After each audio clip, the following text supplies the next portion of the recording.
She started off observing. She kept to herself her wording. She saw the need for a friend indeed to all those deserving.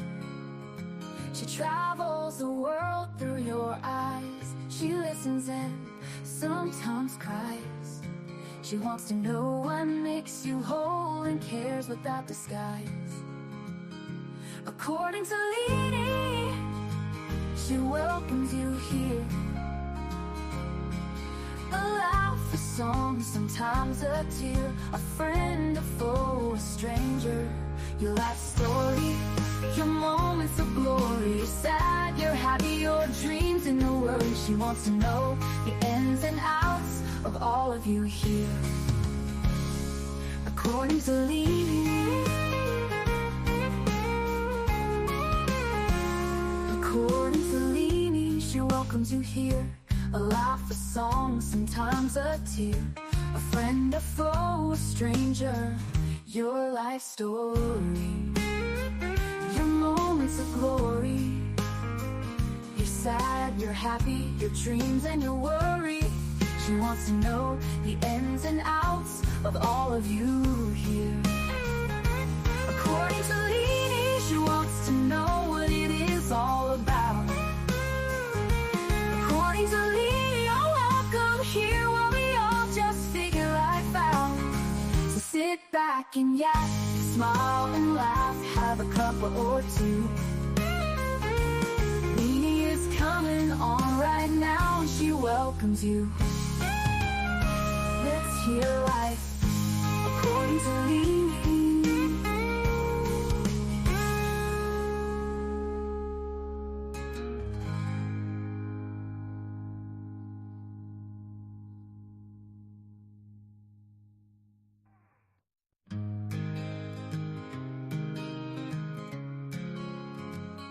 She started off observing. She kept to herself her wording. She saw the need for a friend indeed to all those deserving. She travels the world through your eyes. She listens and sometimes cries. She wants to know what makes you whole and cares without disguise. According to Leanie, she welcomes you here. A laugh, a song, sometimes a tear, a friend, a foe, a stranger. Your life story, your moments of glory. You're sad, you're happy, your dreams and your worries. She wants to know the ins and outs of all of you here. According to Leanie, according to Leanie, she welcomes you here. A laugh, a song, sometimes a tear, a friend, a foe, a stranger. Your life story, your moments of glory. You're sad, you're happy, your dreams and your worry. She wants to know the ins and outs of all of you here. According to Leanie, she wants to know what it is all about.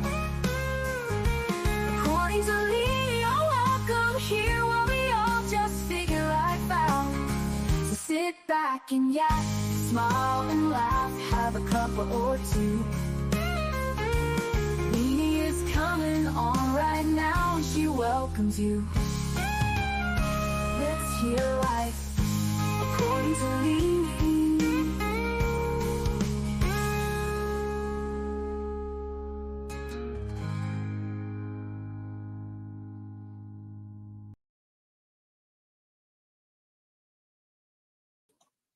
Hello, hello, hello. Hello, everybody. How are you? Thank you for coming in. I appreciate all 5 people. Thank you so much. Y'all do me a favor and hit the like. How's everybody doing? It's been a minute. It's been a minute. It's been an ordeal. How's everybody?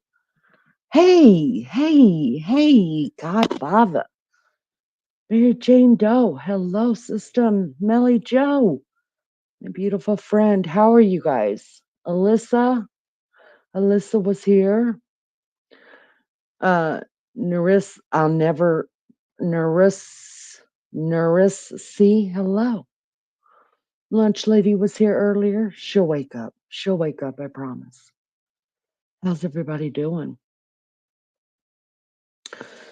Wow, it's been a minute. This is just weird to me. This is weird. Maggie flew out yesterday, you guys. She's in paradise. She's in paradise. If Turkey's paradise, but I did see the pictures of her room that she's staying in, and you guys, it's fabulous.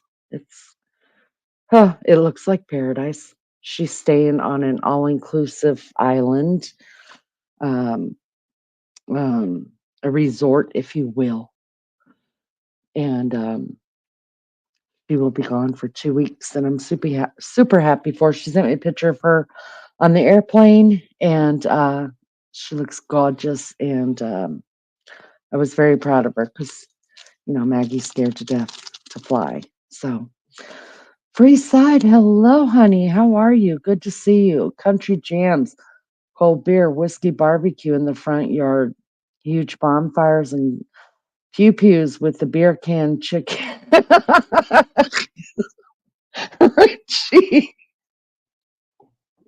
Richie, you're something, honey. You're something. If I would tell you, Richie seems like somebody you want to have at every family barbecue. You can tell Richie enjoys his family time and misses it. Melly Jo says, good, it's warm here today, not used to it. I'm wanting the aircon on. Oh. Well, it's funny because we got back late last night, and the first thing I did was run in the bedroom and grab my robe. Fully dressed, didn't care, had to have my robe. I haven't had my robe in 10 days. I didn't take it with me. Because it was chilly. I'm not used to the chilly weather. Headed out west, it was nice, but it did get down kind of cool in the evening time where I wore a sweatshirt in the evening time. But coming back to Indiana, it's totally different weather than California and Las Vegas and all those places. I hope you guys are well. I've missed you so much. Really, I have. I've thought about you guys a lot. It was nice here. Worked on the yard, lots of leaves. Oh, I love the leaves. I do. Do you rake your leaves and get rid of them, or do you just let them be? Let them be. Um I the area I live in, thank God, um, the neighbors don't mind just letting the leaves be, because in Indiana it's a real thing. You're stuck in Top Chat. Well, get out of there. It's a thing in Indiana. It may be in some other states. When you live in neighborhoods, they get pissed off if you leave your leaves laying around. I'm like, well, they came from the trees. I mean, they're biodegradable. Ann's place. Hello, sweetheart. Maggie's over there in your country. 2 weeks. Good to see you, Ann. Um, so yeah, I'm glad that we live in a place where it's more rural. So there's some people that crunch up the leaves or do whatever with the leaves, but I like leaving the leaves. So I love hearing the rustling of the leaves in the wind. And fall's my favorite time. Now, I will say this, when springtime comes and I'm having to get leaves out of the flower beds that are just gross and wet and all that, I kind of fuss at myself about it, but um, living in the beauty of the fall with the leaves is amazing to me. It's amazing. I hope you guys have had a good couple of days. There's a lot of big cases going on right now. For me, Delphi, and I know some are watching the Leilani trial and the suitcase trial, both of which I am interested in. I'll tell you the truth. Um, I haven't been watching that very much of them. Didn't I clean my glasses before I came on here? Can't see a damn thing. Where's the eyeglass cleaner? Um, I just can't let myself get too deep into that stuff because then that's the only thing I get done. Um, since Delphi has started, today was their fourth day, day 3. Yeah, day 3 of full testimony. The minute I wake up, you guys, I'm like scrambling since it started, scrambling to find every little thing I can on it. And imagine trying to do that with 2 other trials. So I've kind of paid attention to the suitcase trial and a little bit of the Leilani trial. The Quentin, yeah. Um, I feel like I can get quite a bit of information from the Quentin Simon, um, God bless his soul, of his idiot mother's trial, because it's in Savannah, around the Savannah area, and that's where my family's from. So when that first happened, before they arrested her, I texted my sisters over in Savannah. I was like, y'all need to go kick her ass, because everybody kind of knew she had done it. And they hadn't found sweet little Quentin yet. And um,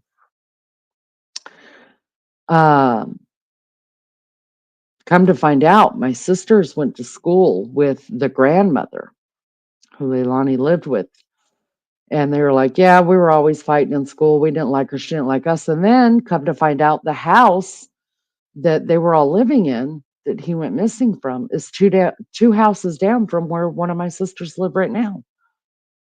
So I just felt like I could get everything I needed from them because they're like right there, they're following it, they know these people.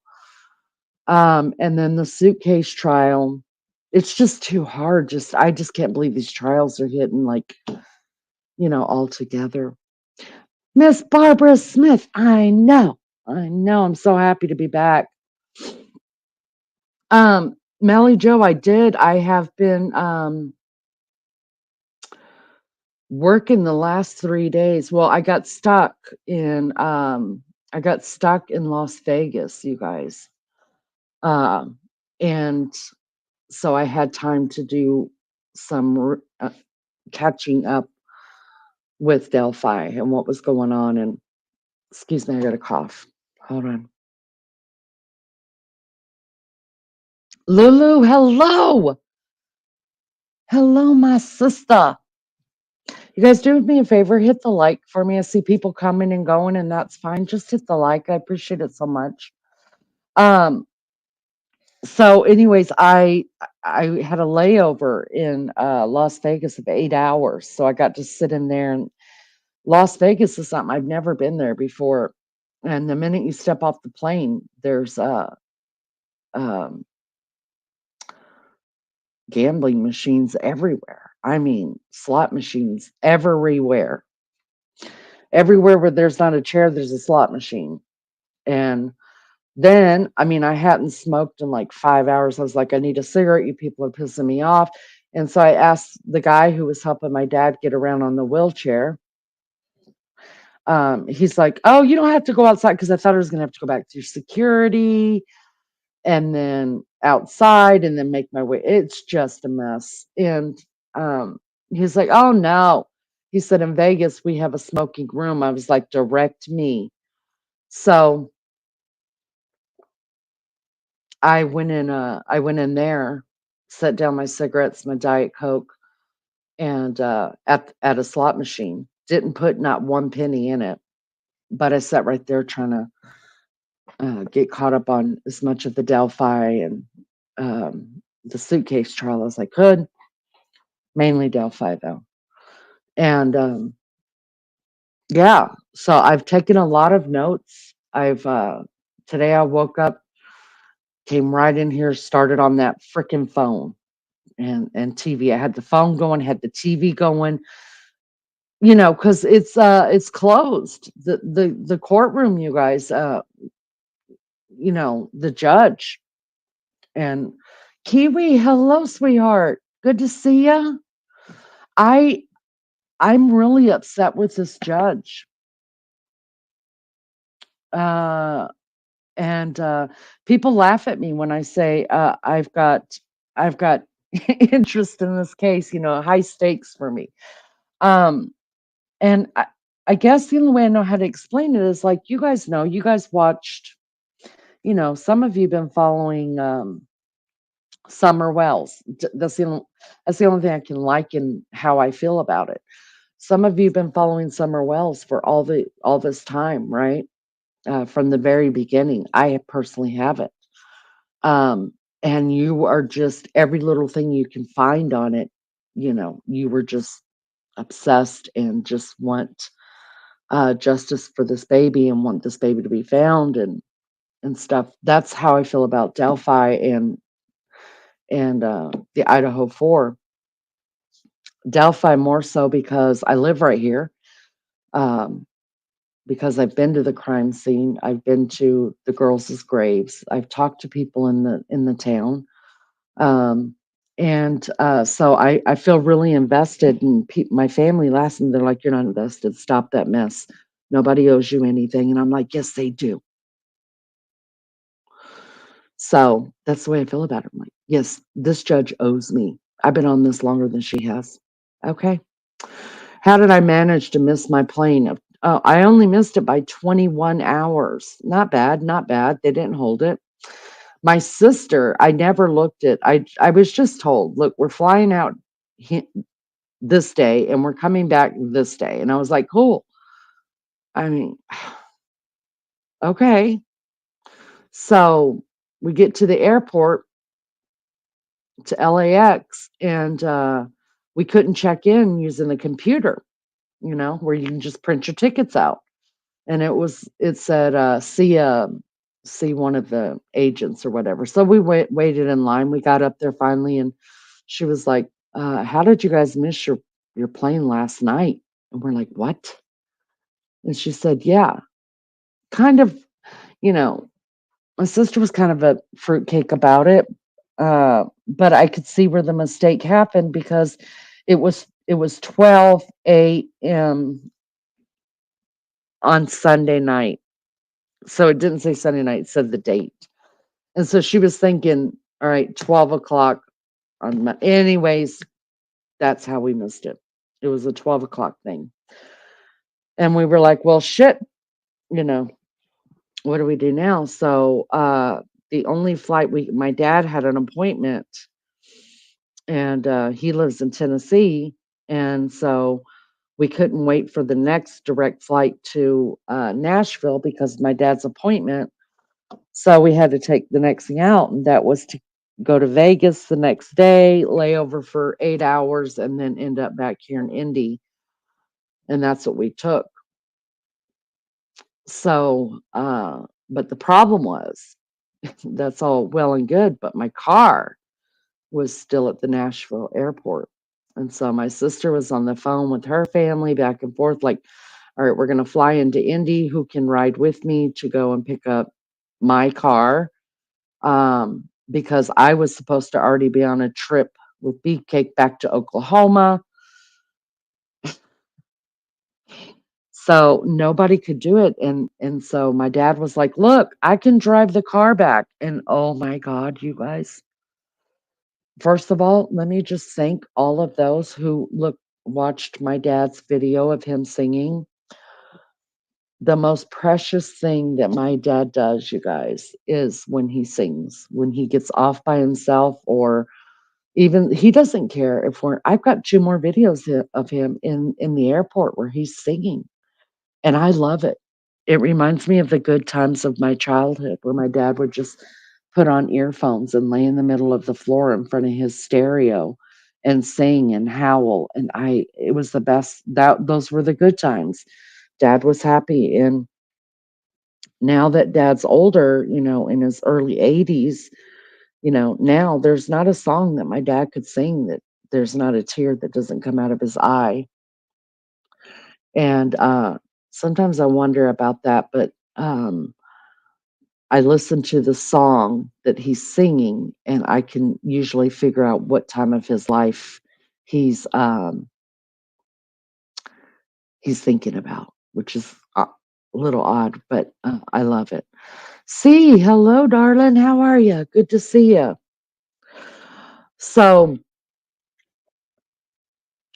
but as much as I love my dad, there's no freaking way my dad is driving my car back. Oh no. No, no, no, no, no, no, no, no, no. In fact, my dad doesn't need to be driving anywhere.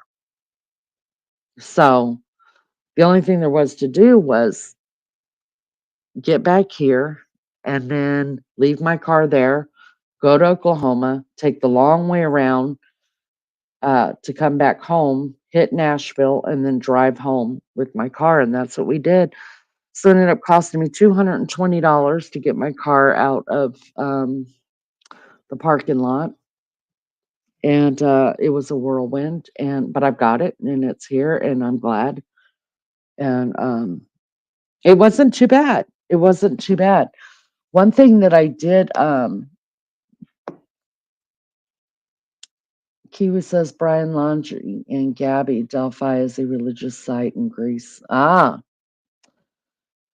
yeah. Actually, Gabby Petito is what brought me to YouTube, actually. The Gabby Petito case. That's when I found um, YouTube. So, yeah, so how everybody felt about that as well, that's how I feel about Delphi. PCT is extreme. Hello, it's your bedtime. Good to see ya. Yeah, you talked me into dinner.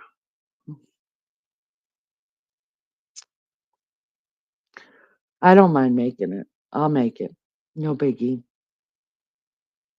You love Gabby. I think the world loved Gabby. That's the truth.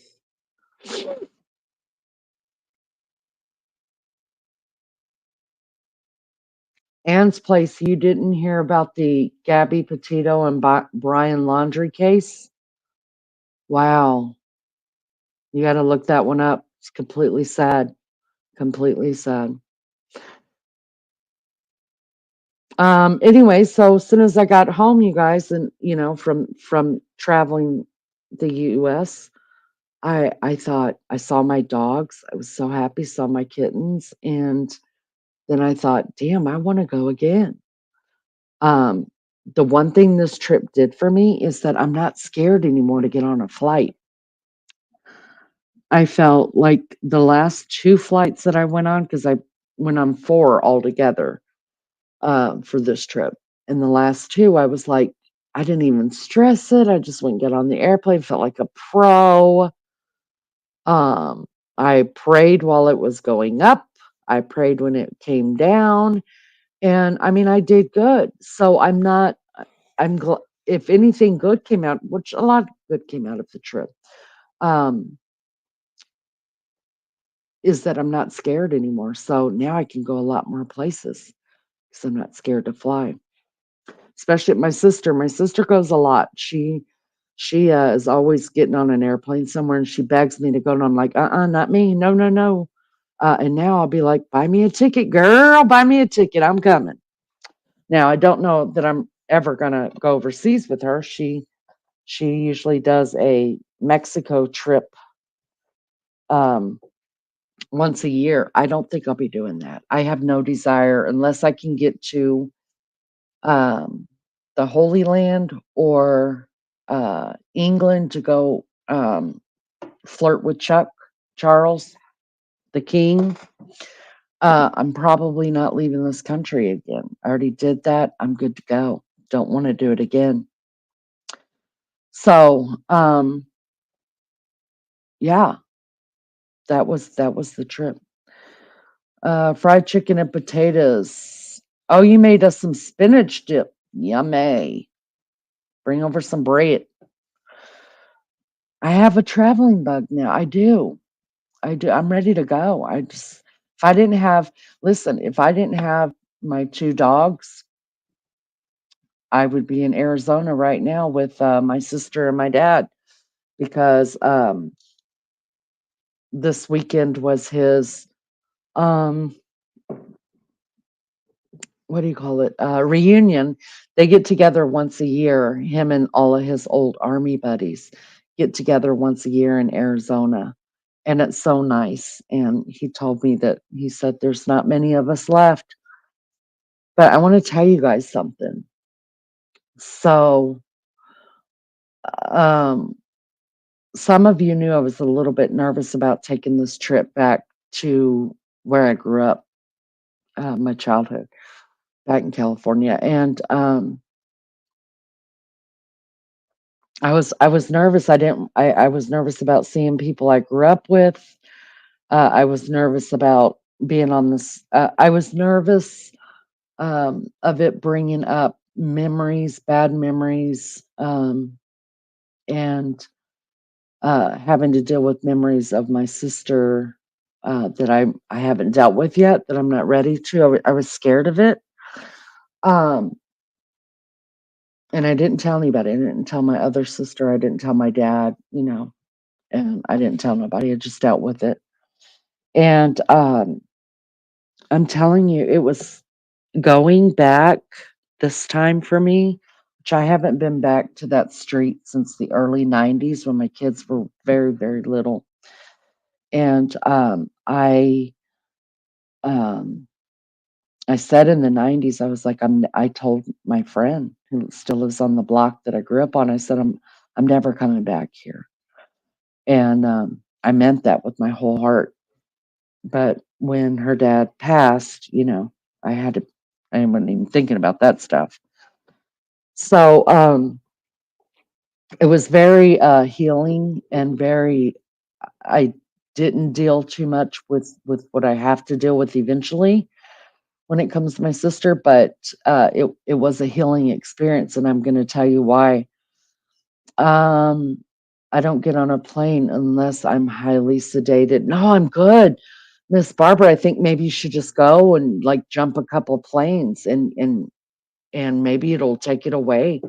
Because it used to be that I was like as quick as they could pour me up um a Bloody Mary, I was swallowing them. I was hammered by the time I got off of every plane. I didn't have one drink this time. Not one. I have a small place in northern Greece if you get a chance to go. Oh, nice.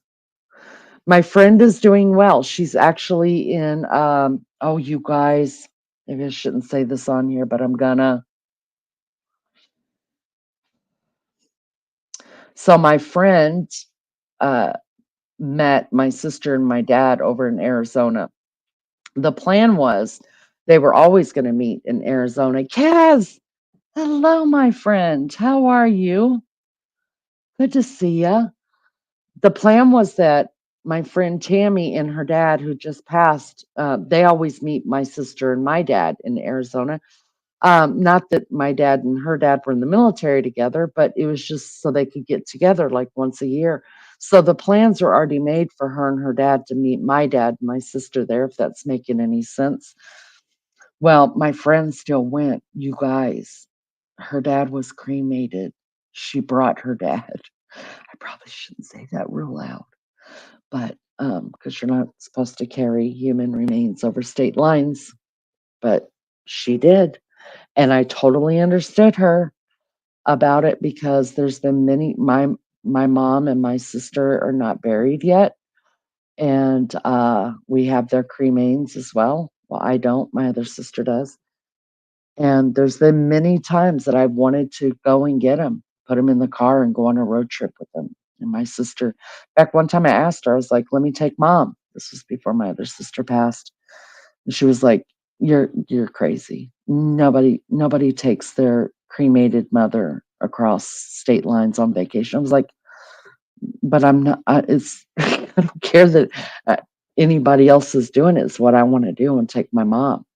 And, she was like, no, we're not, sh- you're not responsible enough to carry mom around in the car with you. So But I thought it was cool that my friend brought her dad still, and I understood it completely. She didn't want to tell me at first. She sent me a picture. She said, "Guess who else I brought?" And I just knew right away. And she's like, "I know you think I'm crazy. My kids said I was crazy. My husband said I was like, you have to do what you have to do to get through it. And this is your journey." So I thought that was really neat. But back to going to California and being worried about going back to the place that I grew up.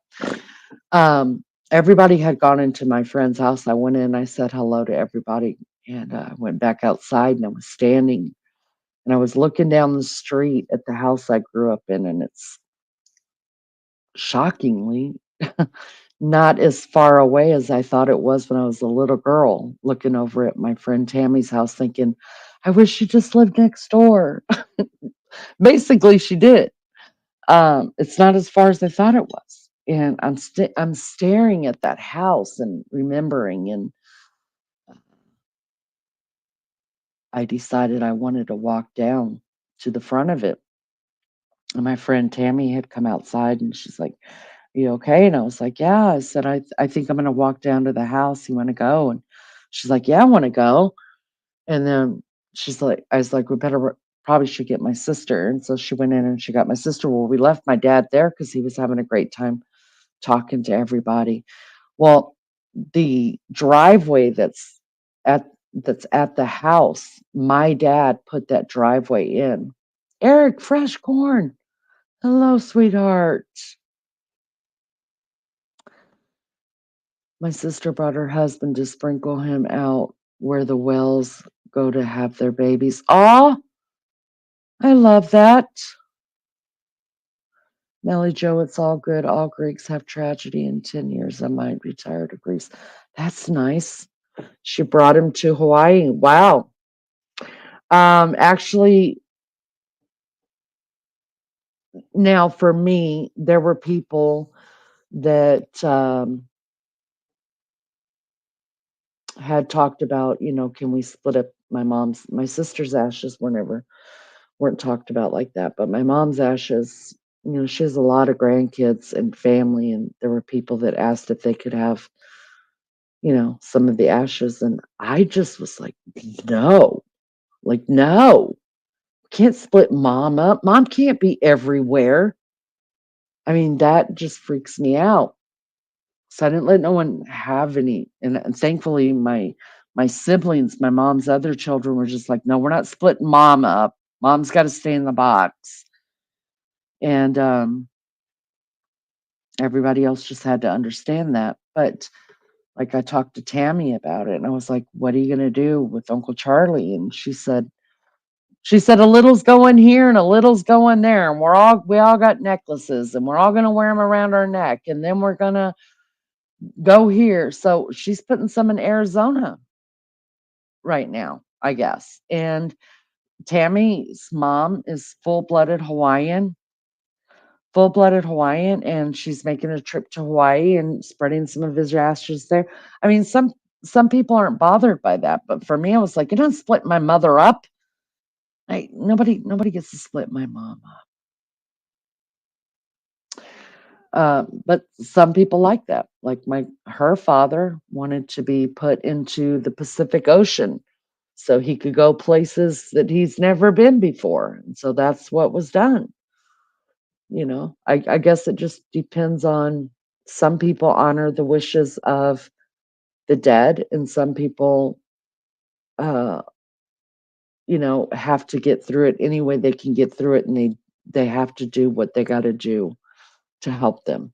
It's terrible. Back to the driveway story. Sorry. Oh, okay. C always tells me that she's like, you're hard to understand because you'll start off talking about something, you get off on something else. Okay, I'm sorry. Back to this. So, anyways, my sister, my friend Tammy, we walked down. It's only actually 3 houses down on the other side of the street, you guys. It's not that far. So now it's getting dark. There was someone standing out on the porch, and And me, I'm looking in the driveway. I'm looking in this lady's driveway, right? She didn't know me from Adam. Looking for my dad's initials in that driveway, right? And she walks after we're staring at her driveway where I knew he had written his initials. She went into the house and I was like, oh crap. She's trying to call the cops, whatever's gonna happen. I don't know. So my friend, my sister and I were standing out there and I was like, well, I want to go in. And Tammy was like, let's just go knock on the door. And my sister was like, no, don't knock on, don't be bothering me. And I'm like, girl, shut up. So me and Tammy go to the door and we knocked on the door and the lady came back and she's like, hi, I'm your neighbor. I live right down there. And she introduced me and she said, this was their childhood home, and that we're sorry about invading your driveway, but her dad's initials are out there. And the lady only spoke half English, and so her daughter came to the door. Come to find out, the daughter actually works at the hospital with my friend. So they knew each other and didn't know they knew each other. So ridiculous. So they invited us in. Y'all, I got to go in. I walked in that living room and automatically burst into tears. Just lost it. And I'm trying to look cool, so I'm trying to have a pretty cry, quiet cry, and I got it together and it was good. I think the only one that noticed was Tammy, and then she teared up too. We got through it, everything was fine. But they let me go into my house. I couldn't freaking believe it. Have you met Leanie? She likes dogs, walks on the beach, travel, and Lionel Richie. Everything but the beach. I hate the beach. I hate it. And I am married. Only 3 days a week though. Only 3 days is the best I could do. I thought about having mine made into hourglasses. Some people do put it in different. Some people put it in tattoos. It's weird. Lindley, hello, sweetheart. I've missed you as well. I hope you're okay. Please be okay. Anyways, the house, it's the same bones. Um, the pool in the backyard has filled up now. It's concreted over. They added on to the back of the house, which here's the deal. They turned into an Airbnb. And they were like, did you guys look for Airbnbs? Well, my sister, if she's anywhere next to a beach, she has to stay on the beach. She just has to. But we didn't know that the house we grew. Anyways, they said whenever you guys come back here, I mean, they told us whenever we come back, it's a 2 bedroom, 1 bath. It's got a little kitchenette, little dining room. It's fully furnished. It's so cute. And they said, if you guys come back here, like for a weekend or whatever, and we don't have a tenant, you're welcome to stay in the Airbnb for free. Can you believe that? How nice is that? I couldn't believe it. And we had already booked our room for the 3 nights, or else they would have let us stay right there. And then they asked where my dad was. We said we stayed at Tammy's. So that was Friday night. Saturday we had the funeral and then family things to do. And then so they said, why don't you bring your dad on down and let him see the house? Because my dad practically built that house. I mean, it was a piece of crap when we moved into it. He had to tear out every single wall down to the studs, you guys. He replaced all the walls and everything in it.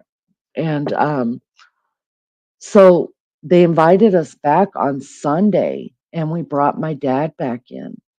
And my dad hadn't been in the house since he sold it in 2011. Y'all, my dad sold that house. Let me just tell you what happened. My dad sold that house for 100 and I looked it up. It was like 160 something $1,000, which to him was big money. Okay. My dad only paid like 53,000 for it back in the 70s. Do you want to know what these people bought it for? 11 years ago, $750,000. I couldn't freaking believe it. Now, they didn't tell me that. You could look up any that's all public record. If you type in one of your old addresses to your house, just type it in, and then it'll bring up like realtor.com or Zillow. Click on that, scroll, you'll see your old house, scroll all the way down to where it says taxes, gives you all the taxes that's been paid on it every year up to a certain point. And then if you scroll past that, it shows how many times it's been sold and what it's sold for. Pretty amazing stuff. Excuse me, let me cough just a minute. But can you imagine, my dad thought he was like made a huge deal, and it was a huge deal for my dad. He doubled his money. But 11 years later, $750,000. Are you freaking kidding me? And when they bought it, it was just a 3-bedroom, 1-bath house, you guys. I looked it up. It's 937 square feet. That's it. Then they're the ones that added on another bathroom, another room, and then the whole Airbnb in the backyard. Um, I did get pictures of my dad, see, with the new owners. Very kind people. They asked my dad about different places in the house, the pipes under that my dad redid and all that. So they were helpful. They said they still get pictures. I mean, they still get mail from my dad. So it turned out to be a good experience. I didn't have to deal with emotions I didn't feel like dealing with, but I got to revisit the house, and so grateful for that. Friends, sub to me if you haven't yet. I need three more to reach 750. And drop your link, babe. Drop your link. If you guys haven't subbed up to Ann, you guys please do so. She's been a great support to this channel. She drops my link probably at least twice a month in her community posts. She only needs 3 more to get to 750. Let's get her there, and maybe we'll get to 1,000 the same time, girl. Y'all, please sub up. See, will you sub up to my friend Ann? Lindley, will you sub up, please? It was so good for my heart. I did find his initials. Yes. Yes, I found his initials. I was so excited about that. Y'all, please sub up. Eric, have you subbed up to Ann yet? Um, and if you're here and you haven't subbed to me, please do that. I think we're a little over, I don't even remember what we have. I don't know. Thank you, C. I appreciate that. Who else? Who hasn't subbed up? Eric, have you subbed up to Ann? Please do that. I appreciate it so much. And y'all hit that like. Y'all hit the like.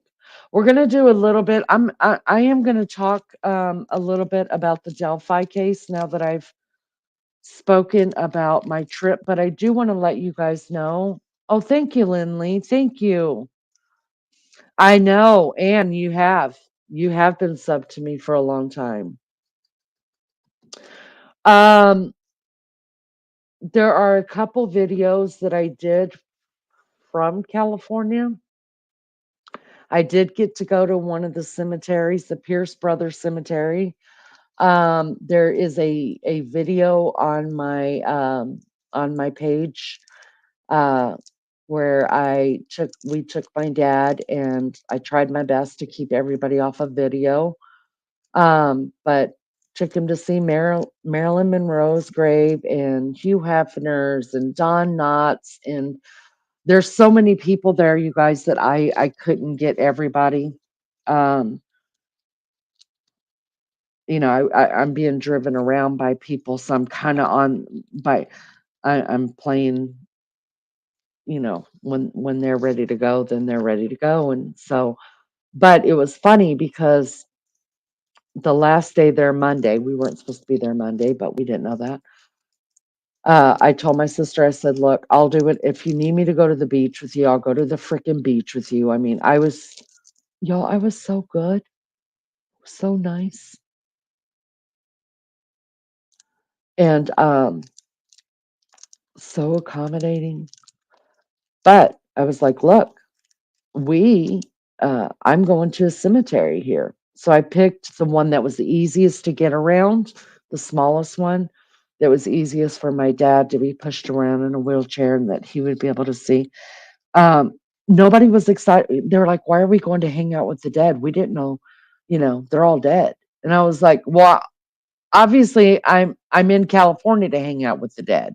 I mean, I came to a funeral. Luckily, everybody knows my sense of humor and they laughed. But I'm telling you what, we had um, a kid in there who's 14, Tammy's grandson, 14, Tammy, her husband, me, my sister, my dad, and Tammy's youngest daughter, who is 24. Y'all, when we stepped out, we ended up parking right next to where Farrah Fawcett was was buried. Ryan O'Neal, all those places right there. The minute they saw Farrah Fawcett's grave, they're like, "Oh my God!" They're like, "This is the best we've ever done." And I was like, "You guys live right here. You live right here. There's stuff in your own backyard to see that you guys don't go see."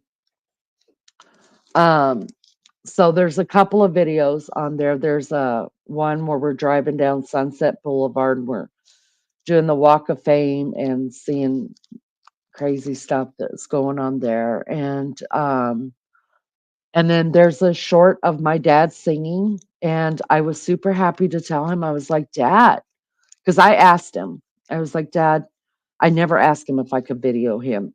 I just video my dad, and I can't help it. It's just something I have to do.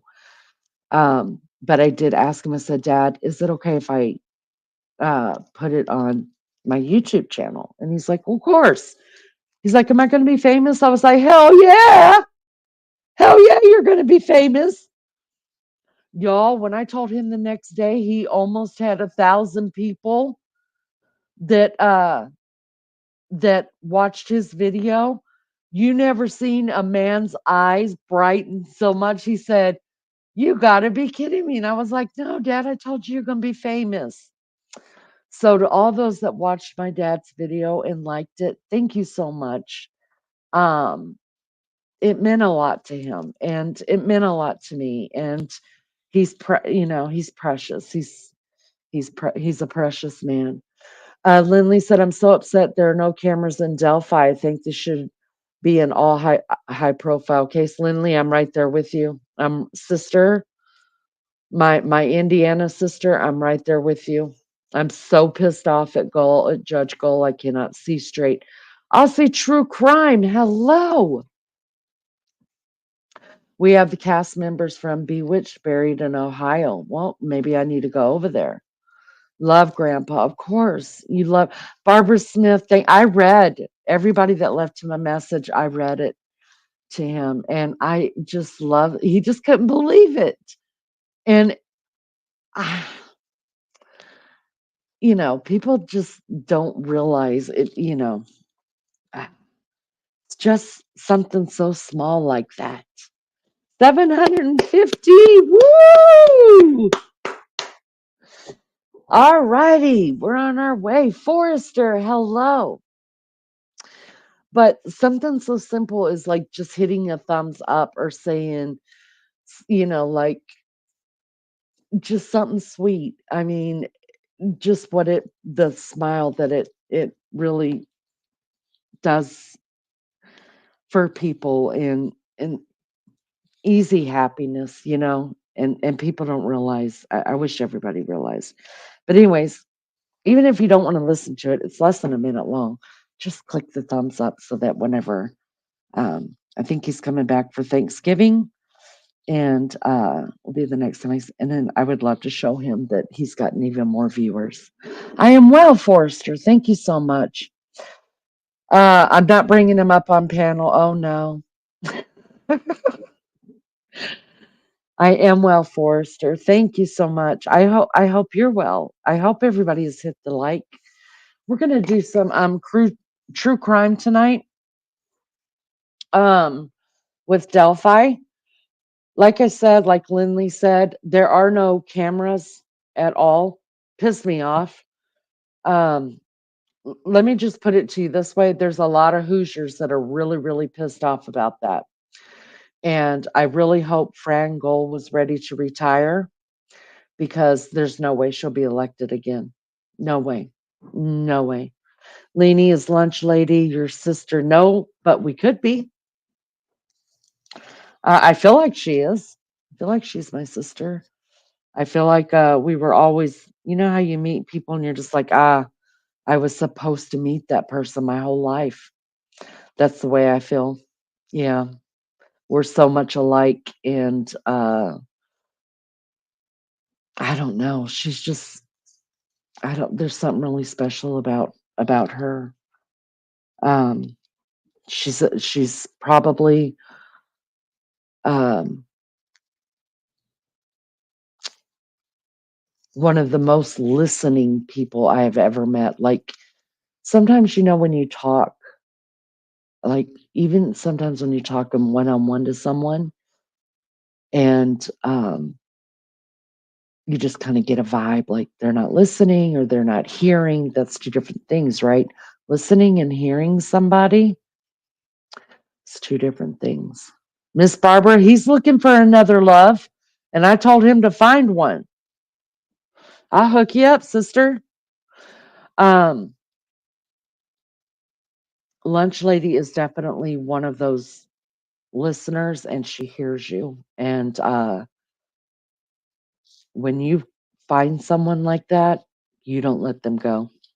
Because I think we as humans, uh,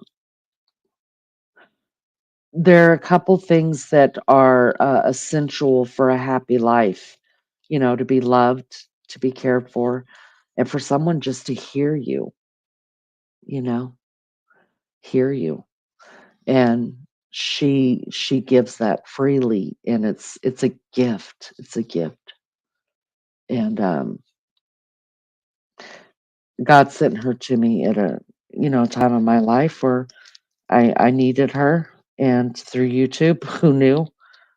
Just like all of you, if you all think that we're here by accident, you're wrong.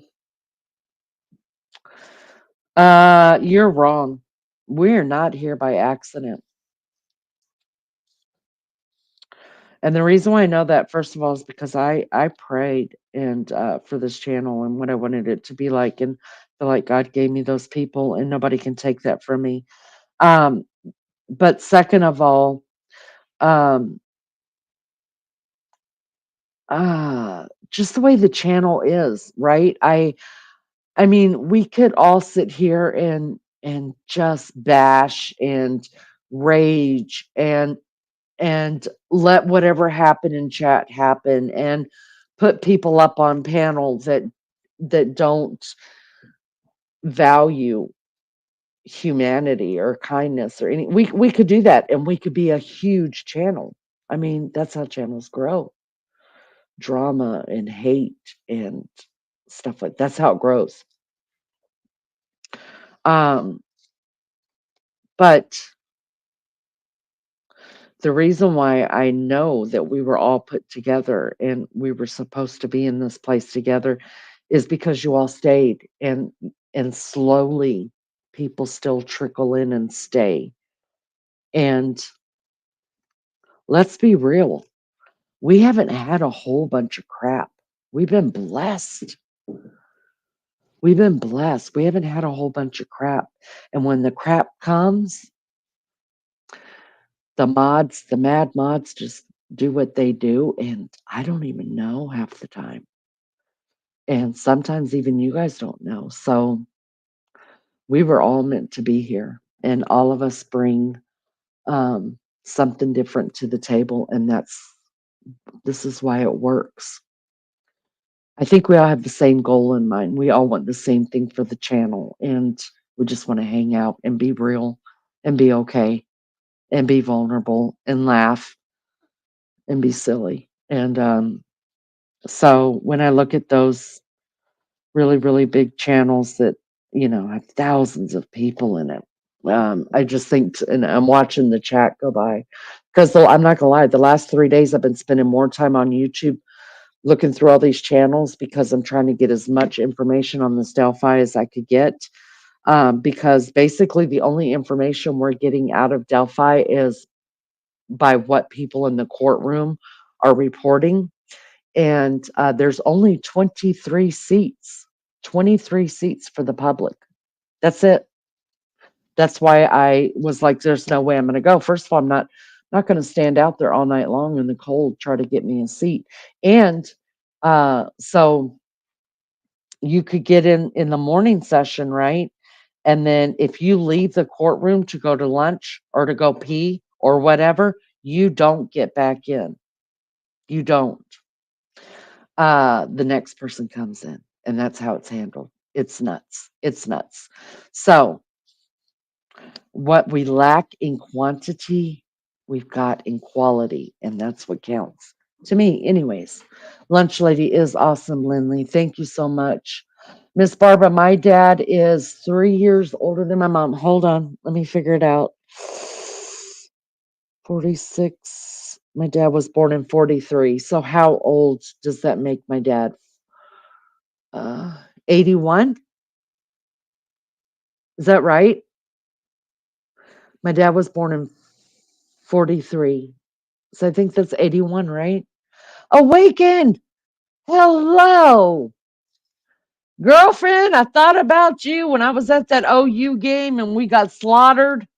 Damn, we got slaughtered. I was like, where's my girl? We could be talking crap together. Lindley, thank you so much. Oh, I love you so much, Lindley.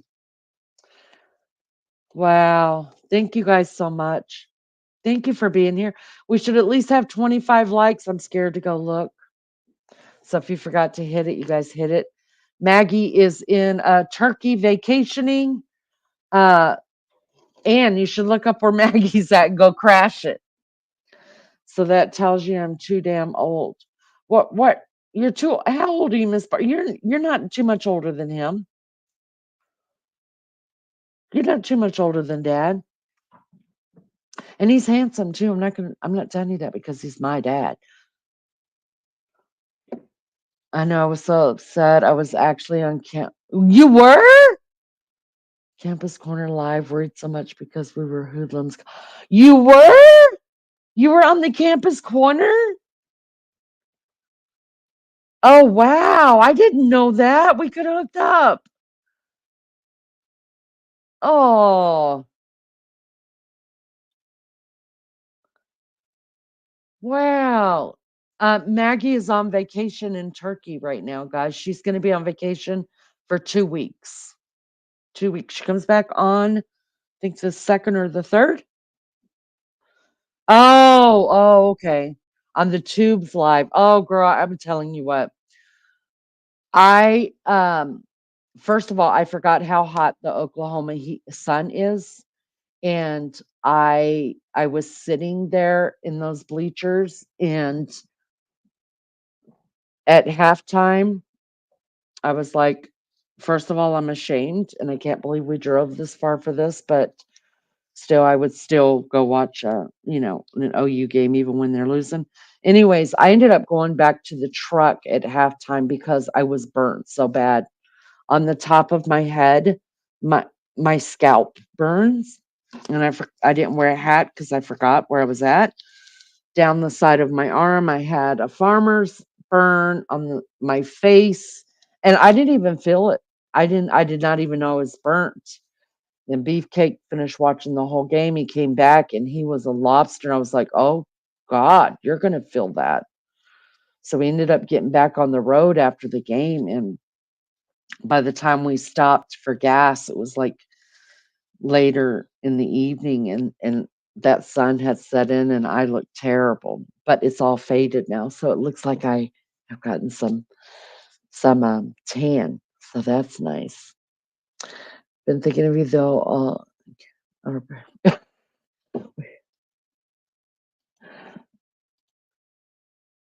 doing all the things I can agoraphobically, anyways. Ah, girl, I you know I remember those days. I went through that for about 6 months, and I remember those days. So my prayers are with you, and we're here for you. When does hubby start work? And also, true crime. When are we moving? Have we gotten moved? Let me. Oh, it is miserable. Your guys' son is ridiculous. Boomer sooner, baby. I'm not older than your dad. He's 8 years older than me. Well, he's still hot, and he still gets around really, really well. We just put him in a wheelchair because it's just faster. Listen, if you guys are going to the airport, let me just tell you this: 26 likes. Thank you, Godfather. Thank you, everybody, for hitting the like for us. We appreciate it. My dad he doesn't use a wheelchair, but because it was so much, you guys know airports, LAX, um, Nashville, those are big airports. So we put him in a wheelchair and they just listen, if you guys can, if you have to go to the airport, put someone in the wheelchair for you, they'll get you through security and you don't have to stand in line. And I was like, right on. Light here, the sun goes, yeah, it just goes, seeps right through. But you know what was weird though? I didn't feel burnt. Um, I mean, it didn't burn. It soaked my skin, just soaked it up really fast. Like the next morning, the redness was gone. So I can tan pretty quick, but I have to burn first. Just noticed I'm green. Where it was is, oh yeah. Welcome to the love books. Oh, well, if you need anything, let me know. If you need someone to talk to, we could talk. Oh, thank you so much. I've missed you guys so much. I really have.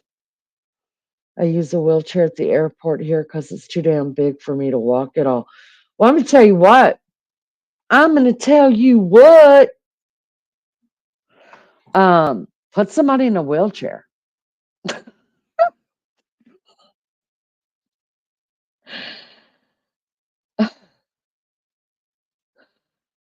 If my back was killing me walking too, I'm not gonna lie. And the guy who was pushing my dad, he's like, "Do you need a wheelchair, honey?" I was like, "No, shut up, keep going." They decided to build the world's largest airport here, but I find it too inconvenient. I don't like big airports. I think they're ridiculous. In LAX, you actually have to catch buses from terminal to terminal. It's ridiculous. Has Spirit Time been blocked? He can't. What? Oh, no, no. Let me check that right away. Give me just a minute, guys. Hang on. Let me run over to YouTube really, really quick. If he was blocked, that was absolutely done on accident because everybody knows Spirit Time here. Wrong one. Give me just a second, guys.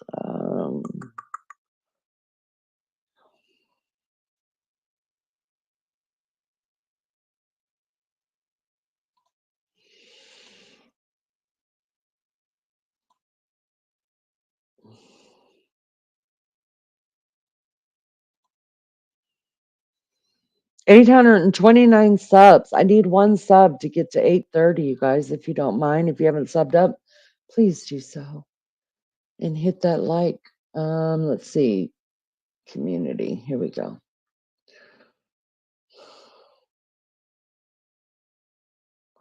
Wow. There's a lot in here. Let me see.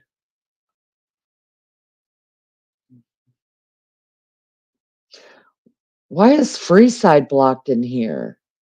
Freeside was in here earlier. That must be a troll account.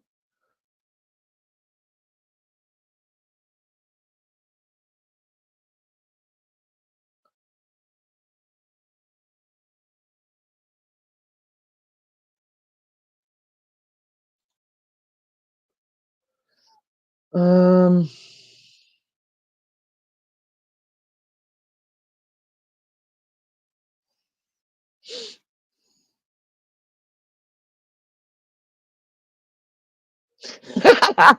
there's the money in here called Ernie's jail cell. Sorry, that's not funny. It's not funny at all. Wow, these are names I haven't seen in a long time.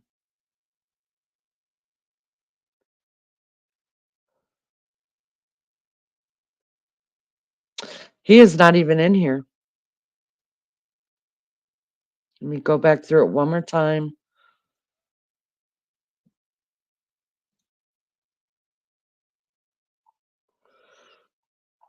I'm going to go back through it one more time, just make sure. Half of these are probably rapper.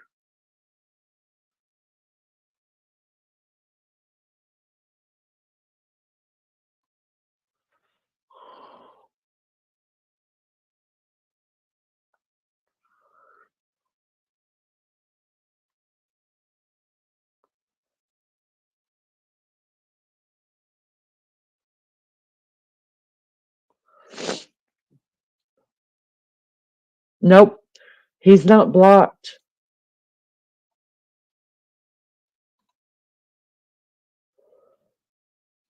Let me look real quick and see if...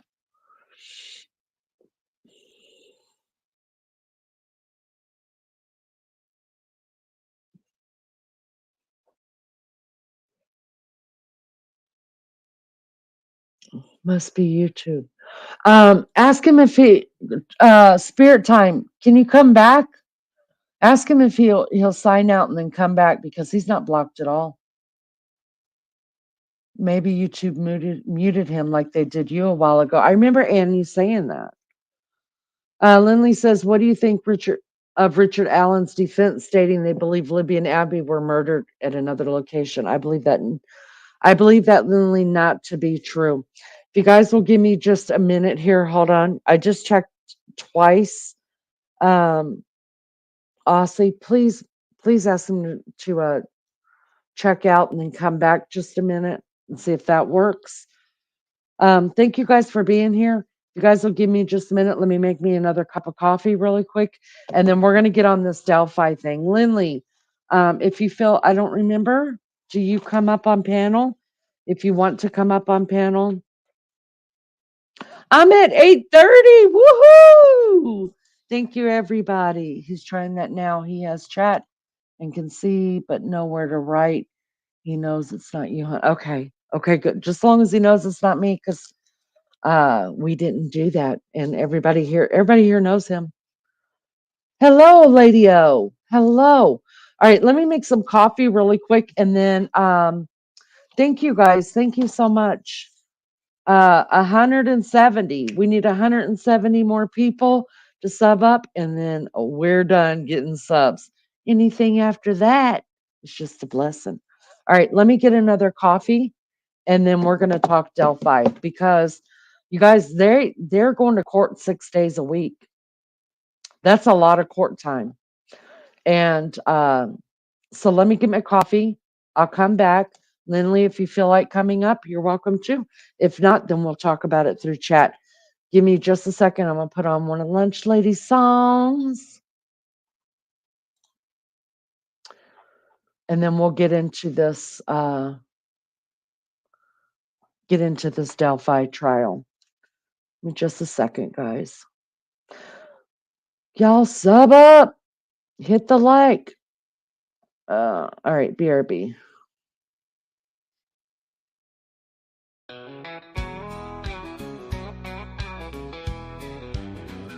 Leanie leans back, puffing slow in the sunspots glow. Mad mods in the comments, jokers throw a cyber blow. Subscribers flipping birds, saying, girl, don't you know? Break saying, welcome here, content should forever flow. She rolls her eyes, says y'all ain't got a clue. She'll load on, drag deep like barbecue. And Team Maggie swoops in, cape and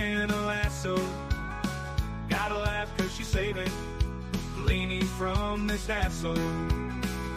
Cigarette leany, rapture ain't here yet. Internet wild, but she ain't breaking a sweat. Breaks on demand while the world throws a fit. Ain't Maggie swoops down, y'all gotta quit. Night shift grinding, mods don't ever sleep. Subscribers wanting more, hunger running deep. Lady cracking, but she holds that smoke. Maggie pacing, ain't about to choke. Keyboard warriors locked in a showdown. Maggie standing firm, ain't gon' bow down. Leaning one dragging, the hate ain't profound. She's jiving on while the rapture ain't inbound. Cigarette leany, rapture ain't here yet. Internet wild, but she ain't breaking a sweat. Bricks on demand while the world throws a fit. Ain't Maggie swoops down, y'all gotta quit.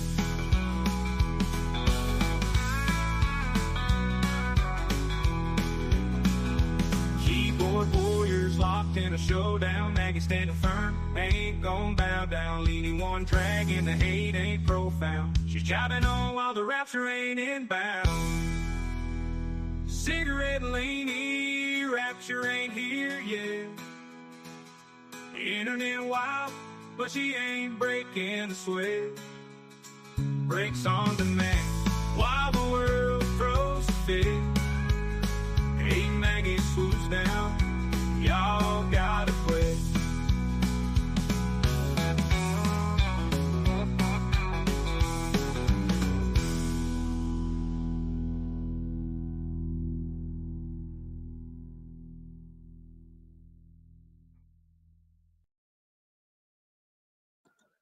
All right, all right, all right. I'm out of breath because I was running. That's no joke. There's Spirit. Time how to switch accounts and switch back. Welcome. Hello. Good to see you. Thank you for coming in. You guys do me a favor. Don't you unsub. You're going to unsub and block me. Oh, mercy. Well, I'm glad we got that figured out. All right, guys. Can't come up this time, Lenny. I'm laying in. Oh, I'm sorry. I'll be quiet, Lindley. I'll be really, really quiet. Let hubby sleep.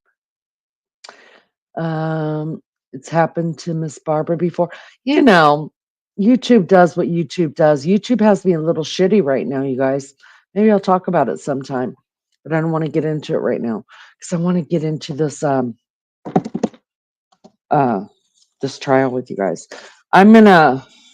So, all right. I went down.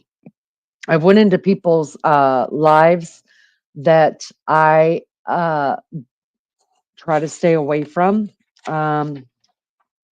because I don't like their chats. I don't like I don't vibe with the creator, so I just stay away from them. But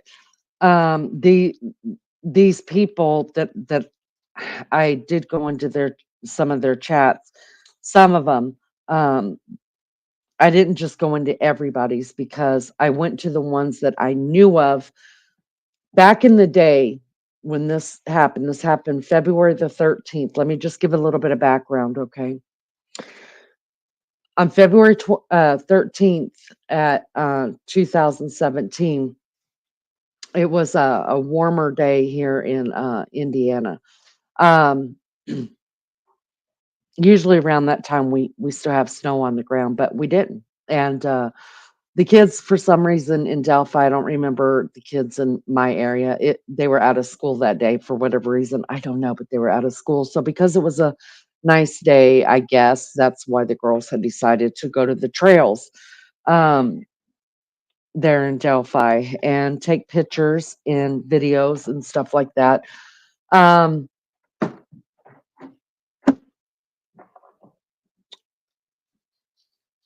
The girls' names were Liberty German and Abigail Williams. and they go by Libby and Abby. Um, they had stayed the night at Libby's house together. That morning, they wanted to go to the trails. They wanted to go hang out, do the teenage thing. They were 14 and 13 years old, Libby being the oldest. And um,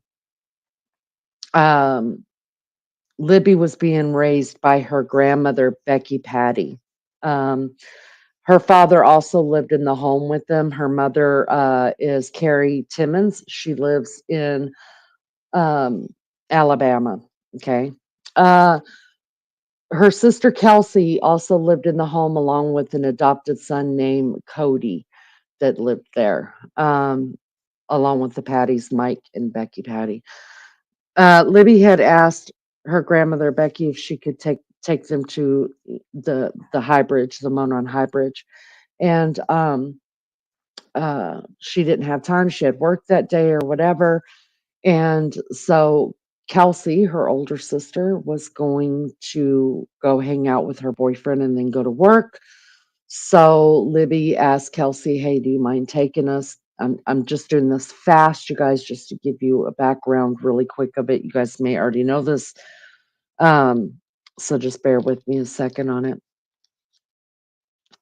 Um, so they um, Kelsey said that she would give them a ride, but she could not give them a ride back. So then Libby went back to Grandma Becky and said, "Hey," and she said, "We'll see if you can get a ride back." So Libby called her dad, Derek German, and he was out doing work that day. He worked for his mother, Becky Patty, and he said, "Yeah, but you have to be ready to be picked up at a certain time." They all agreed. Off they went. The girls were not wearing sweaters or coats, anything like that. The grandmother told them the last words, sadly, that Grandma had said to Libby was to wear, she needed to put a coat on. And the last words that Libby said to her grandmother was, um, "I'll be okay, Grandma."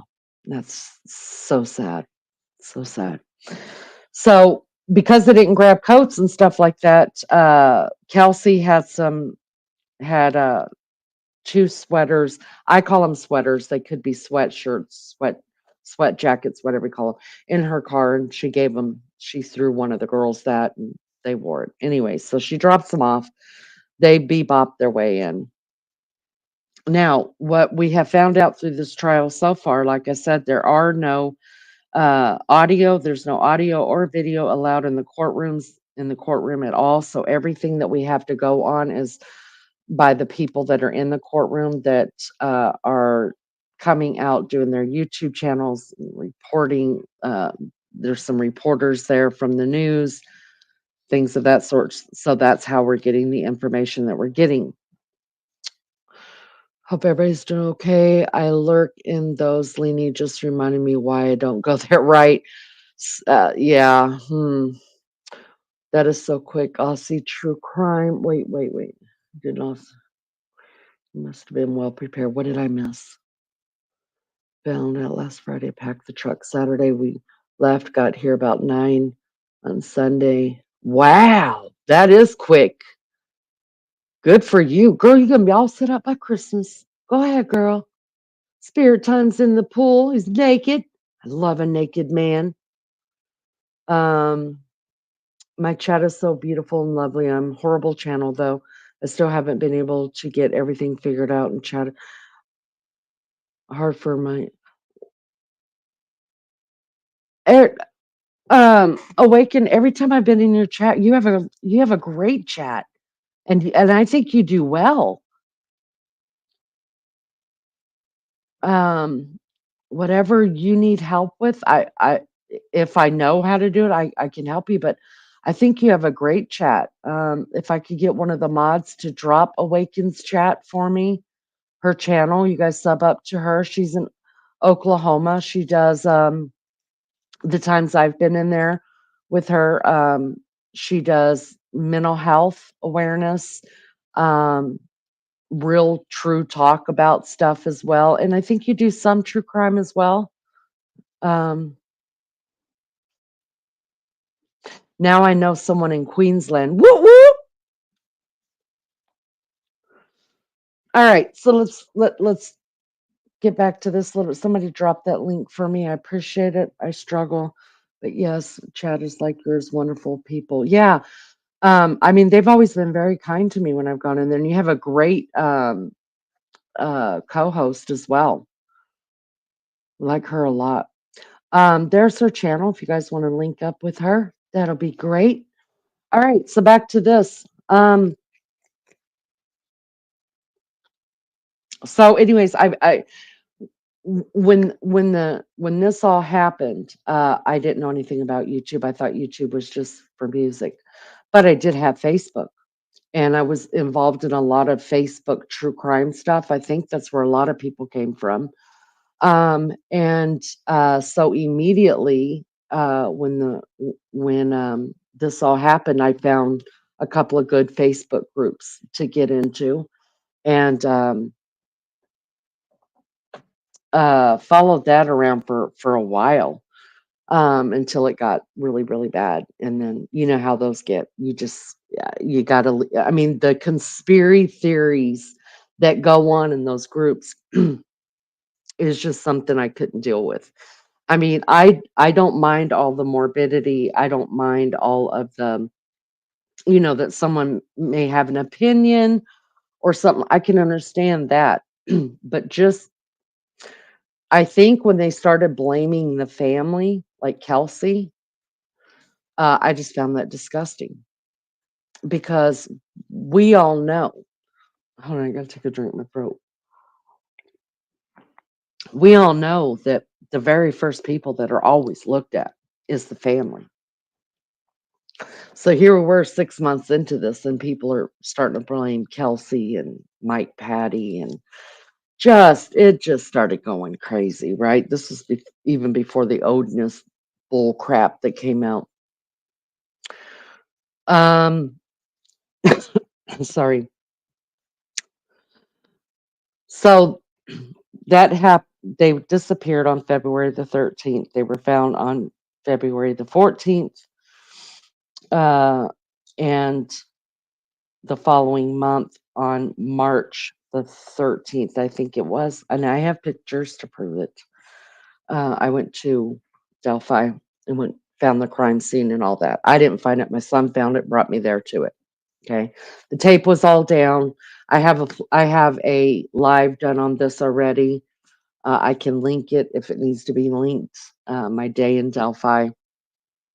Um, the crime scene tape was still in the tree, like in the trees, but it was broken in like two areas. So I thought, what the hell? It's broken. I'm going in. So I actually walked into the crime scene. Well, um, two things happened. Uh, I hadn't gotten totally down to where the girls. Now, mind you, just because the tape's up and around, there's no drawing on the ground where the girls are found. You know. So we weren't exactly sure. We just knew that they were found inside the crime scene, the crime tape. So they had gotten my family, my daughter had gotten down closer to where the bodies where we know now where they were found, and there were some flowers, two bouquets of flowers that were kind of planted into the ground. They were fresh cut flowers that they kind of just put them into the ground, so it looked like they were planted, but they weren't. They were just there to stand up. And they were dried, so they had been there for a while. And my daughter, we were very quiet. It's just a very solemn place where you knew something bad happened and you could feel it. And she walked up to where I was at and she said, I think I know where the girls were found. And I was like, okay. So I walked down there with her, and everything else has got brown leaves all over the ground. In that area, there was no real twigs or branches or anything because they had swept all that out. It was clean. So all that was left was the month of fallen leaves and blown leaves from the wind that was in that area, right? You could tell it had been cleaned up, and then just the leaves were left, and then those two bouquets of dried flowers that were put there. So it was the only thing that made sense. So I told y'all we walked back up the hill into the cemetery and came out that way. And on the way back up the hill, the guys were ahead of us, and me and my daughter-in-law, who was 8 months pregnant at the time, uh, we're kind of walking back because it's pretty steep hill, and it's uh, with all those leaves on the ground, it's slippery. So we're taking our time getting up there. Plus, you're having to fight what's underneath the leaves, which are twigs and branches and all this other stuff, right? I mean, imagine what it. I mean, it's a forest area, so it looks just like that. So the guys turned around. They were looking at us. They were like, and then they kept looking in this tree. It was a tree that didn't have any leaves on it. It was just the branches and the twigs. And so we got up to him finally, and there was two hairs. You could clearly see it looked like female hairs. It looked like because they were kind of long, probably about 8 inches long. Two of them hanging in that tree, and we all just kind of stood there a minute. So it was me, Beefcake, my daughter, my son, his wife, my baby child. I think that's all that was there. I think that's all that got to go that day. So we're all standing there staring at this thing with hair in the tree. And they were like, "What do we do? We got it." My son's like, "Well, we need to call in the tip, call in FBI to come and get." And then I was nervous. And anyway, so long story short, we called it in. The FBI were pissed. Probably, I think, um, because we were on private property. And in fact, when they asked where to find, I mean, because there's trees everywhere, where to find the hair, uh, my son went to go jump over the gate to show him, because by now we're in the cemetery. So he went to jump over the gate, and the FBI were like, "No, that's private property. We don't need you to come with us. We'll just go get it." And they told him where. They ended up finding it a few minutes later, came back with it was in a bag or whatever, took down everybody's names that were there, blah, blah, blah. It scared me half to death. I knew they were shitty. They told us don't be back in there because it was private property. If we didn't have permission to be on the blah, blah, blah. Okay, I'm scared. So we got back home that day, and I got online to go to the Facebook group. And um, Gray Hughes, who I didn't, like I said, I didn't know anything about YouTube. And Gray Hughes is not somebody, he's one of those chats that I don't like going to. Uh, he's a condescending asshole. He knows he is. Um, he's very condescending. The stuff that I heard just tonight, him saying to his chat, I just was like, why you have subs is beyond me, because you're a rude MFer. And anyway, so Gray Hughes was in there. I didn't know what a YouTuber was. I didn't know what a creator was, whatever. He was just somebody that was very knowledgeable. I've been watching him for the last month and talking in the group and all that. And hi, Genevieve. And so I knew he was very knowledgeable of it. And putting together stuff. I mean, he was really he was really putting it on charts and putting it together and sharing it with all of us, and was just doing his damn thing, right? Well, then after all that, like, I pulled him to the side in on Facebook, and I said, "Hey, you know, I went to the crime scene and all this," and he was asking me questions about it, but y'all was spooked. I was so scared. I mean, the FBI had our names. I was on private property. That's already a crime. Um, Obviously, nobody knew about the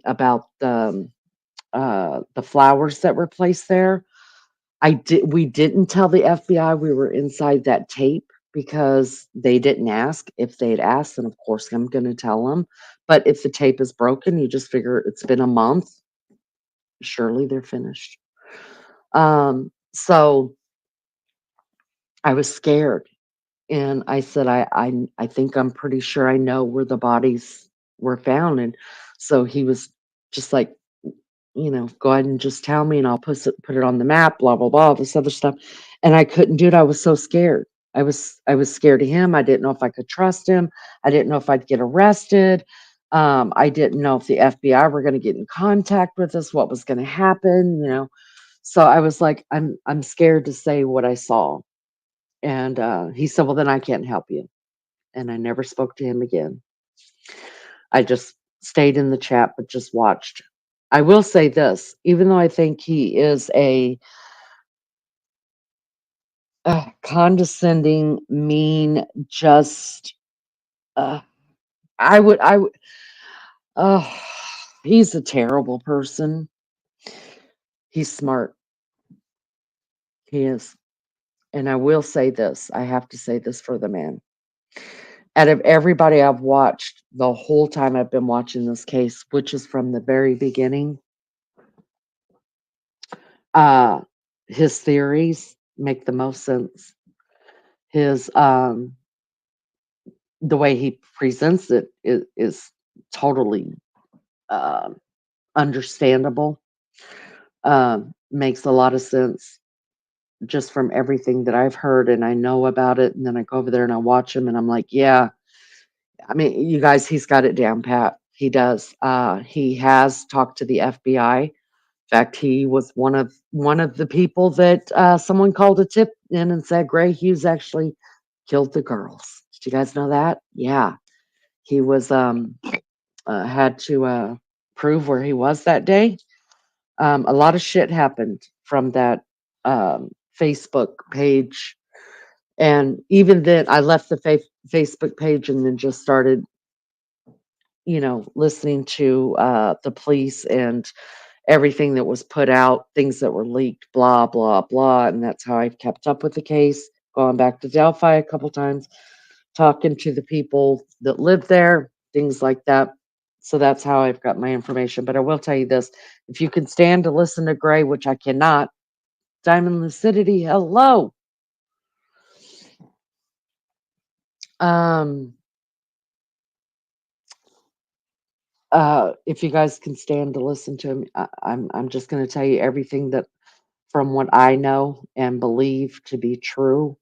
He's got it. If I knew how to present it the way he does, that's the way I would be presenting it. So there's that. All right, I did pull up a couple of things to watch, but before I do that, like I said, for 3 days I've been listening to all these different people. Here's what's funny: these people are in the same courtroom, right? You got these people that go, that are there. They're going to come back and tell everybody what they heard. The funniest thing to me is that you've got 3 people in the courtroom, and all 3 of those people are going to hear it differently. I was like, wait, what? Wait, what? Wait, what? So some things I found, like 2 of them are saying completely different things, opposite things. And I'm just like, where were you guys? Like, why aren't you hearing the same words? But then, I mean, I guess that's just life, right?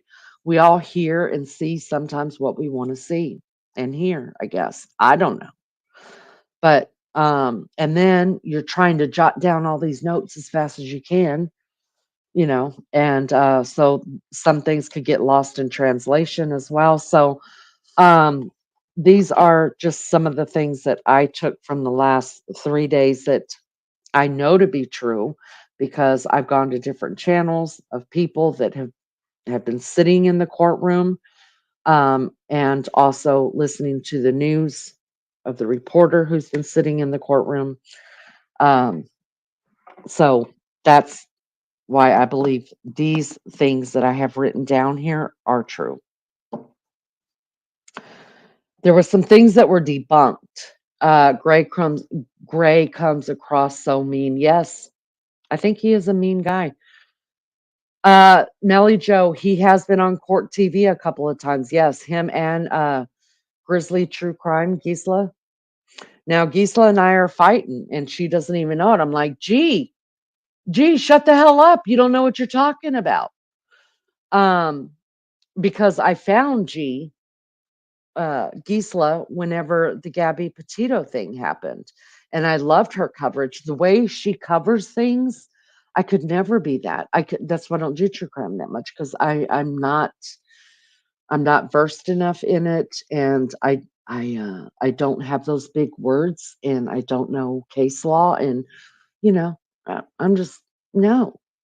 But G, she's on it. But I'm telling you, me and G are fighting over this Delphi thing, and here's why. I know what the hell I'm talking about because I have followed it since the beginning. I think people who have come into it now that it's popular on YouTube, a whole lot of people are around it now, right? And they haven't been there from the that would be like me trying to jump into the Summer Wells thing, you know? I don't know what the hell I'm talking about. I'm just listening to a couple YouTubers who may or may not have it right, and that's what I'm going. No, no, no. I've been here since day one. Um, and so me and G are fighting over this stuff because if she had been in those groups from day one, if she had been to Delphi and walked part of that bridge and walked down to the crime scene, all this, then I think she would have a different view of it. So we're fighting. So Gisela, I know you're listening to me because you love me as well. You're wrong. Richard Allen is the bridge guy. So here we go. These are some things that I have found that we have. I love Grizzly too. I really do, Genevieve. I do. I heard a guy ask, "This is where we left the girls." The other guy said, "No, over here. They were on video." Right. We have to go back to that guy, Diamond Lucidity, wasn't even the guy who found the girls. So that's what I'm saying. A lot of people said a lot of things, and a lot of things were done just for clout. Here's some debunk that we know for sure now. So there was yellow rope found in the area where the girls were found, and when the Odin theory came out that this was a ritual killing, one of the things they said was that the yellow rope was there because Odinists use that in ritual killings. First of all, I would like just one person to find somewhere something that any Odinist had ever done any ritual killings. Maybe they do, maybe they don't. I don't know, but I haven't found them. But anyways, the one of the theories that went around was that yellow rope was used by the Odinists to either kill the girls or tie them up or something like that. We know now that the rope was actually brought in by law enforcement. They used it as a grid search. So they roped off the area. The area that they roped off was 30 feet? 30 square foot was the crime scene. Out of the 30 square foot, inside and out of it, they use that rope to mark off, like, say, 2 feet. Everybody is searching in that 2 feet area for anything, for a piece of hair, for a spot of blood, for anything that could have be used as any value. Once they have searched that 2 feet, they removed the rope and moved it to the next 2 feet. So you see, it was used for grid. So that's where the yellow rope came in.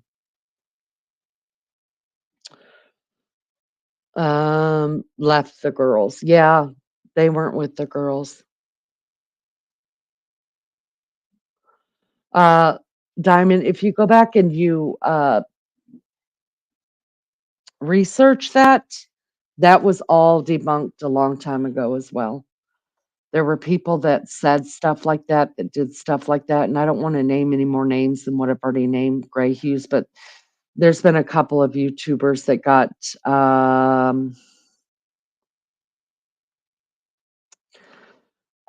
that were doing shit to make themselves bigger on YouTube. So that was debunked. A lot of people don't even follow the clues, I find. They just follow the most popular opinion. That's correct. That's very correct. Love you, Leaning and all. I feel so bad about this. I know it looks like such crap, but I don't know if I can stay. No. Awakened. I'm so sorry. I should have put up a trigger warning. I understand. I know your story. I think we all remember your story, and you go and take care of yourself. And I'm so sorry. I should have put the trigger warning up. Oh my gosh, I feel terrible. I love you too, honey. Go take care of yourself. Gosh, I'm sorry. I'm so sorry. Yeah, for anybody else, you guys, please, protect yourself. This is what I have to say is very, a lot of it's going to be gruesome. And it talks about the murders of 2 young girls. And if you can't, for whatever reason, stay for that, I understand completely, completely. And just protect yourself. And I love you. And thank you for your support. All right.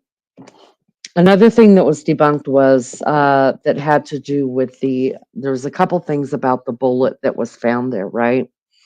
So some people said that the bullet was found a week later, days later, blah, blah, blah, right? Some people say the bullet was found away from the girls, like a couple feet or even 20 feet away from the girls. I've heard all kind of things about the bullet, you guys, the magic bullet. The truth of the matter is that that bullet was found under Libby's shoe that was under Abby's body. Bye, Ann. Love you.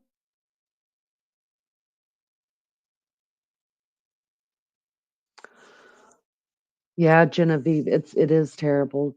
Don't know if talking about some people, but one that said it was the first in line to get in court first night.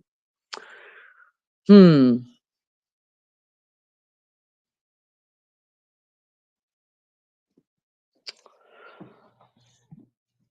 right. So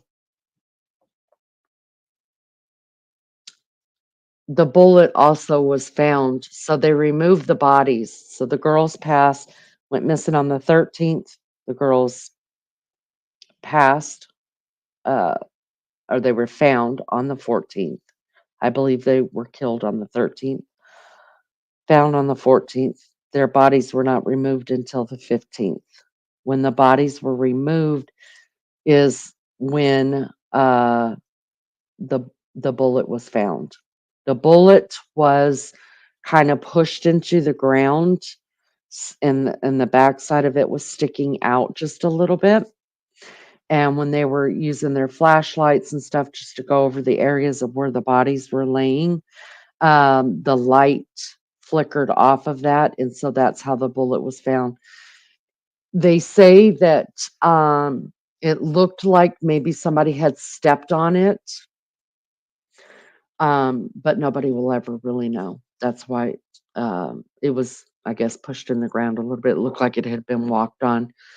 Now, mind you, it's cold, it's wet out there, you guys. So that ground was not dry. So if you stepped on it, it'd be kind of easy to smush something down.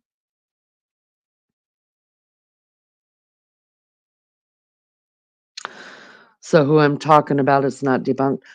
Then that must be something else, Diamond Lucidity, than what I've heard. What I heard was the 2 boys. They were I'm calling them boys because I think they were early 20s, late teens, like two boys talking about that, and one YouTube creator who is not on YouTube, I don't think anymore, is the one that put it out there. Okay, then we're talking about two different things, and how it's the same story, I don't know. But I will look it up. Um, so the police were asked on the stand what type of gun that they carry. Um, and the police use um, 9 millimeters. P265 is what I've written down. I could have that wrong, but I know they use 9 millimeters. The bullet that was found there was a 40 caliber 6-hour gun, which is the kind that they um, retrieved from Richard Allen's house. Okay, so whenever we're talking about, oh, some people say the bullet was found like 15 days later when they went back out for, because the branches that were and the twigs that were laid across the girls, they didn't get those until I think it was either 15 or 17 days later. I've got it in my notes. They didn't, for whatever reason, they didn't collect them. They said that they have never found DNA on anything like that before, so they didn't think they needed to collect them. 2 weeks later, they went back and got the branches that were actually on the girls and took them to a police department and was put put up for as evidence. So a lot of people say when they went back for the branches, that's when all of a sudden they found the magic bullet. That's not true. The magic bullet, whatever you want to call it, was found on the 15th when they removed the girls from the area. So the it would not have matched any of the guns that any of the officers were carrying that day, which is what people were saying as well, that maybe an officer dropped. No, no, they didn't have the same type of guns. Then we all know that the search was called off at some point. Just because the search was called off, I mean, a lot of people went crazy that why did the police quit searching? Why was the search called off? Well, um, I walked through there during the daylight, and I couldn't tell you how many times I almost fell if my son wasn't holding both my hands to get me through it, because it was knee deep of leaves. And then under the leaves, you've got branches that you can't see because the leaves are so thick in areas there. You've got twigs. You break a neck. So I can understand why they said, guys, it's not safe for anybody to be in these woods right now. Um, you're just going to hurt yourself. Now, they can't stop people from going. Part of the family was still out there. They stayed out there. A couple of cops actually still stayed out there. But as far as like having an organized search teams out there, they called that off because nobody needs to be sued. Let's just be real. And that's what would happen. Somebody broke a leg or broke their neck. So just the organized search was called off. There were still people searching through the night. Now, what the officer who actually was searching around the area, like I said, where the girls are found is there's a cemetery, okay? On the other side of the fence of the cemetery it goes out just a little bit and then it has a drop down, right? And then so you go down that hill, which is pretty far down. And then you come to Ron Logan called it a ravine because it's a flat area. It's the only area. If you look around, if you're standing in that area and you look behind you, you're going up a hill. If you look to either of the sides of you, you're going up and down and up and down and up and down because it's hilly. If you look right in front of you, there's the river. Okay. So he wasn't down in the ravine part when he went and was looking through it. Now, mind you, this was not a search and recovery, you guys. Or what is the one where they're actually looking for deceased people? They're looking for kids that are alive. They really thought they were going to find these kids alive. So they're not looking at the ground. You know what I mean? For somebody laying down, they're just looking for two teenagers walking through the woods that are coming back from somewhere they shouldn't have been, or lost, or whatever, right? R&B vet. Hello, you good looking man, you. Um, anyways, so when I'm going to jump ahead really quick. When the officer that got called after the bodies were found, he walked up on the crime scene past where the girls were even at. His back was kind of to him. He was actually looking like towards the river where they saw these like slide marks coming up from the river, like they were crawling out of the water, and they kind of slid just a little bit. They saw those. Yeah, Anthony Greeno's the one that I did not want to discuss. I don't believe anything that Anthony Greeno, for my own reasons. I believe he's the one that I was talking about as well. I don't believe anything Anthony Greeno has to say. Nothing, zero. I'm sure there's a piece of a truth in whatever he says. There's always truth to everything. It may just be a word, but do I think that he's a credible person to listen to about anything? No, other than the fact he grew up in Delphi and's in and out of the system in Delphi and knows all the players. I understand that, but that doesn't make you a responsible person to be talking about the case. That's just my opinion. So, anyways, he was looking at the slide where somebody had slid, and they told him. They said, "You just passed them."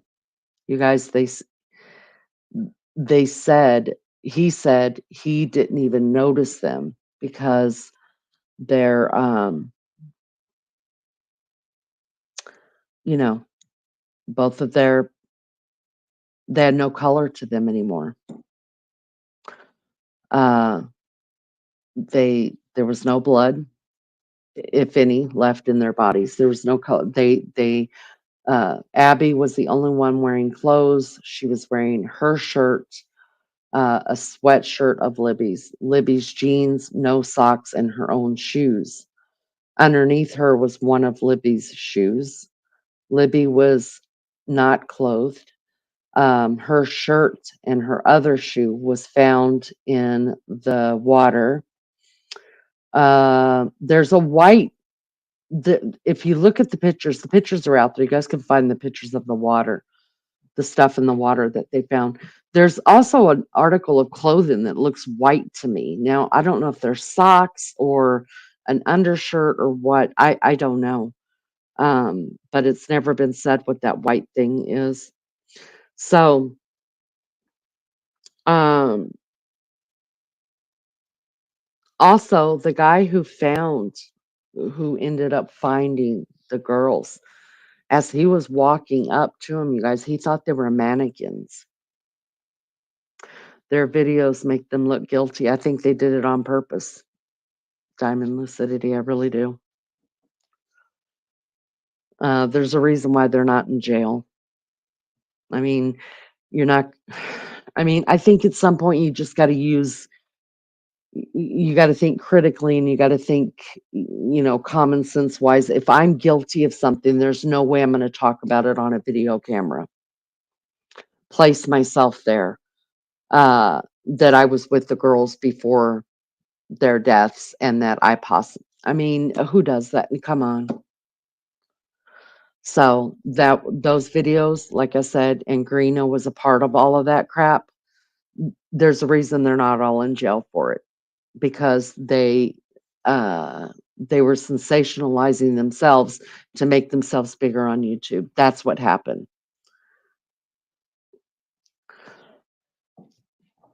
All right.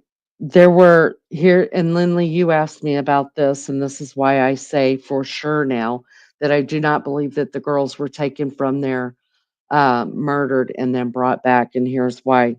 There were 4 blood patches, stains, pools found. Okay. 2 of them were actually like big pools of blood, and the other 2 places were kind of like somebody was dripping, dripping, dripping blood. Okay. From that, they were able to determine that, again, you guys, this is a trigger warning, trigger warning. From that, they were able to determine where Libby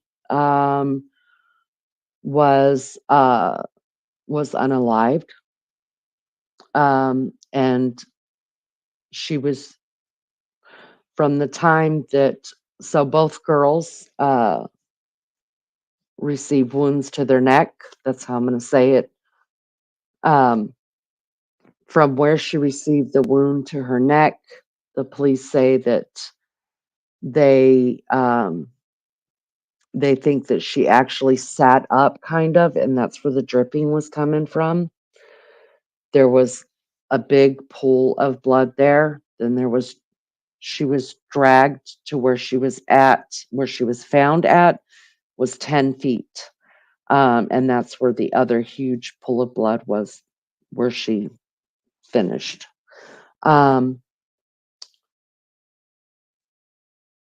Where Abby was found, there was a lot of blood as well. But Abby, remember, Libby was completely nude. So there was nowhere for the blood to go other than to the ground and on her. Abby was clothed, so the clothes were covered in blood, not so much on the ground. I'm hoping that I'm not being too graphic. If you guys feel like it's too graphic, please let me know. I just like to get facts out there of this. I think that's about it that I'm going to talk about on the blood. There was talk of an iPad, that Abby actually had an iPad that her mother didn't know about. She did not have a phone. Her mother didn't know about the iPad, blah, blah, blah. Anyways, it turned out to be Libby's iPad. And the police could not get into it because of the password. So that iPad was found at Libby German's house that Abby was using. Now, Libby's phone had, you know how you put your thumbprint on it to unlock your phone? Libby's phone, she could use her thumbprint, and Abby, she had it set up for Abby to use her thumbprint.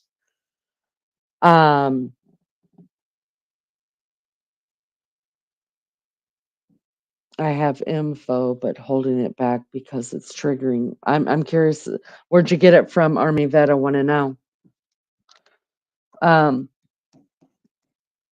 So there were we've only seen that little bit of video that was actually looped. And then we've seen 2 pictures from that day.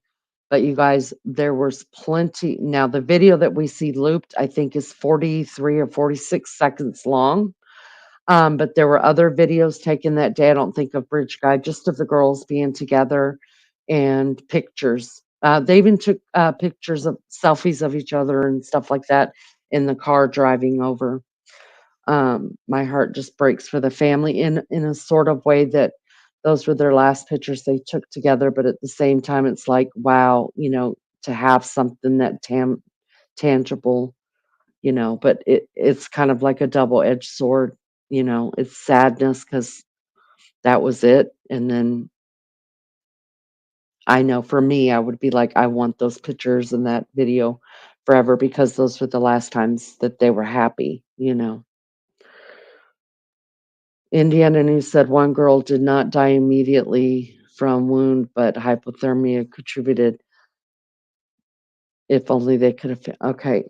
So I haven't heard that, so I'm not going to say it's true or it's not. It's not true. It hasn't come out yet in anybody's testimony. They're saying that both of them, what has come out in testimony is that both girls died on the 13th.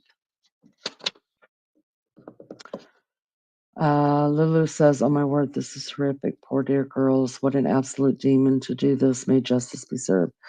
Does sound like more than one perp did it, though. I don't think a lot of people believe that. I don't believe it to be true.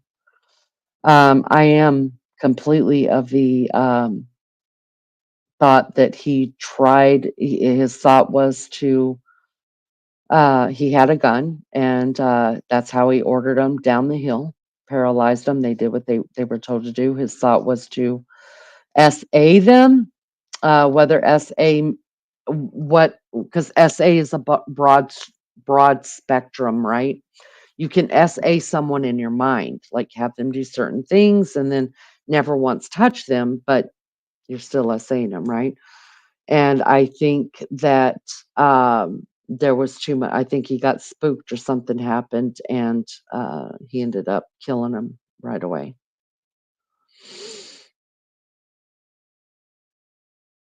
I am tracking the defense. So are you in the courthouse?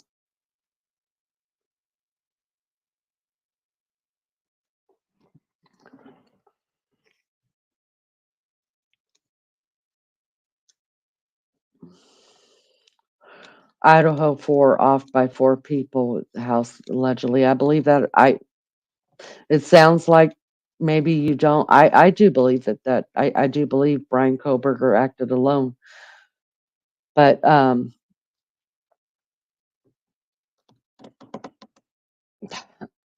top secret. How do you Army vet, don't play with my emotions. All right.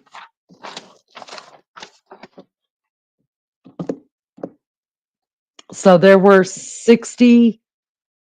Some people are saying there was 40, but by the account, there were 60 things shown, whether they were picture, images, or video. They haven't watched the videos yet, you guys. They have not seen that video yet. So exhibits, there's been 60 exhibits already that have been shown in court. The video, there's kind of a fuss about the video right now because we have been told when the video first came out, down the hill video, they didn't put any words to it. We all put the words to it, and then it started getting. That's just what we all believed it to be said. I still believe that it says down the hill. That's whenever police came out and confirmed that that's what it was, where he says down the hill. The jury members are they're going to hear and see it, but nobody in court right now is saying the down the hill video or saying to them, you're going to hear a video and hear the bridge guy say girls down the hill. So they're going to just play it for them and play the video for them and with the audio in it and let them make up their own minds as to what is being said on it. I think that's cool. A lot of people don't, you're right. A lot of people don't believe that one man could do Delphi. Listen, 2 young girls showing them a gun. You don't have to be young. I'm one. You point a gun at me, I'm going anywhere you need me to go. And we're talking point blank, right? I mean, it's not like from across the room. This is right at them in their faces.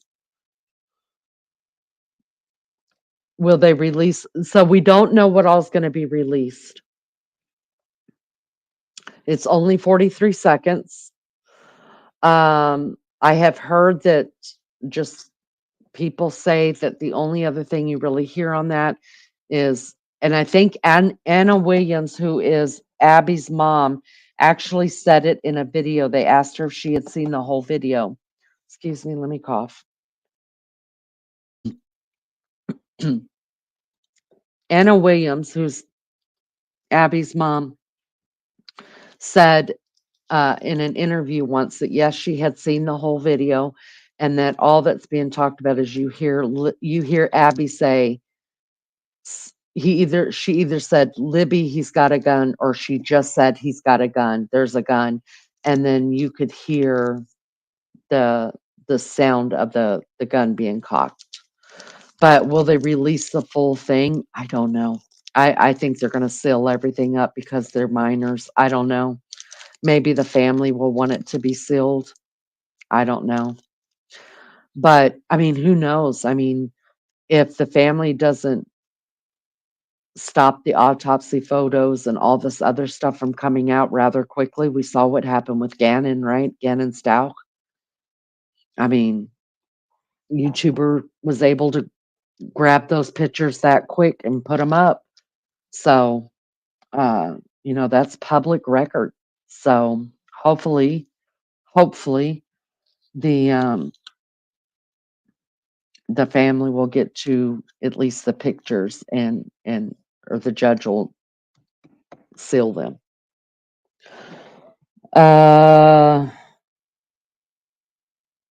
When the pictures were being um so it was 90 minutes of photos, you guys. It took 90 minutes to get through all the photos.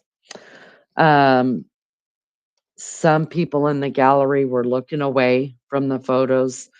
Some only watched part of them. I heard two people say that they watched the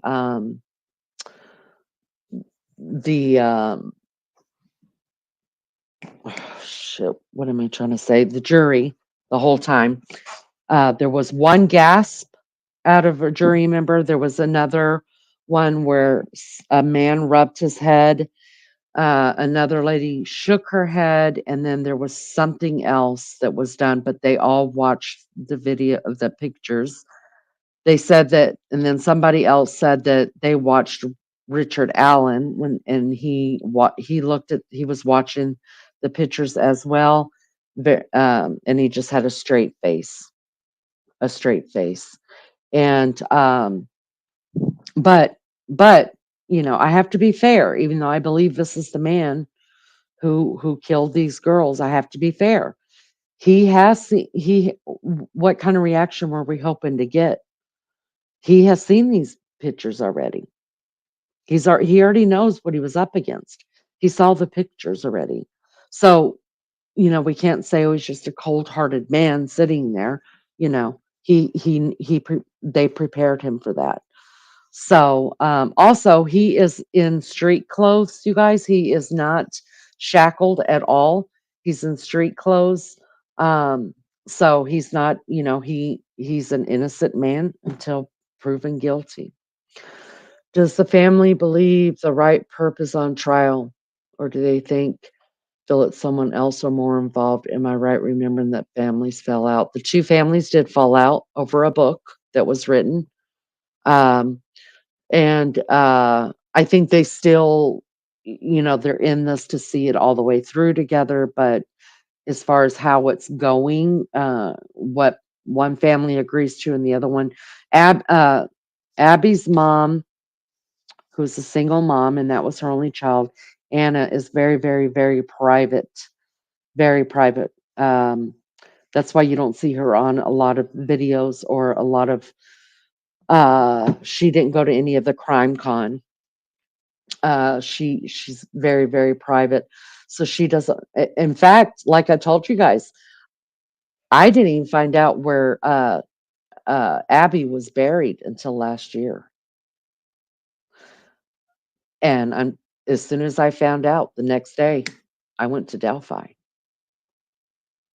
So all of us thought she was buried in Michigan, where her mom was from, because even though they both had a public memorial and viewing at the school, and Libby had a semi-private kind of funeral. Everybody knew where she was being buried. Abby's funeral was extremely private, and I don't even think Libby's family attended. and it was not put out there at all. We all just automatically assumed she took her home to Michigan, but she is in fact buried in a different cemetery there in Delphi. 90 minutes is a long time to view photos, correct? Indiana State Police and Allison Gunn determined the unspent round located within 2 feet. One of the victims had been cycled through Richard. Yes. Yeah, but it wasn't located 2 feet, Army vet. It was actually underneath Abby's body, underneath it was underneath Liberty's shoe, which was underneath Abby's body. So she was actually laying on top of the unspent round, sorry. When asked about the unspent, Allen did not have an explanation of why the bullet was found between the girl's body and the probable cause affidavit said. Right, open the affidavit. I am gonna open it as soon as I finish up this. Maybe when he was there hunting or shooting targets. Yeah, you can't hunt in that area. Uh, there is no hunting in where the girls were found in those woods in those set of woods right there. There's no hunting there. He did look like Bridge Guy before he lost the weight to change his appearance. That's right. That's right. I'm gonna bring the next time I do a live on this, I'm gonna let a couple days go by, get a couple. I don't want to do a live every day on it, but let a couple 3 days go by, and then we'll keep putting out what we see, what I'm hearing about in court. I'm gonna bring up how much he's changed in these pictures. It is amazing. And unfortunately, when he lost all that weight, everybody forgot what the man looked like when he was arrested. Pissed me off. They're like, this little man, there's no way this little guy could have done that to 2 girls. And he's so mentally ill. And fuck you. Look at his pictures. So now he's back up to a healthy weight. He was overweight whenever he was arrested. Now he's back up to and he's a little guy anyways. You guys, he's only 5'4". He's a small man. But a small man with a big gun, because every gun's big. When Allen voluntarily spoke to the police on October 26, 2022, he said he never allowed anyone to borrow that gun. That's right. Which he said he owned since 2001. That's right. You guys will also hear, I saw somebody, I think it was on court TV, that said that they found out that he was an authorized carrier of a gun. What they failed to tell you was that expired years ago. Just pisses me off. Just tell the truth. Quit sensationalizing shit. Who cares if he was a conceal and carry guy? Tell the truth. He has not been licensed to carry a gun in years. Just pisses me off. Plenty of pics when he weighed more. Right. Listen, I'm going to be honest with you guys. I have the crime scene pictures. I have 2 of them. When they went around YouTube, I got them. And that's another reason why I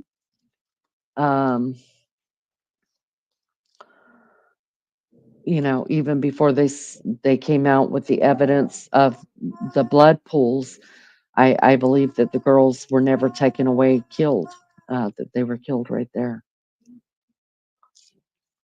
All right, let's see. I told you guys 30 feet, a square foot of the crime scene is what they roped off. There were no life-saving measures done because they could already tell right away by looking at the girls that they were deceased.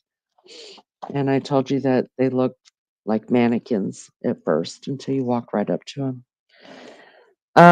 They were found less than 20 yards from the stream. A lot of people thought it was further in. A lot of people thought it was right there on the banks.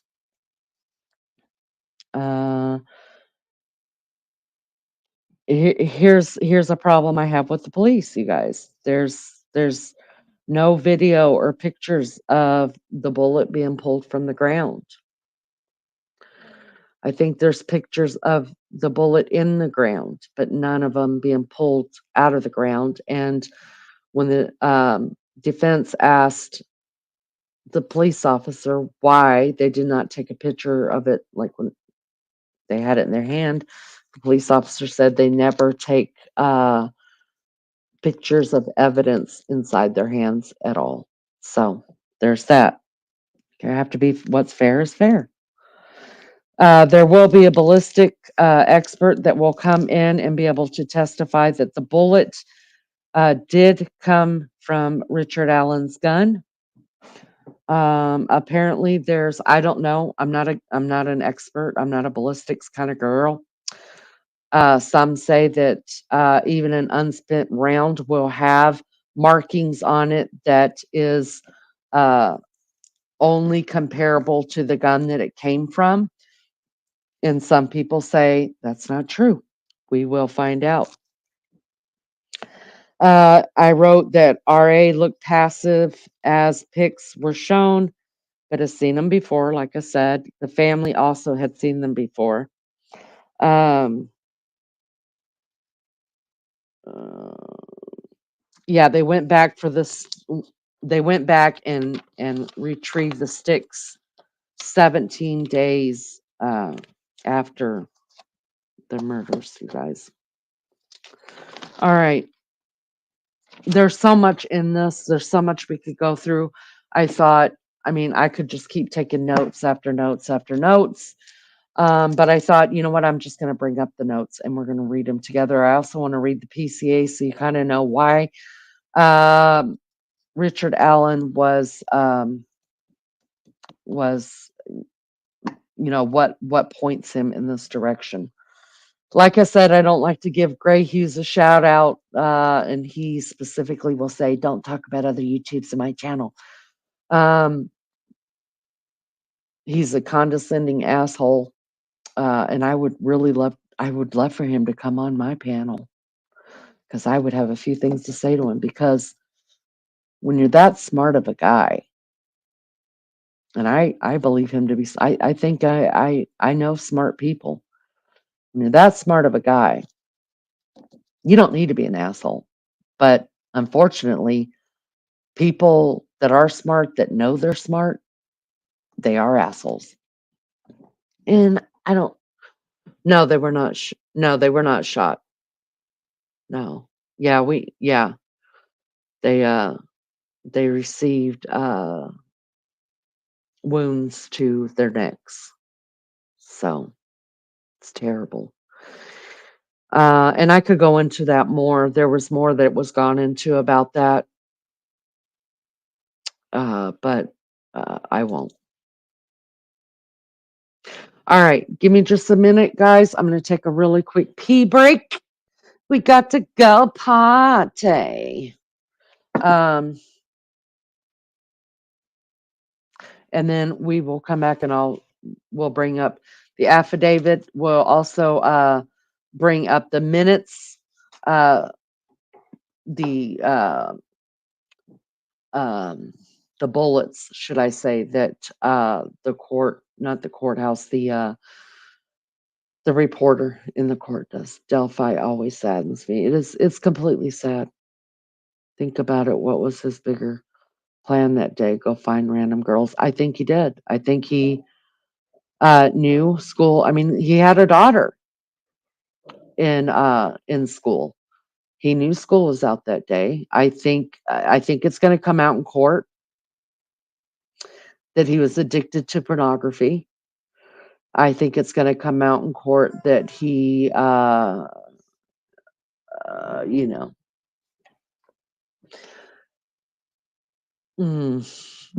I think his intent was to go and definitely at least kidnap the girls and SA them. I am not of the opinion that he ever meant to leave them alive. He had too many weapons with him to, there's no reason to bring a knife. There's no reason to bring a knife at all. So He knew he couldn't use the gun. There were too many. I mean, it's a huge. I mean, people live right there. You know, they would have heard the gunshot. You're not allowed to. You're not allowed to hunt in those woods right there. It's too close to properties. Too close to houses. People are walking. It's trails. It's a hiking trail. You can't. So if somebody would have heard a gunshot, that's trouble. So I think he brought the gun to intimidate them to whoever he was. I think whoever he was going to kidnap, and then he brought the knife to kill him. I believe that. I really do. There's no other reason to have a knife on you. He was never going to let them go alive. One or two, I think he just, you know, Abby was just this tiny little bean sprout, you know. Libby was about his size, and from uh the way what they say is Libby fought. Now how they know that, I don't know, because there's no DNA there of him.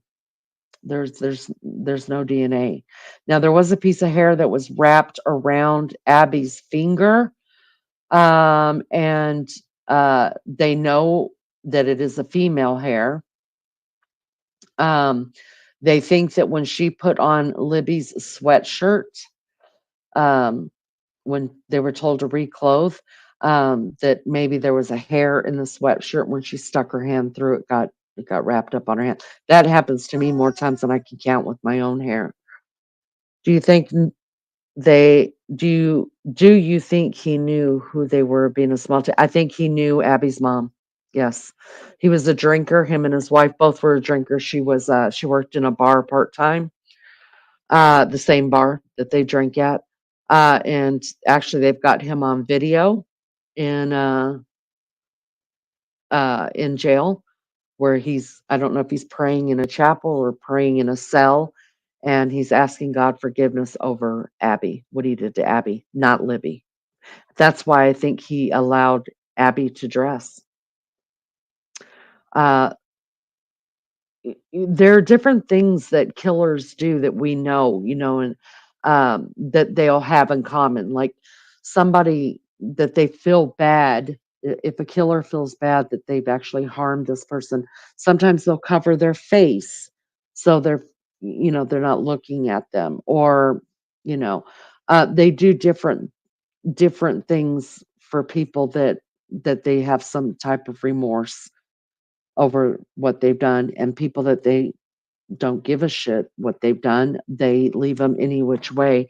And I think that's why both girls were found in two very different ways, two very different positions, and Abby was completely dressed, and Libby was not. So I think that he had regard for Abby and none for Libby. Probably because Libby was mouthy. Maybe. I don't know. I don't know if he knew Libby, but I can almost safely say that he knew Anna, or knew of Anna, has seen Anna. And he probably was shocked when I don't know if he knew even that Abby was Anna's daughter. I don't know. According to court documents released in June, Allen confessed multiple times to the murders in a phone call to his wife. Well, yes, yeah, that's exactly right. And his wife actually hung up on him. His wife kept telling him to be quiet, be quiet, be quiet. She knew their calls were being recorded. He wouldn't shut up. He also confessed to his mother as well from jail. And his wife told him to shut up. He wouldn't shut up, so she hung up on him to end the call. Documents had been under seal since December 22. A judge issued a gag order barring attorneys, law enforcement officials, court personnel. Right. That's right. I got a lot, studied this case 2 years ago. Dude, I've been in this since the very beginning. Yeah, and actually all of that got that all got leaked. So um along with the crime scene. The crime scene photos. They got leaked. DJ, welcome back. Thank you. Thank you. I would have loved to do something in law enforcement, really. But thank you. And uh, crime scene cleanup. I looked into it. My daughter and I, the last job we worked together at the at the um, adult daycare, we actually looked into crime scene cleanup. Uh, and and we were both all about it. The deal is you have to be on here in the States, you have to be on call for 24 hours. So if they call you like at 2 o'clock in the morning, you got to get up, get dressed, go to the crime scene, clean it up. Um, Now, I don't have a problem with the 2 o'clock in the morning crimes. Call me up. I'll come and do it. Don't freaking call me at 11 o'clock in the morning and ask me to come up and clean up a crime scene. I'm barely moving. So, yeah, that's what stopped us from going into it because we were both just, man, we were excited. We wanted to do that. But for her, she's not a night owl, she's a morning owl. We wanted to work together. So the mornings would have worked for her, the night works better for me. Uh, but the problem is I had to get there an hour early just so I could take pictures because I'm morbid. Since the beginning, heard of the throats years ago, right? Family members were on Facebook. That's right. That's right. They were all in those groups. They still are. And then I joined Becky Patty's for a while until her and Anna had a falling out. And I just felt like I mean, they weren't ugly to each other online, but everybody knew what it was about. And it felt like I was intruding on a family's most private. So I had to stop. I had to stop for a while. I still went out to Delphi a couple times, been to not Abby's, Libby's grave many, many times, put flowers on there. And then last year, when I found out actually it was the fall, or maybe it was the spring of this year, whenever it came out where Abby was buried, I went right out the next day. The coroner gets to see the crime first. That's who I talk to first. The saddest thing let me just say this real quick and then I am going to take a break. Because, so the ones that have testified already is Becky Patty, which is Liberty's grandmother, um, Kelsey, who's Liberty's sister who dropped her off, Derek, who is Liberty's dad, who was supposed to pick her up, Anna, who is Abby's mother. Um, so those 4 family members testified first day. Boom, got them out of the way. And they asked how each one of them found out. Now, I've seen an interview before on it, but hearing it come out of court, it just broke my heart again. They asked Becky Patty how she found out that Libby had died, and she said that her sister was out there in the search party as well. You guys, her sister was in the search party that found the girls. So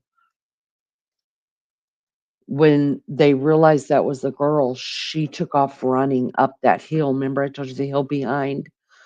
Um, she didn't stay there and look or anything like that. She knew she had to get to her sister. And she said that she saw her sister. She just started walking up to her because where the command post was and where the girls were found was quite a ways away. And she said that, so imagine she had to run up this hill, and I'm telling you, this hill is steep to get up through the cemetery. She was walking like up to Becky and she just was bawling her eyes out and she was shaking her head saying, I'm so sorry. I'm so sorry. And that's how she knew. And then before she had ever got to her, she saw the coroner's van drive by. And then how Anna found out, I didn't find this out through the court documents. I saw an interview with Anna one time and she said that She was at the command post, and I think an officer had walked up to her. Somebody had walked up to her and said, this has been years ago, and said, have you heard any news? And she said, no. And they said, come with me. And they took her inside the command post and they told her, you guys, I cannot imagine. I cannot. And Kelsey, the sister of Liberty, said on the stand, the screams that she heard from her grandmother that day is that it's forever penetrated her and she'll never forget it. So, terrible. This is just, and the saddest thing is that it didn't have to be this huge circus.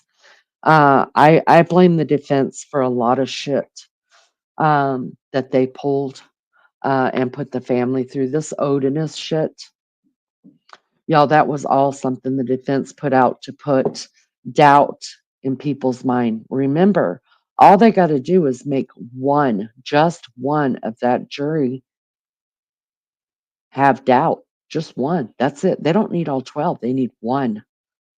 Now, when they put out all that Odinist shit, now I'm not saying that they're not Odinist over there. That's a fact. There's people in the police force. That's a fact. They were wearing patches on their police uniform of being Odinist. When it came down through Indiana that said you are not allowed to wear those on your uniforms, one of the officers went and had the Odinist emblem tattooed on his face and said, you may be able to take it off my uniform, but you can't take it off my body. He got to keep his job. So I'm not saying that, but they used that as a tool, flipped the public, and a lot of people fell for that shit. A lot of people. A lot of people. Imagine being a family member and hearing all this stuff. The reason why I know, Lulu, that the family member believes this is the man, because the tagline for this was today is the day. So anytime anybody posted about Abby or Libby, we would put today is the day in hashtag, right? And then when people were blaming everybody from freaking Gray Hughes to the family members to the cops to this to that to the other, the family would always come out and say, you will know because we will put it out there that this is the guy or these are the guys. When it came out, they put out a they put out a feeler or whatever you want to call it, that they were going to have an important presser whenever Alan was arrested, that they were going to do the police were going to do a presser the next morning, right before the presser went out. Kelsey put it on her Instagram page, his picture, Richard Allen's picture, and in big letters she wrote, "This is the guy." They 100% believe, 100%. And I think by the time this trial's over, I think there's going to be a lot more people that realize this really is the guy. Now, there's still going to be lovers of Richard Allen and think he got railroaded. That's just the way life goes. That's the way, I mean, people think that Manson shouldn't have been in jail as long as he was in jail. People fall in love with these people while they're in jail, right? So, but I think that as time goes on and things are coming out more and more, people are going to realize that really is the guy. It really is. Defense has to defend even if they think their client is guilty. That is correct. Do you think they come up with crazy stuff in actuality to lose the case? I heard somebody talk about that in my endeavors the last 3 days. Somebody asked that question. Who was it to? Oh, the lawyer you know. There, I'm dropping another name for you guys. Peter Tragos. the lawyer you know. They asked him that question. And I like Peter. I'm on first name basis with Peter. Anyways, he doesn't know me. I'm just on first name basis with him. But anyways, they asked him about it because he's a lawyer. His dad was a lawyer, right? And he said he has never met anyone, any lawyer. He's asked his dad has never met any lawyer that has ever defended a case that they were hoping to lose, because they just want it over with and done. They want it over with and done. They don't want it to go back through the appeals. They don't want to go up to the high courts. They don't want it. He said he's never met anybody that has ever done that. The court is, when it started, it was Melly Joe. It was targeted to be between 4 to 6 weeks. The way that Gull is setting this up and moving this right on along, I think we're closer just to 4 weeks. I really do, because they're doing 5 full days, and then on Saturdays we're having half days. So I think we'll be closer to the 4-week mark. So the sooner the better, because if he's found guilty, which I believe he will be, we're not. It's just like Brian Koberger. We're not done with this for 20 years, you guys. He's gonna. How many appeals are they allowed? I mean, it's been 20 years since Scott Peterson was convicted of killing his wife Lacey and his unborn son Connor, and he's still appealing. And there's some DNA evidence that's going to be tested that may prove his innocence. I think he killed her. I don't care. I think the DNA evidence is bullshit. I think he killed his wife and his child. All right, give me a minute to go potty, get me a smoke break, and heat up my coffee. Put something on my throat real quick. And I hope you guys will stick by. We'll go through the PCA and read these bullets, and then I'll leave you guys alone if you want me to. 34 likes. Thank you guys so much. If you haven't liked it yet, please do so. Please consider subbing up. We need 170 more, and then I'm going to shut the hell up about that. Thank you, Godfather. All right, guys, I'll BRB. Stick with me.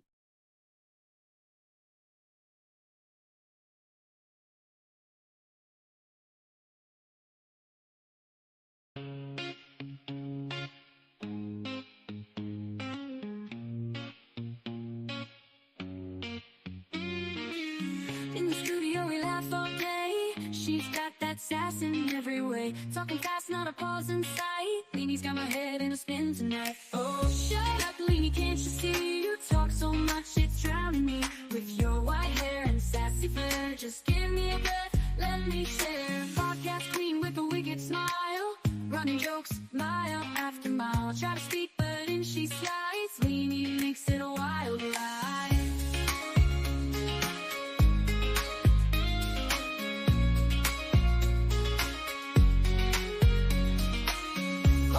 With a wicked smile, running jokes mile after mile. I try to speak, but in she slides. Leanie makes it a wild ride. Oh, shut up, Leanie, can't you see? You talk so much, it's drowning me. With your white hair and sassy flair, just give me a breath, let me share. Oh, Leanie, don't get me wrong, can't imagine life without your song. But girl, you've gotta let me in.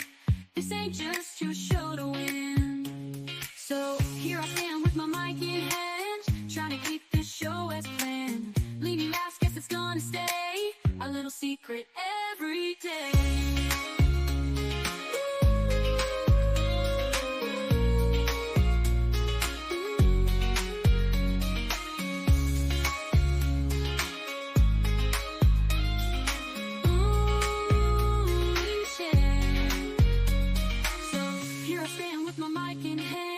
Trying to keep this show as planned. Leanie laughs, guess it's gonna stay a little secret every day. Oh, shut up, Leanie, can't you see? You talk so much, it's drowning me. With your white hair and sassy flair, just give me a breath, let me share. Let me share. Oh,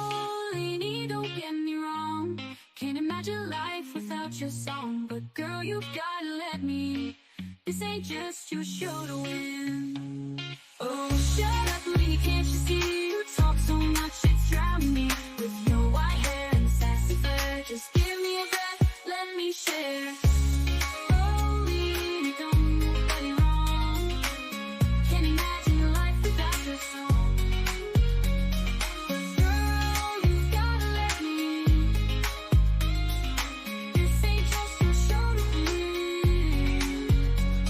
So here I stand with my mic in hand, trying to keep this show as planned. Leaning laughs, guess it's gonna stay our little secret every day. So here I stand with my mic in hand, trying to keep this show as planned. Leaning laughs, guess it's gonna stay our little secret every day.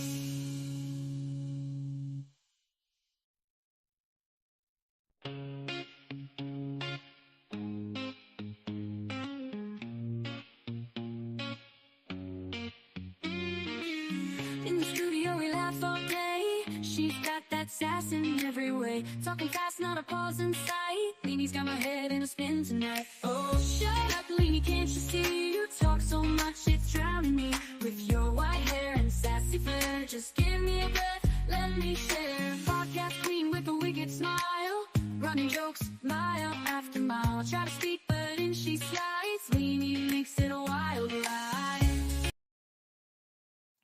Leanie makes it a wild ride. I love that song. Irish Jesse, hello. Trego said, what? I could rewind. I watched him through the Johnny Depp trial. You know, I never watched the Johnny Depp trial. I don't know what I was working. I was working. I didn't have time for that shit. It was it was on his recent Delphi ones that he did. And he was talking about that he has never heard of, that his dad has never heard of or met any lawyer ever that has purposely tried to lose the trial. I think, yeah, there isn't an end to the appeals. The problem is it just goes on for years. The appeal, I mean, it could take you 7 years to get to your first appeal. That's the problem. There is a limit to it. Irish Jesse, good morning, sweetheart. Was warm here today too. Started off cold and overcast, ended lovely though. Aw. Leilani Simon. I don't know how long hers is going for either.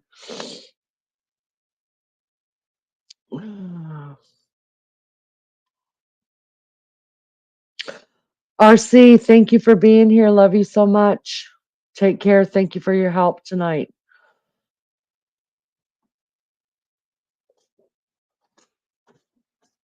Well, it's a cool 52 degrees right here in good old Indy. Good old Indy. All right, guys, I am going to, so let's bring this up. Can we, hold on. Let me do this.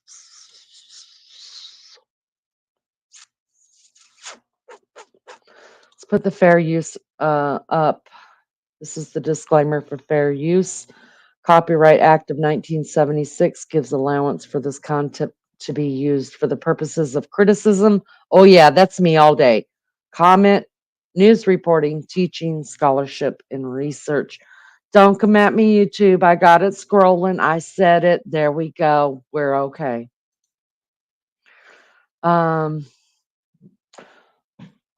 So our Channel 8 News here in Indy has been covering this trial. I think they do a little bit of coverage on it every time they go live.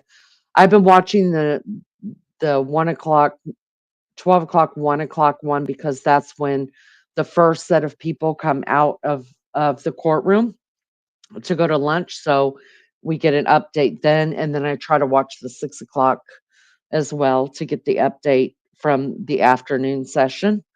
And so that's what I've got here. I've got the bullets on that. I've also got the the probable cause, and we're gonna read that together. Just so you know what they've got him on. What hasn't come out yet is they did search his home, you guys. They searched Richard Allen's home. Um,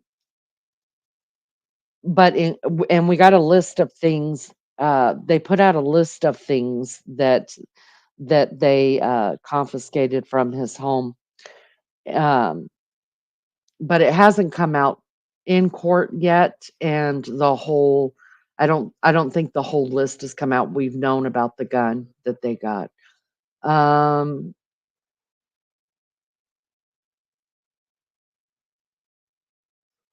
fair use is permitted by copyright statutes that might otherwise be infringing. Nonprofit educational personal use tips the balance in favor of fair use. Yes. Good night, DJ. Thank you for coming in. I appreciate you hanging out with us. All right, guys. Does everybody want me to stop? Because I could stop. We don't even have to continue this. If you guys don't want to talk about this, we don't have to. There's other places. Nunu, what are you doing, buddy? What's wrong? What's wrong, buddy? Y'all, when I got home, this dog, now I love all my animals, but Newt, my Newt dog, he is the closest to me since Shy left. And he actually cries. I'm not kidding you. If I've been like when I came home, when I split the time and I finally got off that plane and I came home like for that 4 hours before I got into the car to go to Oklahoma, he he knows not to jump, but I'll tell him to come and give me a hug, and I'll sit down and he'll put his paws up on my shoulder, and I think he's hugging me. I think he knows what it means, and I'm hugging him. But he cries, he whimpers. Um, every time I come back, and he does that for a couple of days, like he just needs hugs and a lot of pets, and he just whimpers a lot. Um, and then I tell him to go lay down and he's fine. But so he's still doing the whimpering thing and the still needing to be touched and all. We don't have to go on with this if you guys don't want to go on with it. If you do, then I can bring up the other stuff that I've got. There's a lot of people that are covering this case right now. I realize that. I would caution you, make sure whoever you're listening to has watched it and been following it from the beginning, because people that jump into it halfway through have no freaking idea. They're just following what other people are saying, what's being put out right now. Um, so that's what I would caution you with. Um, you going to school? Yeah. Be careful. I'm good as that. Well, since you're the only one answering, Melly Joe, then I will keep going with it. Because I guess it's only your and my opinion that matters right now, Melly. Hey, has anybody seen Mel Mel in their travels? There's a couple people that I've been thinking about. Mel Mel, Mel Mel, Mel Mel. Now that I've mentioned her 3 times, she might come through. Um, Pink fan, Pinky. Been thinking about her. I've really been thinking about, because I haven't heard from or seen Mrs. High before the hurricane hit. If you guys see any of these people in passing, please tell Leanie said hey and I miss them, and I hope they're well. I really do. You think everyone fell asleep? Well, we either fell asleep or some of their name is on YouTube right now. Could be that. Watching somebody else, and that's okay. I appreciate whatever support I get. All right, let me pull this up. Let's see. Nunu, go lay down, buddy. All right. Let me find where we're at. All right, hold on. Make this as big as I can get it. Miss Barbara, I'm glad you're still here. Thank you for still being here. All right. So this is off of our, like I said, our local news here. You've only been on YouTube other than to watch the Leilani court case. Gotcha. All right. Let me go back to this. I cannot see chat right now. So if you're a mod, if you could keep an eye on, if you're still here, you keep on an eye on it for me. I appreciate it. Let me find the first day one blog. Here we go. Make sure that you News 8 at 5 starts now.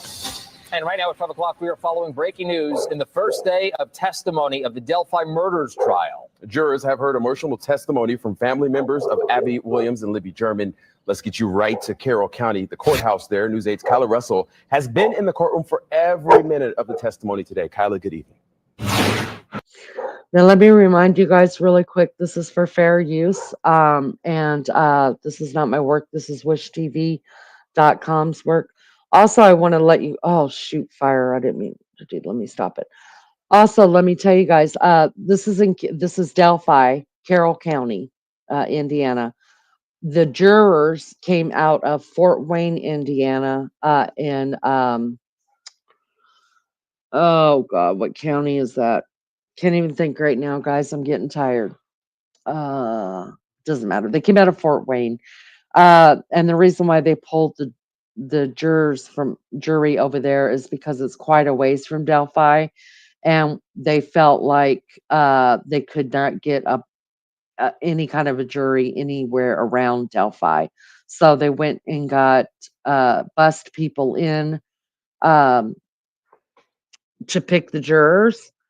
And then the jurors have been sequestered in Delphi and will remain there. Will remain in Delphi until the trial is complete. So this is what I heard. They have no TVs. They have videos that have been given. They can watch certain videos, which are movies that were brought in for them. Could you imagine a VHS player? When I heard that, all I could see in my head was a VHS player with like 20 movies there that Fran Goal probably picked out for them to watch. But so they've got movies there that they're allowed to watch. They don't have TVs, they don't have radios, they don't have cell phones. Can you imagine? Can you imagine? They don't have cell phones, they don't have laptops, nothing, zero, zilch. I think I'd be okay with that. I thought about it and I was like, would I be okay with that for about 4 to 6 weeks? I think I would. I would just have brought cards because I'd be playing euchre and spades. You know, I'd be playing cards. I'd be getting me a game going. I love to play cards. Phase 10. Let's do it. They get to call their families once a week on Sundays. And of course, those calls will be monitored. All right. So back to this. Let me turn it down a little bit. I didn't mean to blast your guys' ears off. Sorry. Little bit of business to tend to. Special Judge Fran Goal told the defense, if you remember those sketches, those suspect sketches released in 2017 and 2019, she told them that although they wanted to have those included in the trial, they could not. Now, of course, that decision came just as opening statements began for the trial that will decide Richard Allen right here, the man accused of killing Abby Williams and Libby German. Carroll County prosecutor Nick McClelland gave the state's opening statements. They lasted about 15 minutes. And he spent much of that time outlining the case that they'll make, saying this case is about 3 main things: bridge guy, an unspent bullet, and the brutal murders of Abby and Libby. He told the jury that they would see photos of the gruesome crime scene and hear from 3 people that were there on the trail that day. And then as far as that unspent bullet, the prosecution continues to say it was cycled through a gun owned by Richard Allen. The defense used much of their opening statement refuting that claim. They say they'll actually bring in several experts to back that up.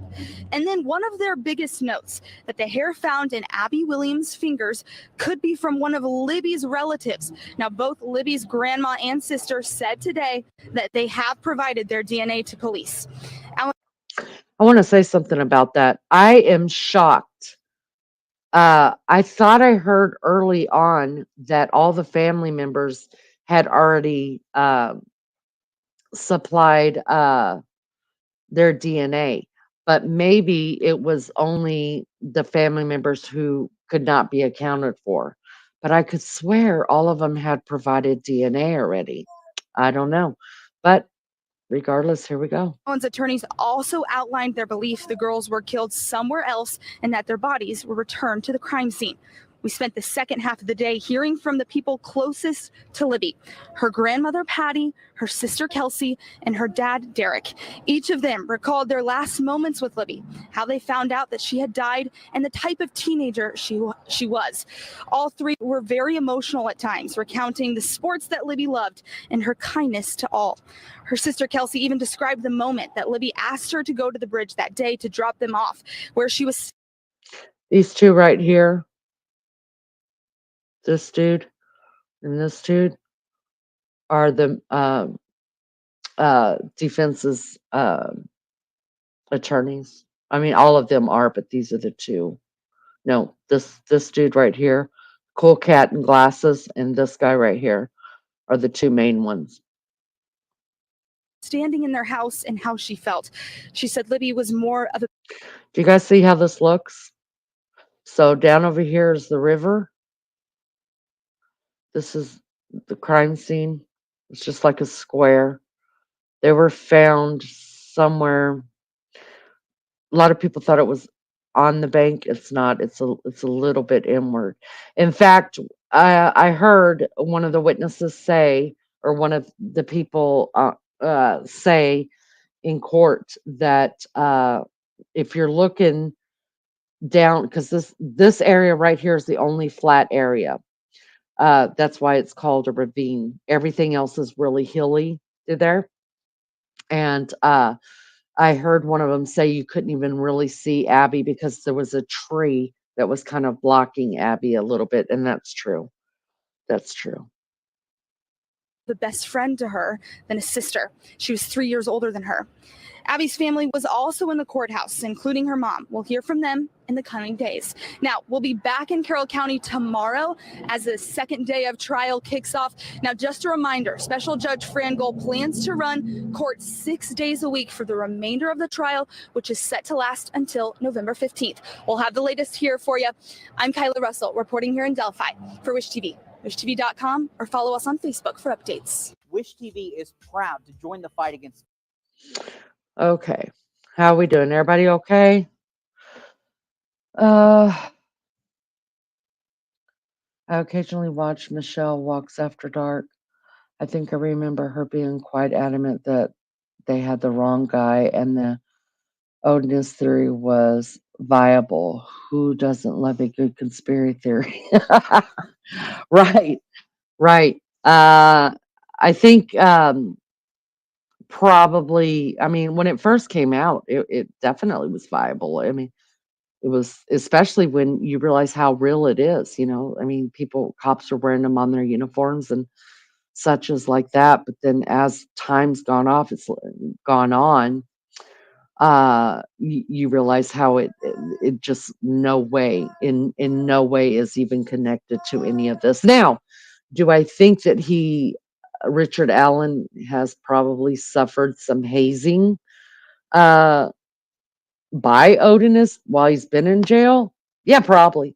But I think even if they weren't Odinists, that he probably would suffer hazing. And let's just face it, if he is indeed guilty of these murders, he deserves much more than hazing.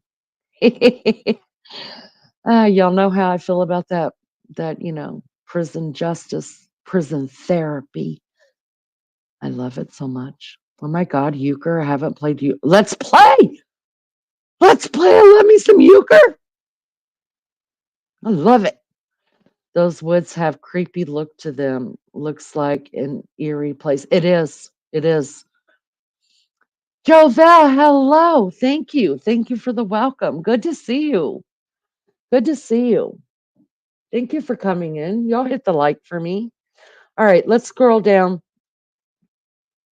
I want to get to the minutes on this. This is somebody she posts, this is Kyla Russell. She posts on X quite a bit. There is some drawings that people have done, sketches that they've done.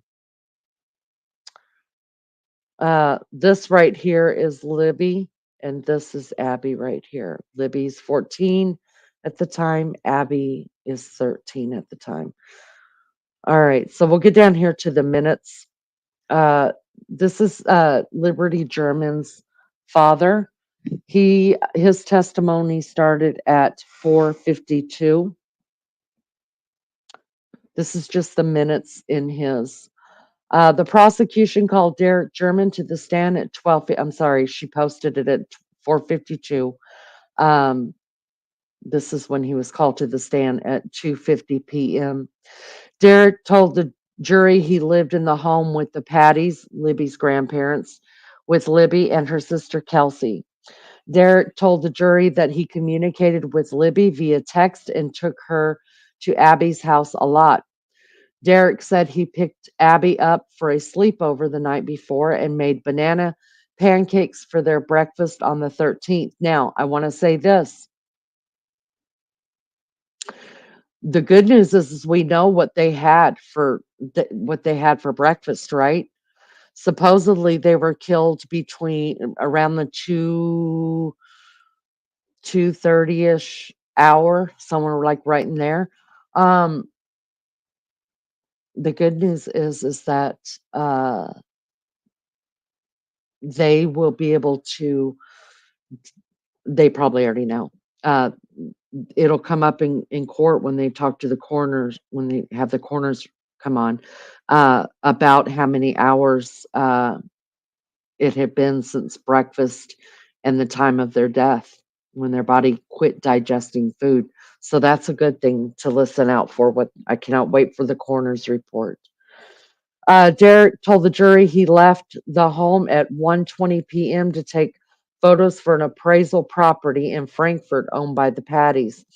Halfway there, Libby called him to pick them up from the bridge. Derek told Libby he had photos to take and he finished the work and went to pick up. He had photos to take and he finished the work and went to go pick up the girls.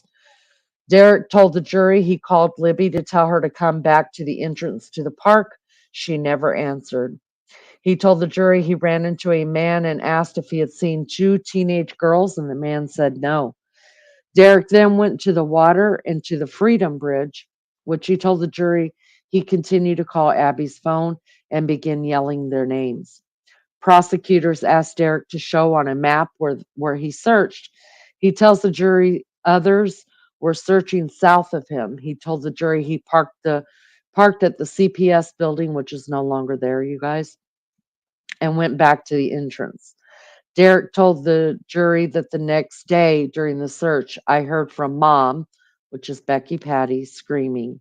I saw the coroner go by and about 12 cop cars, so I knew.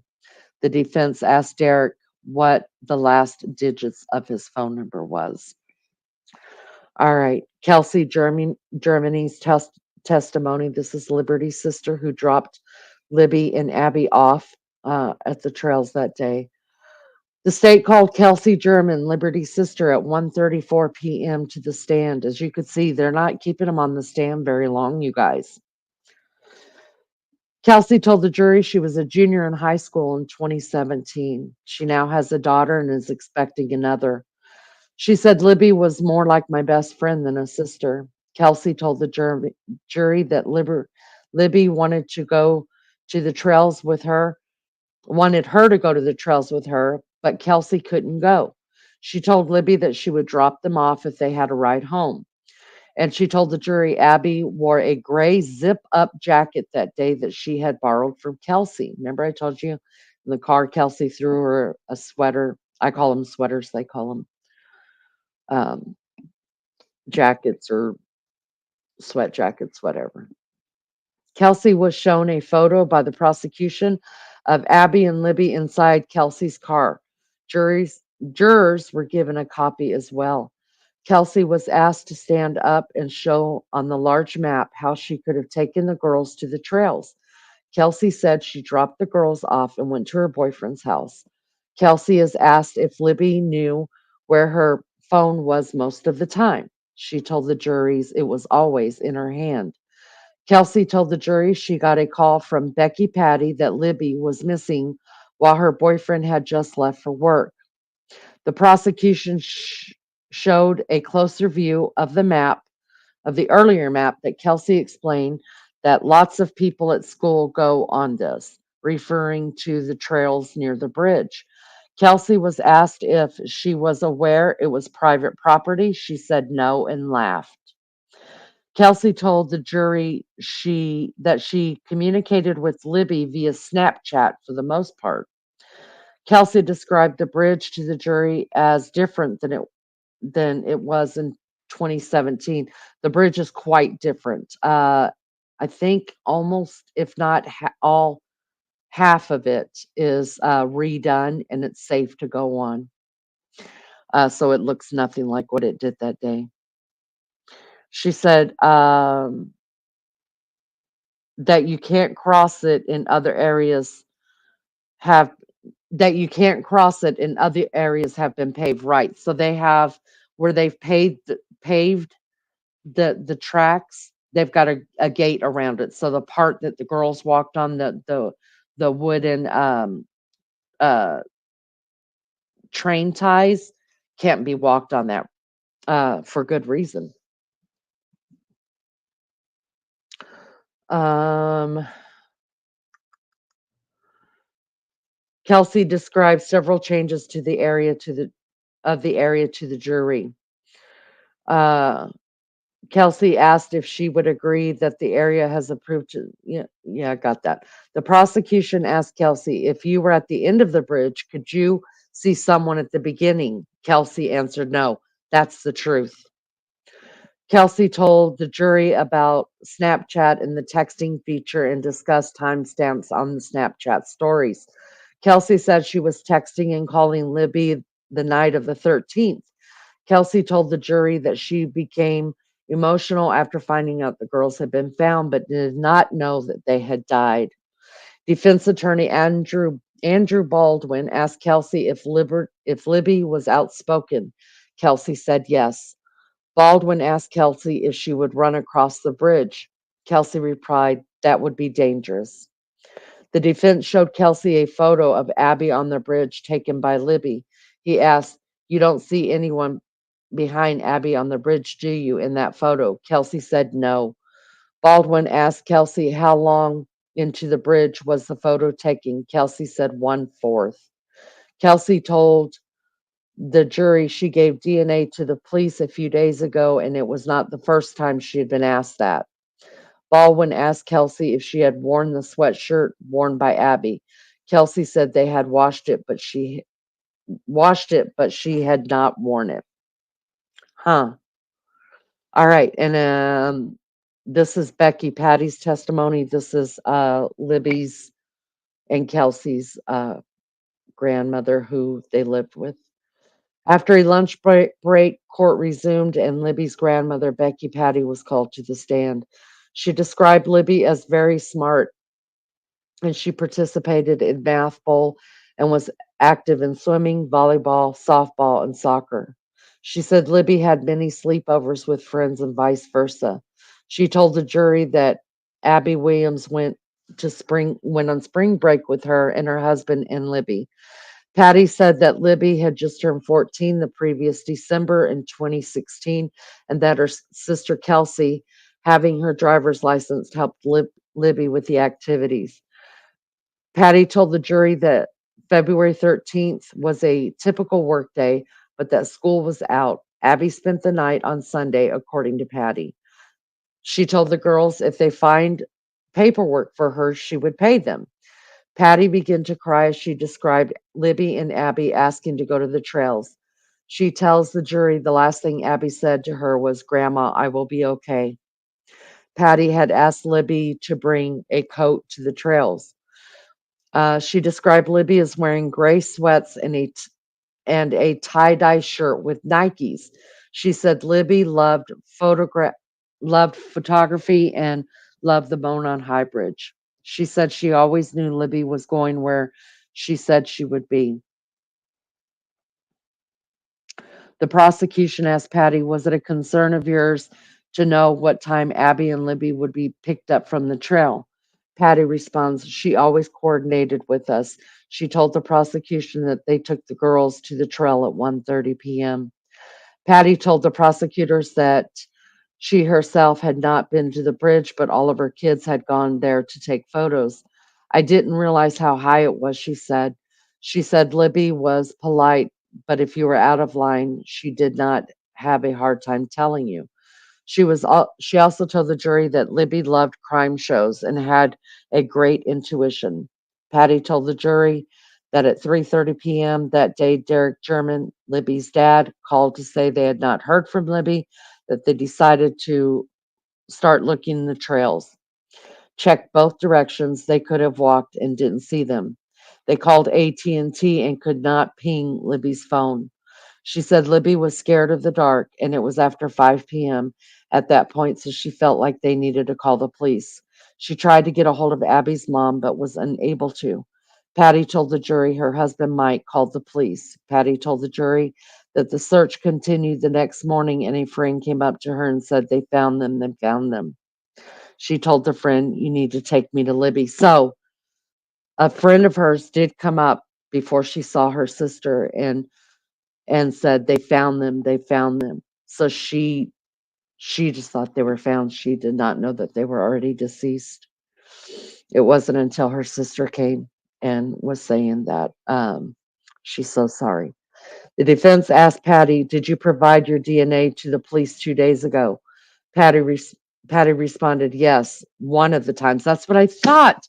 Why did they need the DNA again? I knew they had given DNA before. The prosecution asked Patty, do you know if Libby had ever been exposed to handguns? She responded, I don't know. My husband has a few guns. He hunts. She had not been around handguns. Nobody in our house owns handguns. Um, all right, let me check on you guys. How's everybody doing? Everybody okay?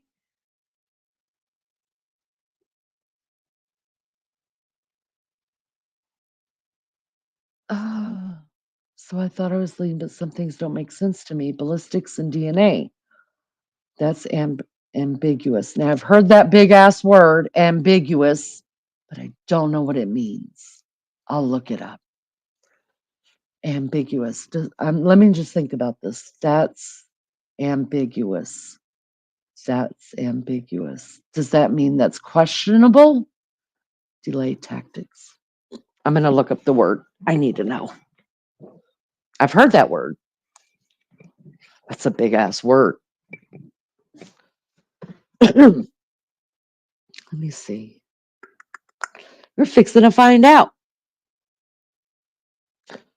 Ambiguous means open to more than one interpretation, having a double meaning. Ah, I got it.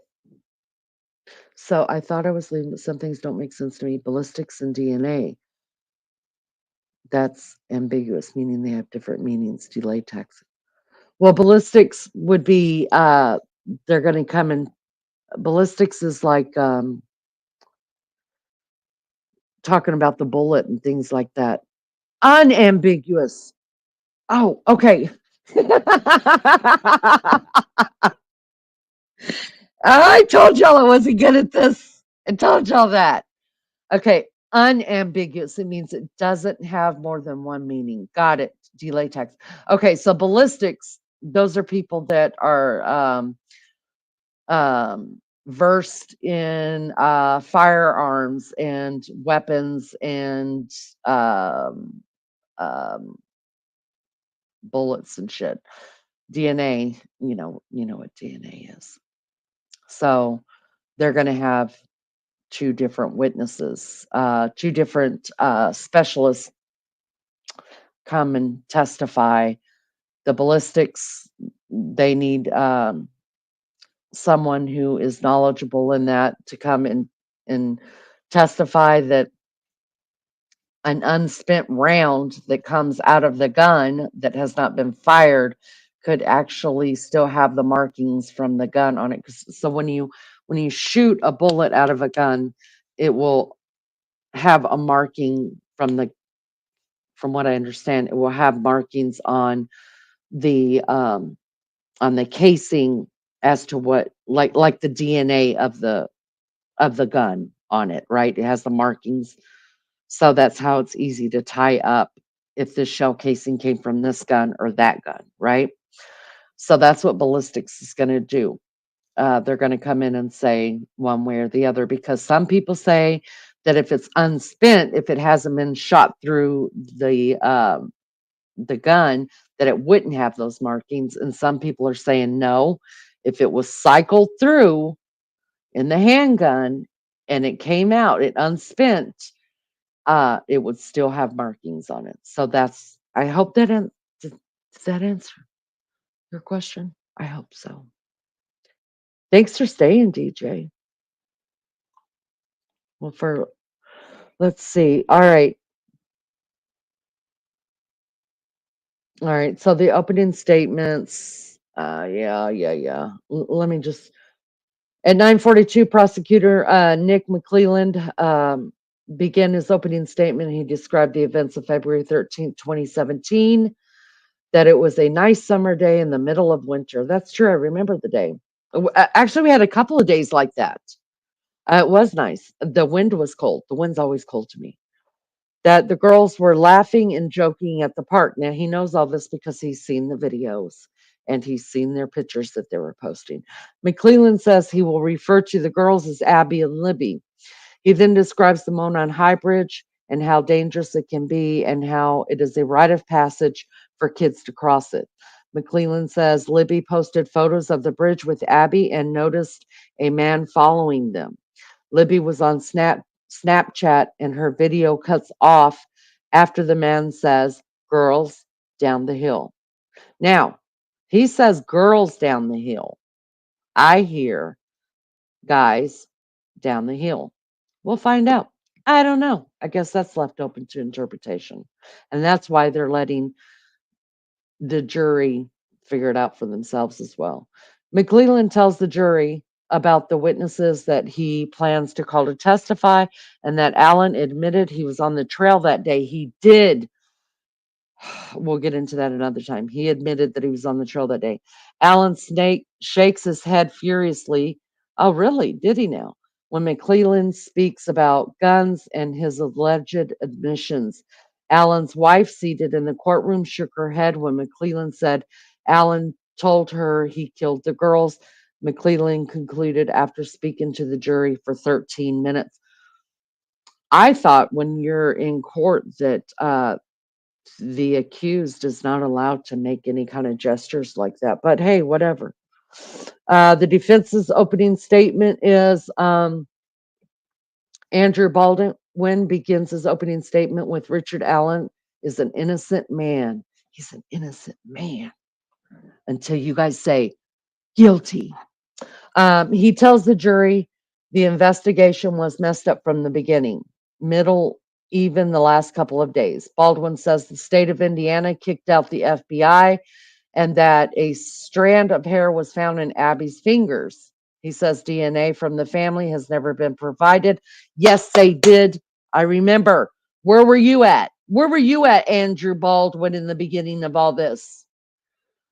And that they just need to test the girl's mother to see if the hair from the her mother doesn't even live in the house. You see, I mean, even the prosecution doesn't know what the hell they're talking. Not the defense doesn't, because right here it says just needed to test the girl's mother to see if the hair is from a family member or not. The mother lives in Alabama. I'm sure he meant grandmother, though. Let me give him some grace. Baldwin told the jury the DNA did not match the girls, but may match someone in the family. Baldwin tells the jury that the prosecution's theory is that at 4 p.m. that day, the girls were deceased. And for the next several hours, the bodies didn't move and that the phone was never found or moved.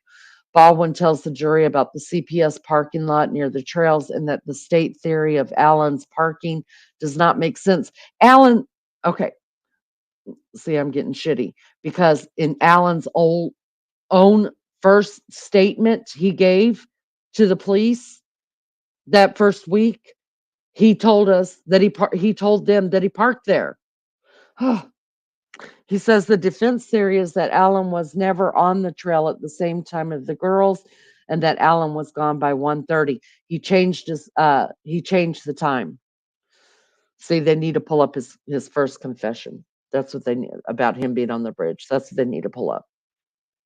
He tells the jury that the evidence may show that the girls went to an access road to a man named Brad Weber's house, that the road is under the bridge. Baldwin then tells the jury we have to believe those girls may have gotten into a vehicle at the road nearby Brad Webster's property. Baldwin says Libby's phone was connected to his cell tower until 5:44 p.m., that it stopped connecting and reconnected at 3:45 p.m., Baldwin says. This is the same phone the state says was under Abby's body. Baldwin says the phone was working when it was found and the phone was out of the area and someone brought the girls where they were found. Baldwin tells the jury that at 4:34 a.m., 15 texts came through to Libby's phone. He describes the search for the girls on the 13th and says the area was where the girls were found was searched, but the girls were not there. They've already debunked that, or they've already had that witness up on the stand that said he did not go into the ravine right there. And they weren't looking for dead children, so they weren't looking on the ground per se. Not one person saw the bodies over there. Nobody saw nothing but creeks on the 13th.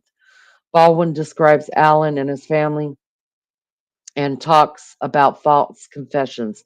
He tells the jury the bullet was found in the ground. Okay. That no photos of it were taken from different angles. He says the bullet was ejected through the gun, but not fired. So they tested it out on a new bullet and the markings were not the same. He tells the jury it's like apples to oranges. Baldwin tells the jury and the defense believes two different people were involved. At 10:53 a.m., Baldwin concluded his statement. All right, guys, all I got left on this is just the probable cause, which I think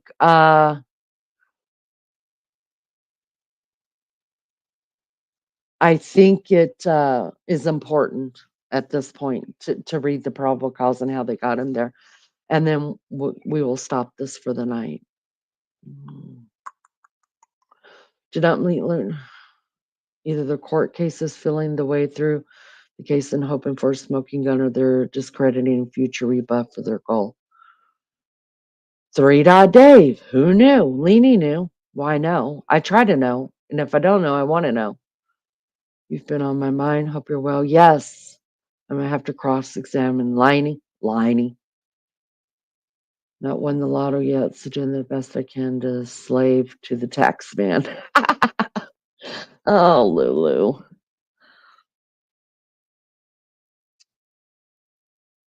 DJ, I'm on your mind. You want to cross-examine according to Leanie. Is that code for your feelings, Kiki made?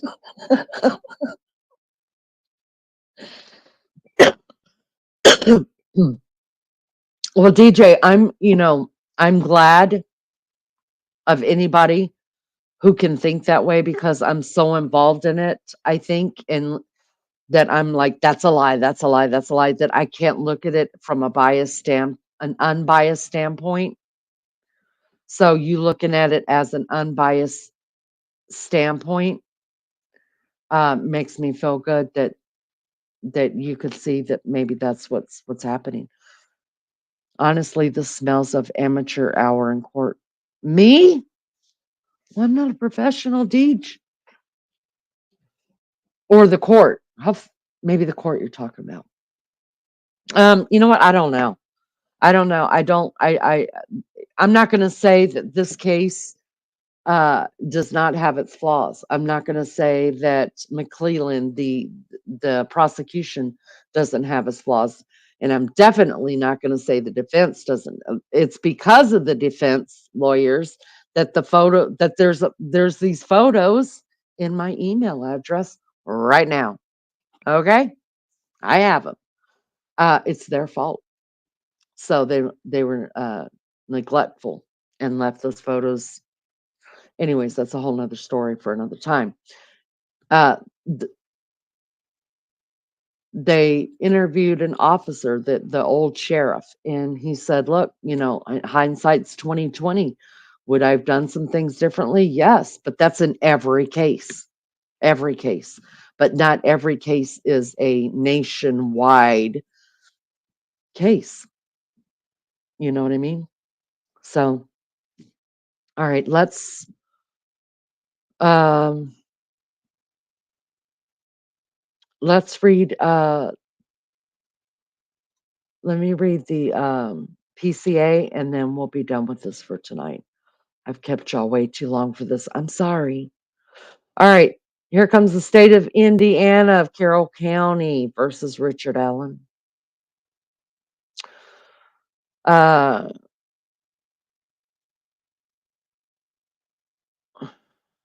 oh, wait. This is not the PCA. Oh, this is something else. So, okay, let me explain what this is. I don't even need to read it. This is not the PCA.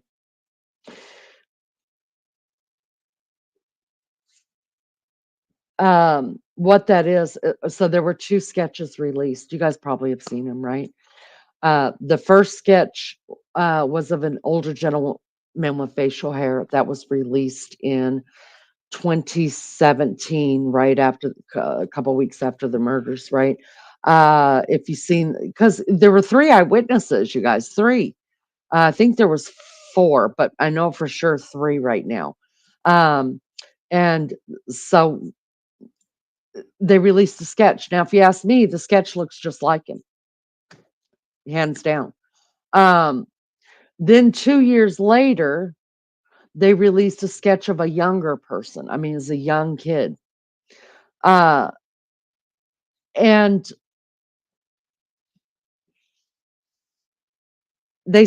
I don't, I can't remember. I don't want to give false information, but when they released the sketch of the young kid, I don't know that they said that it was a person of interest. When they released the sketch in the 2017 sketch of the older man, they said, we believe this to be the guy on the bridge. Now, the prosecution didn't want those sketches to be shown in court because they were not used as an investigative tool to convict or to arrest or to prosecute or to put Richard Allen in jail. The sketches turned out to be not a useful tool at all in any of this. None of this. This is not how he was eventually uh, um, incarcerated, right? Um, so the prosecution said it was not an investigative tool. There's no reason to show it to the jurors, blah, blah, blah. Well, of course, the defense wants those shown in court because it's clearly two different people. And so they want those shown in a court that A, they don't think that either of the sketches look like Richard Allen. B, that it's showing two different people, but yet you're only prosecuting one. Um, Anyways, long story shorter, um, the judge sided with the prosecution and said that because they have no relevance to the case, they did not help in any way find the perpetrator of this crime. So they are not.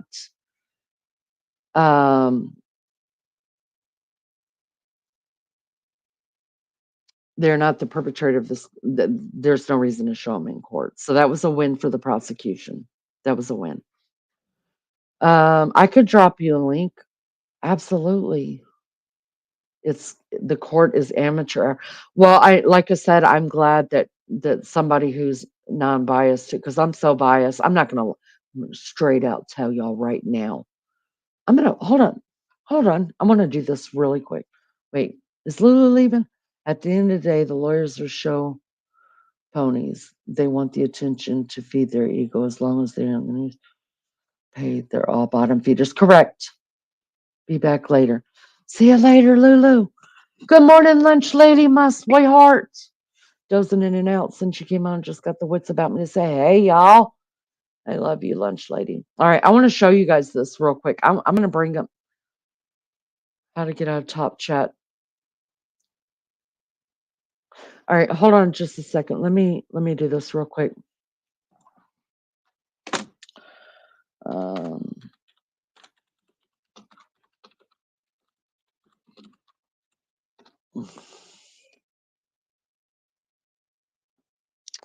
Let's go to images. All right, this is probably the best one. Let me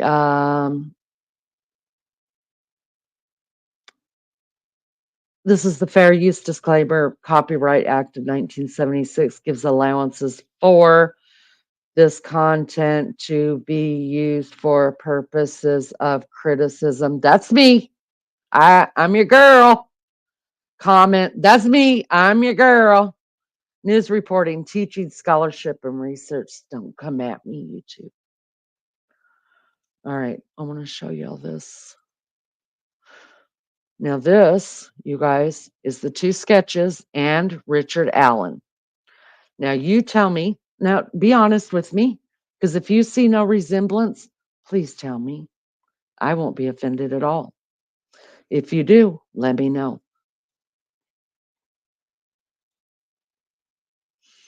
All right. This right here is the first sketch that came out in 2017. They said, we believe this one right here to be Bridge Guy. Right? 2019, this one came out. We believe this person right here to be a person of interest.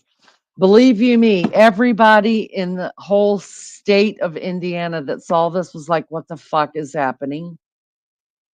Can someone please explain this to us? Why do we have two completely different pictures? Now, Doug Carter's the superintendent of the Indiana police. He's the one that gave the presser when these pictures were released. When this second one of this young guy was released, he said they're not to be used individually. He said you kind of put them together, and he said we believe this to be one person, the same person. We're all going, the hell? That what? Now, I don't know about you guys, but I absolutely do see Richard Allen in the older picture.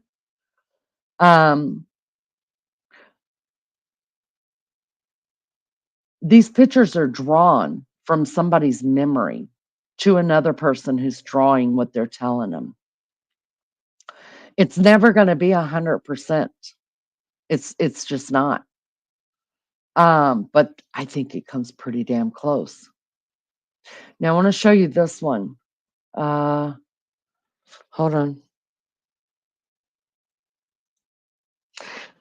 This is what Richard Allen looked like whenever he was around the time he was arrested. This is what Richard Allen, this is what the defense started putting out of Richard Allen. There's no way this man in this red outfit right here could have killed two young girls. He's mentally unstable. He's literally, trigger warning, eating his own feces. He literally was eating his own feces. No lie. He refused showers. He refused most food, lost all this weight, and was eating his own feces. Now, they will say, the defense says that he was having a mental psychotic break. Okay? That's what happened to him. Because mind you, for his own safety, he had to be put in solitaire. He had to. He had to. Plus he wasn't compliant. This is what they're not going to tell you. He wasn't complying. He was allowed to have a tablet to communicate with family and friends, right? He broke two, not one, but two. So they quit giving it to him. I mean, how many we got to buy, right? Your tax dollars, you bought that. So maybe not this feeble little man right here, but this dude right here, or this dude right here. What do y'all think?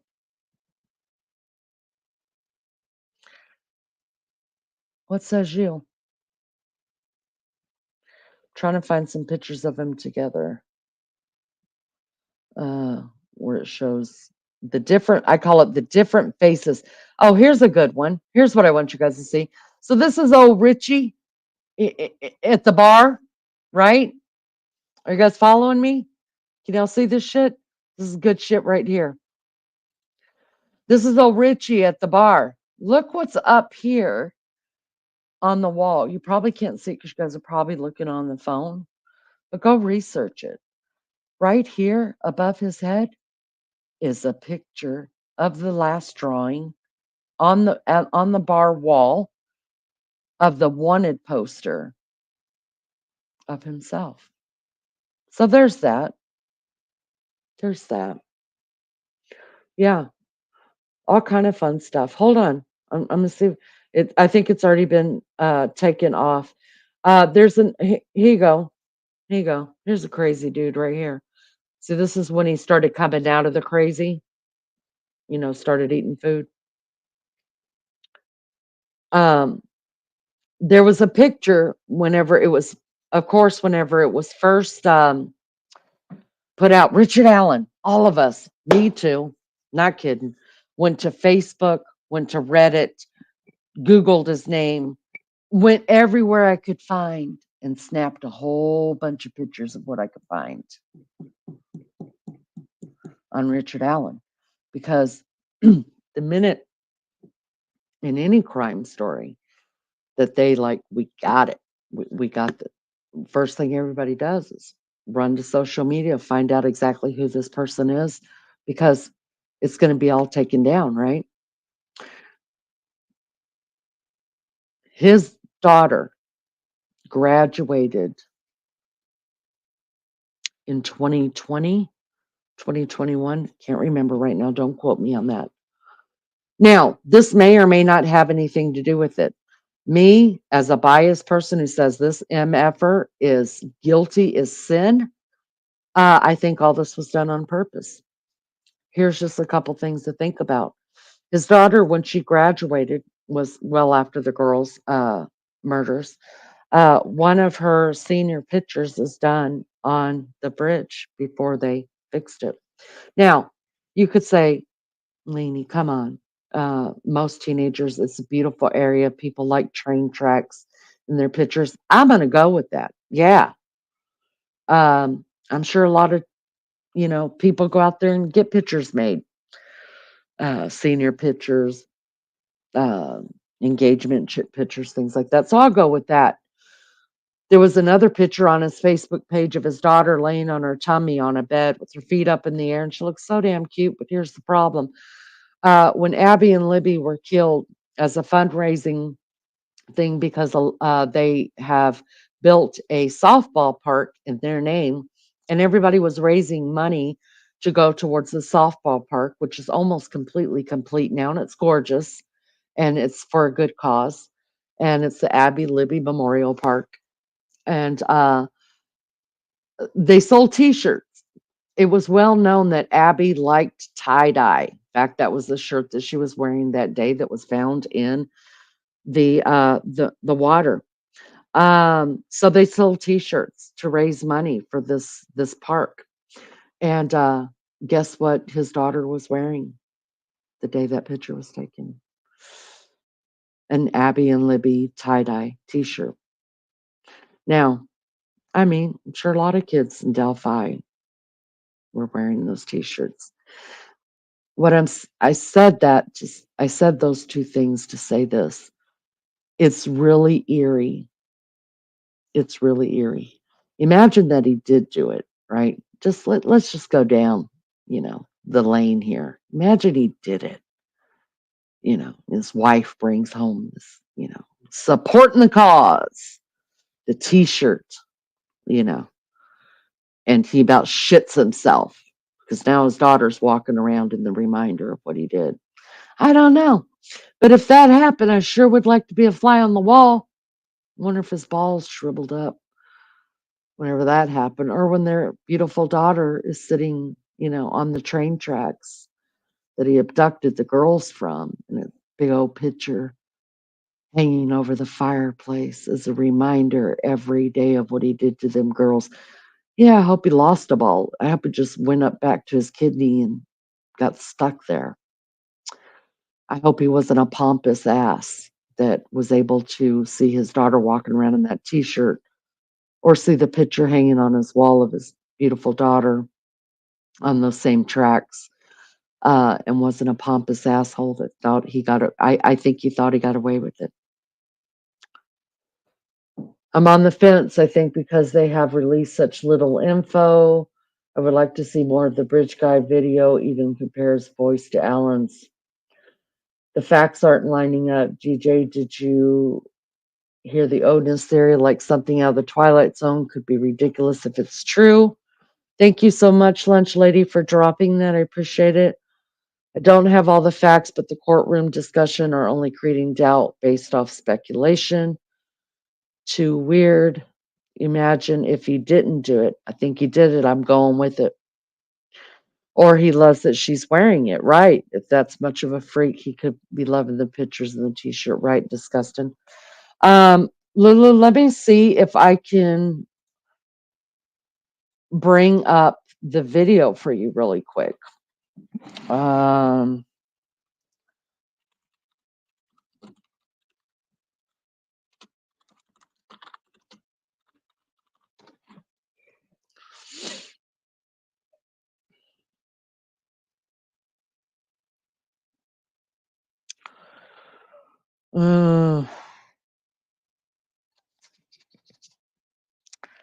Videos. Let me see if I can find it on the videos.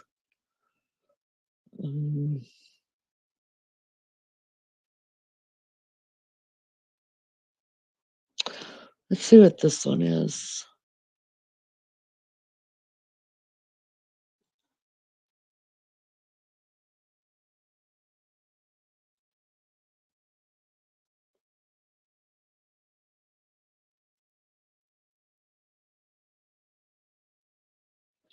This is a good one. I'm gonna.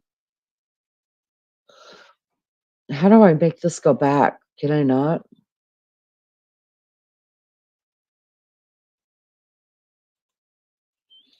All right, let me bring this up and then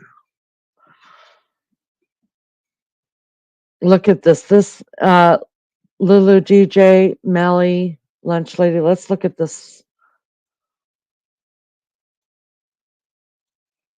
This might explain a little bit better than what I'm doing. Make sure that it's on big. Yep, it is. Okay.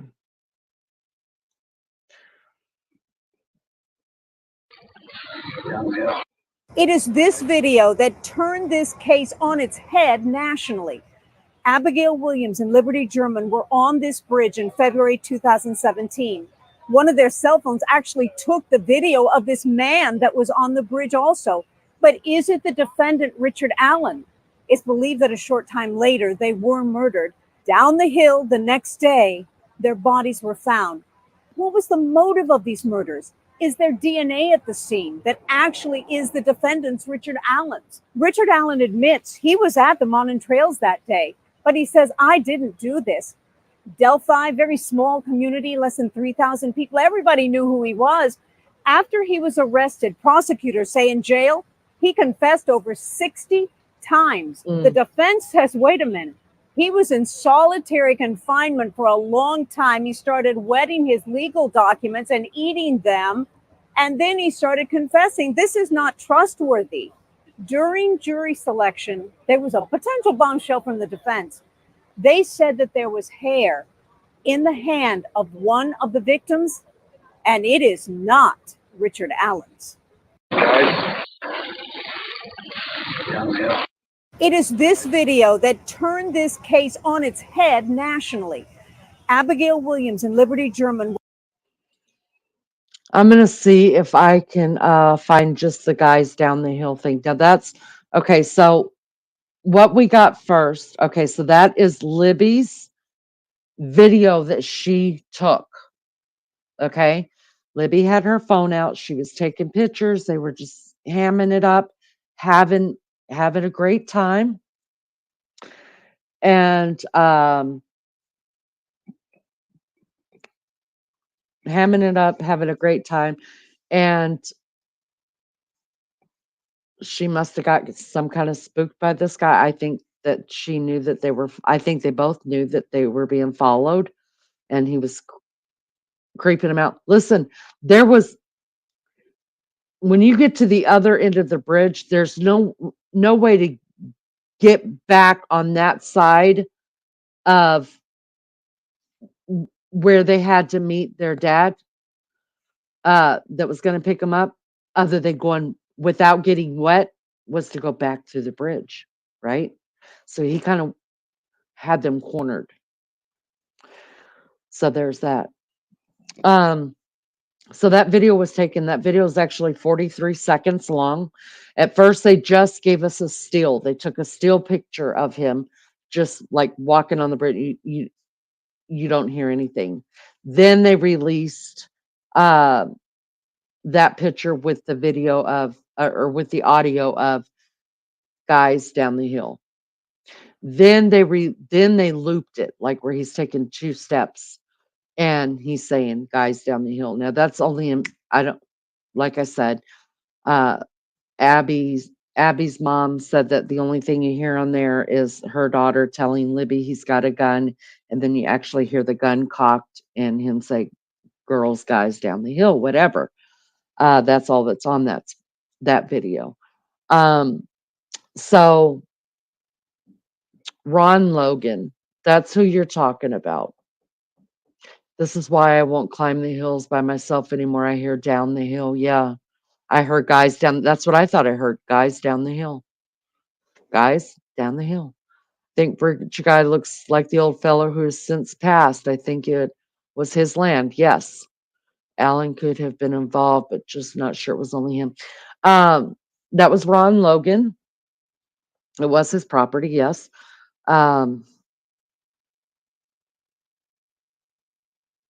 Ron Logan, you have to go back and watch it, Lulu. You have to pull up stuff from 2017. Ron Logan, of course, was a person of interest right away. It was on his property. He wasn't exactly an upstanding citizen, but here's the deal. He had an alibi. Not only did he have an alibi, he's on camera in his alibis. He lied at first about where he was, what he was doing, because he was on probation and he wasn't allowed to be driving. Well, he did. So that's why it's not him.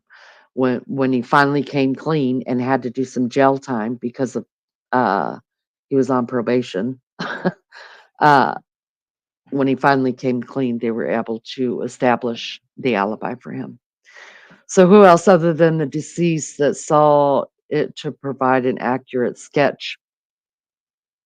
There was a lady walking. Okay. Oh my God, I wish I could draw on this thing. See, I wish I was good, but I'm not that good. I don't know how to use tools. So there was, and I know if I bring up Gray, he's a shit. He'll strike me that quick. Crazy Hillbilly, good morning. So there's 2 or 3 different ways to come from different directions to get onto the bridge, to cross the bridge. But there's one main way. you would park down by the Freedom Bridge, walk that trail, come up to the bridge and cross it. Richard Allen says that's exactly what he did when he first called his buddy, the conservation officer, and told him that he was on the trails that day at those times. It wasn't until Richard Allen was told about the times that they were looking for that he changed the times he was on the bridge. That's awfully funny. Wonder why that is. But anyways, there was a lady, Richard Allen said that he parked near the CPS building. He would have walked straight up the regular path to head towards the Monon High Bridge, which is what that bridge is called. There was a lady named, I forget her name right now, but it'll come to me. She was exercising, doing her walk. She had already made it to the bridge, turned around to go back the way that Richard was walking. I believe to be Richard. Other people will say bridge guy to be walking. She passed him. She's one of the people that gave the police an idea of who he was, or helped with the sketch and stuff like that. Okay, so she passes him, sees him heading towards the bridge. She's now walking or headed towards the train tracks, the Monon High Bridge. She's now walking towards where everybody's parked. She flips around and is coming back because that's her way of walking. She walks up to the bridge, back down to where everybody parks, and then back up again. When she was coming back up, she never saw that man again. He was not on the bridge. She never saw the girls. And then I thinking there were 3, could have just been 2 students that were out there that day that also passed Richard Allen and also contributed to the sketches as well. Why is it taking 7 years to get to court? Well, we didn't get him until 2 years ago. It took him 5 years to find him. And he, I remember I watched every presser on this damn thing. And one of the things that was said in one of the pressers was, you're probably hiding in plain sight. And he was. He was working at the only CVS in town. And when Kelsey went in to go and have the pictures blown up for the memorial of the girls, to use as the memorial, he was the one that did it. He blew up the pictures, and out of the goodness of his heart, he paid for them. Now, what the police are saying is, so I think they said over 600 people by the end of the night of the 14th. They were found on the 14th. By the night of the 14th, they had already interviewed, I think they said 600 people. When the girls were found and it went out on the airwaves that they were found, and they were, they had already had eyewitnesses of a man on the bridge, blah, blah, blah. Now, mind you, they've already got her phone. They could see, right, this video already. Richard calls a friend of his who was a conservation officer, which is not a police officer. It's like a one of the police that make sure that you've got enough deer tags, make sure that you've got a hunting license, a fishing license. Called him instead of calling the tip line like he was supposed to call and say, hey, I was out there. Well, because they were buddies, he was like, hey, dude, I was out there. I was out there from this time to this time, and I was out there watching fish. He was standing on the bridge. This is what he says. He's standing on the bridge, watching the fish and doing a stock time on them, like how many fish are swimming under the bridge within a certain interval. Okay. Well, the guy his conservation friend, told him, Uh, Rich, we know it's not you. It's thanks for letting us know. I'll file it. No big deal. Y'all, he didn't file it. He didn't file it with the police. It just got shoved under the thing. So right before Richard Allen was arrested, they brought in some. Now through the years, they keep saying we're bringing in fresh eyes, which means from, I mean, even people from Georgia, Ohio, Tennessee, all these different agencies um, have come in and looked at the case. I forget where the latest fresh eyes came from, but they said you're missing something or whatever. So they wanted the very beginning, and y'all, they ended up finding the paper that the conservation officer, his buddy, had taken down his information on, and it was never handed over to the police. And the fresh eyes, whoever they were, it'll come out in court, said, what about this guy? How come this one hadn't been followed up on? He was there. The police had never seen it.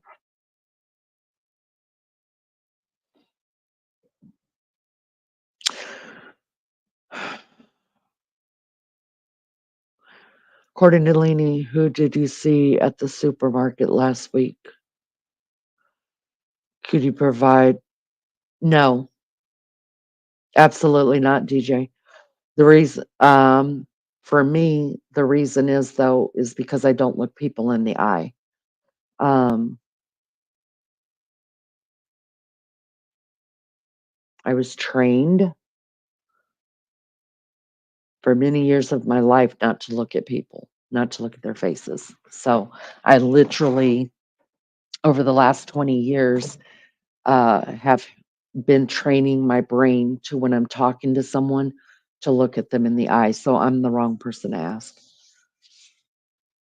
Has the prosecution ever shared a motive? What is the secret sicko kills small animals? Why harm these girls? Why?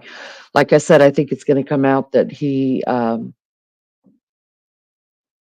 I think it's going to come out that he was in pornography.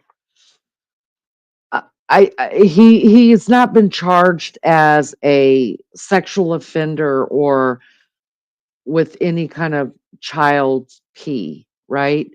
And I think that would be in the part of what they would be trying him for. I don't know. But I have to say, um,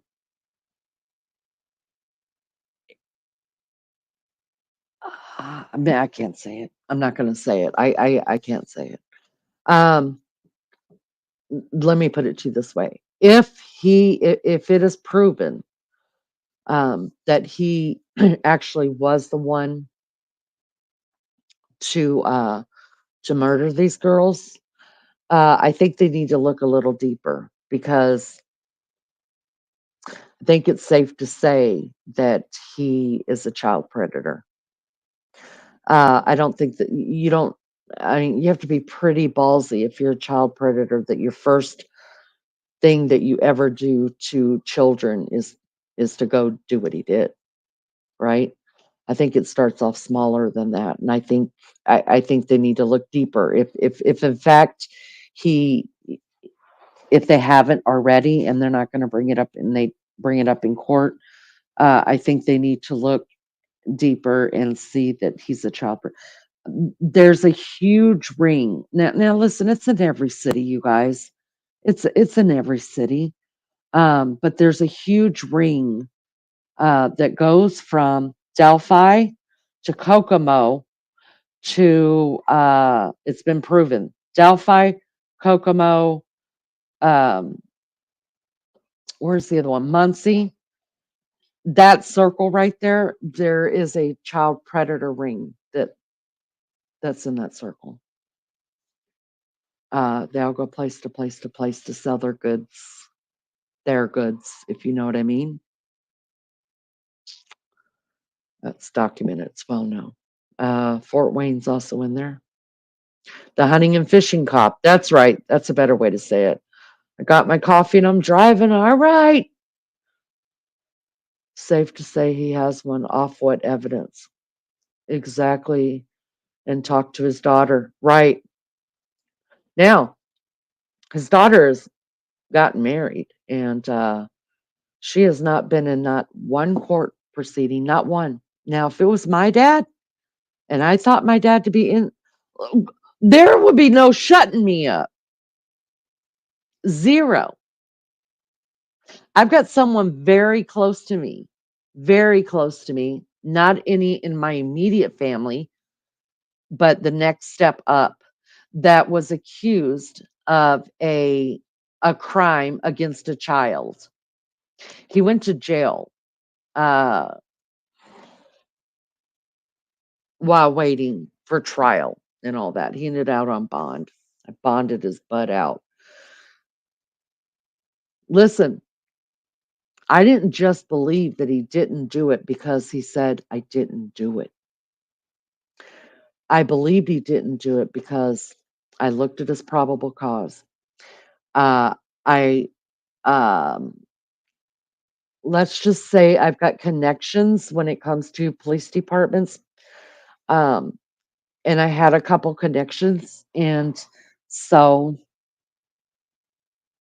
I actually got the statement of uh, the teenager who had accused him of doing what she did. That, anyways, long story short, that's why I believe. Just because you're related to me, don't mean you don't do anything bad. You know what I mean? Like, no, I've been assaulted before. I'm not believing nobody until I see evidence. So even though this person was close to me, I was like, dude, like, Blondie's going to figure this shit out right now. And I did. And luckily, I know some things, know some people.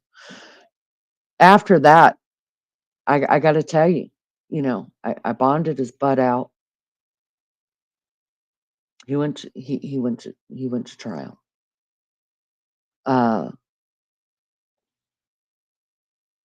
He had to plead to something in order for, I forget how it all went. We've been going through this for, God, 4 years. 4 years. 4 years. And he ended up pleading to something. I forget what it was. And he ended up calling me this weekend. He called me this weekend. He said, hey, just want to let you know I finished up my probation and all that. And then he texted me this morning with the court, the thing from the judge. You guys, the judge signed off that he is not a felon at all because it's all come out. Now this girl who was 14 at the time, now is in college, has recanted everything after putting this person through all this shit. The judge signed off. Now it's a misdemeanor. They took off his felony, his SA charge. He does not have to register, nothing. This girl got him for all of that. So what I'm telling you is, if someone that close to me that I'm willing to let your butt sit over there in jail, and I'm not pulling you out until I figure shit out, because if you're guilty, you're damn sure not getting anything from me. You can stay there. Somebody else can get you out. But if you're innocent, then yeah, I'm going to do everything I can. So if this was my dad and I felt like they were innocent, honey, I'd be calling, giving interviews like nobody's business. I'd be at every court hearing. Those prosecutors would know me. Believe me, I would be in jail for my mouth. So the fact that his daughter has not come to not one, she's a grown person, hasn't come to one of his hearings, has not visited him in jail. The only people that have ever visited him and that are at his hearings is his mother, his wife, and his stepfather. That's it. And as far as I know, anything I've heard is that the only people he called on the cell phone is his wife and his mother. Does that make a person guilty? No. But why would your only daughter not be there to fight back for your dad? If he's found guilty, I'm telling you, someone needs to do some Somebody needs to do some digging. I missed your live. Well, Kiwi, I will be happy. I don't ever know when are you going live? Do you schedule your lives or do you do pop-ups? Please let me know. The child predator rings are insane. We have meetings from FBI agents for the school board telling us details of the rings. They are everywhere. Yes, they are. They are. But until this case, you guys, I had no idea. I had no idea. Leanie, what do you think about the motions filed by the defense? Which ones are we talking about? I would be too if that was my day. Being there like nobody's business. The girls need justice for sure. I struggle to understand how a man off only what contestable means you can contest it. The girls need justice for sure, but I struggle to understand how a man off only contestable evidence is in jail. Well, we're going to find out more, right? We need to read the PCA. Alan's attorney claimed he is innocent of the murders, which they say were actually committed by Odinists. Odinists is not a word. Members of the Norse pagan religion, which, it's not true. Not true at all. Actually, they're not even claiming that anymore. They're not even claiming. They're not. That's gone away. So that went away almost as fast as it came. That's what they put out there, right? I think it was. I spoke on it earlier that that was something. I'm not saying don't misunderstand me. There are Odinists. Yes. There are Odinists in the police department. There are Odinists all over Delphi and all over these communities. I know that. But they put it out there as part of their job. There was a lot of people that jumped on that and were just like, yep, that's it. That's it. The Odinists killed him. Well, tell me why a white nationalism would kill two little white girls. Makes no fucking sense to me. Y'all, I got brains. I'm a critical thinker, and I have a lot of common sense, and that makes no sense. Zero. Now, if you want to talk about the Flora fires, which is people try to connect with the Delphi thing, you want to look into the Flora fires and then talk about the Odinists, that's a lot more believable. A lot more. All right, DJ, come here. If you want to.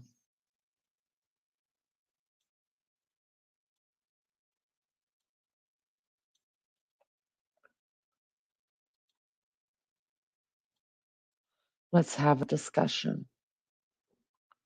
I'm going to warm up my coffee real quick. DJ's in trouble.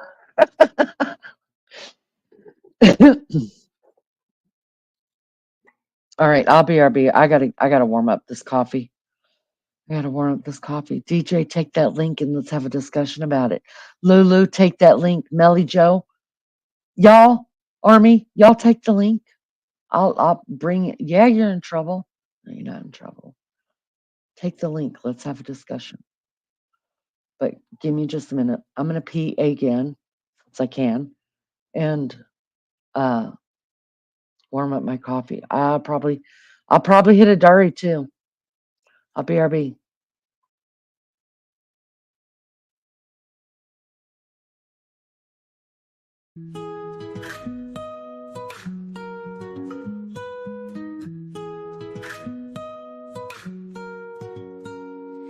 Lainey leaves the screen for the day. Maggie's left to watch the chat play. Into the jacuzzi, Lainey dives. Diet Coke and smoke, she thrives. Maggie's dealing with the crazy crowd.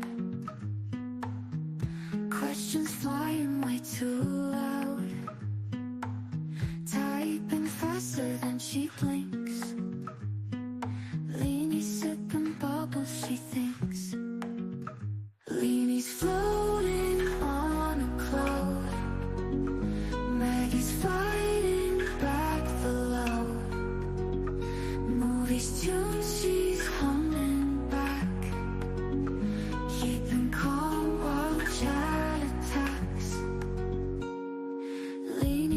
laughs and bubbles clear. Maggie's tunes you start to hear. Hidden notes from old high kicks, keeping calm with movie flicks. Leanie's floating on a cloud. Maggie's fighting back the loud. Movies tunes she's humming back, keeping calm while chat attacks.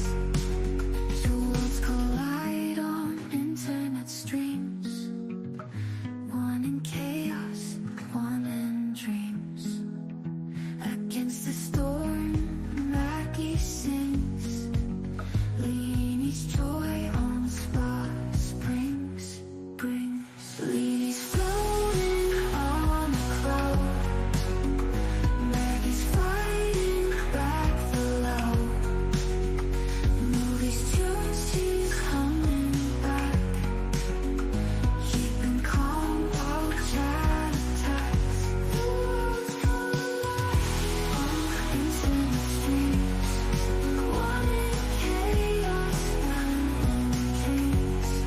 Against the storm, Maggie sings. Leanie's joy on the spot springs.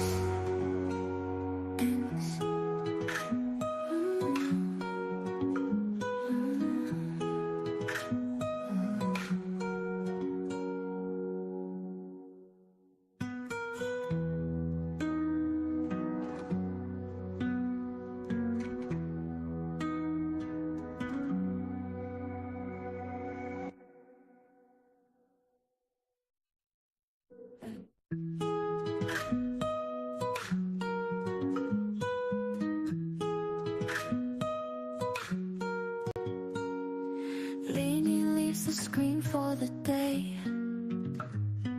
Maggie's left to watch the chat play. Into the jacuzzi, Leanie dives. Diet Coke and smoke, she thrives. Maggie's dealing with the crazy crowd. Questions flying way too loud. Typing faster than she blinks. Leanie's sipping bubbles, she thinks. Leanie's floating on a cloud. Maggie's fighting back the loud. Movies tunes she's humming back, keeping calm while chat attacks. Leanie's laughs and bubbles clear. Maggie's tunes you start to hear. Hidden notes from old high kicks, keeping calm with movie flicks. Leanie's floating on a cloud. Maggie's fighting back the loud. Movies tunes she's humming back, keeping calm while chat attacks. Two worlds collide on internet streams, one in chaos, one in dreams. Against the storm, Maggie sings. Alrighty. DJ jumped up and jumped down. Jump up, get down. Jovel! Hi, honey. Sorry, my dog decided to go out there and give a rabbit or something what for. And I had to get him back. Get back up here, DJ. Quit playing with me. How's everybody doing? Can y'all do me a favor? Hit the like. Y'all hit the like. I appreciate it so much.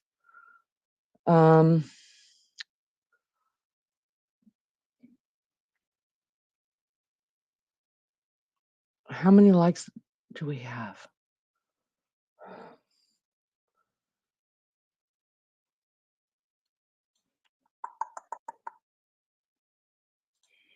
DJ. Hello, DJ.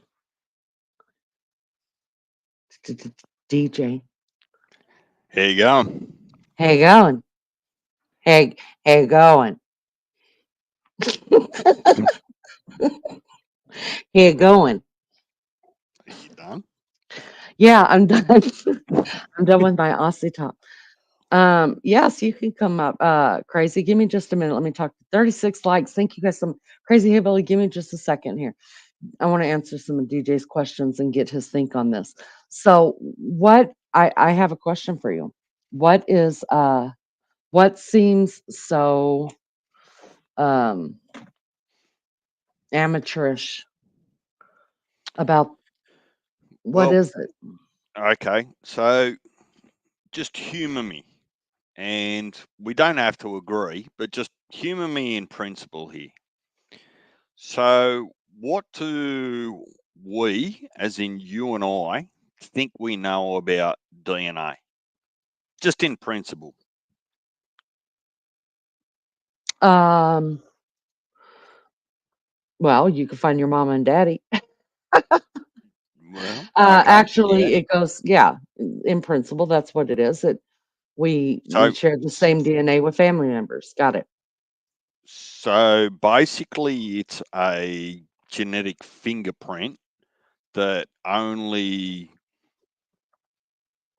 you share with, well, other than yourself, and bloodline family members. Yes, you said that much more eloquently than I did. Thank you very So, much. so would that be fair? And the reason that I say that is that DNA allows total matches, it allows partial matches, it allows a few different things in the DNA sphere, right? If you're connected to 40 years worth of genetic bloodlines, somehow you might share genetic data or fingerprint with someone somewhere that you don't even know, right? Correct. Correct. So, okay. Then let's talk about ballistics for a minute to say that the only way that ballistics become important is if you've got your own fingerprint on it, like you've actually put your hands on it. Once it's fired through a gun or a rifle, if I talk about, well, comparatively, if I was to get a lipstick and put it on my lips, and with technology today, they could test the lipstick and get the DNA or the fingerprints off my lips on that lipstick comparatively, right? Mm-hmm. Mm-hmm. Now, if I haven't put that lipstick to my lips, there's nothing that connects me to that, Mm, right? So it's the same with the bullet, right? mm-hmm. When a bullet goes down a rifle, it leaves a genetic match or a metallurgical match to the bullet that passes through it, Right. right? So that's kind of how they kind of match it. Now, Mm-hmm.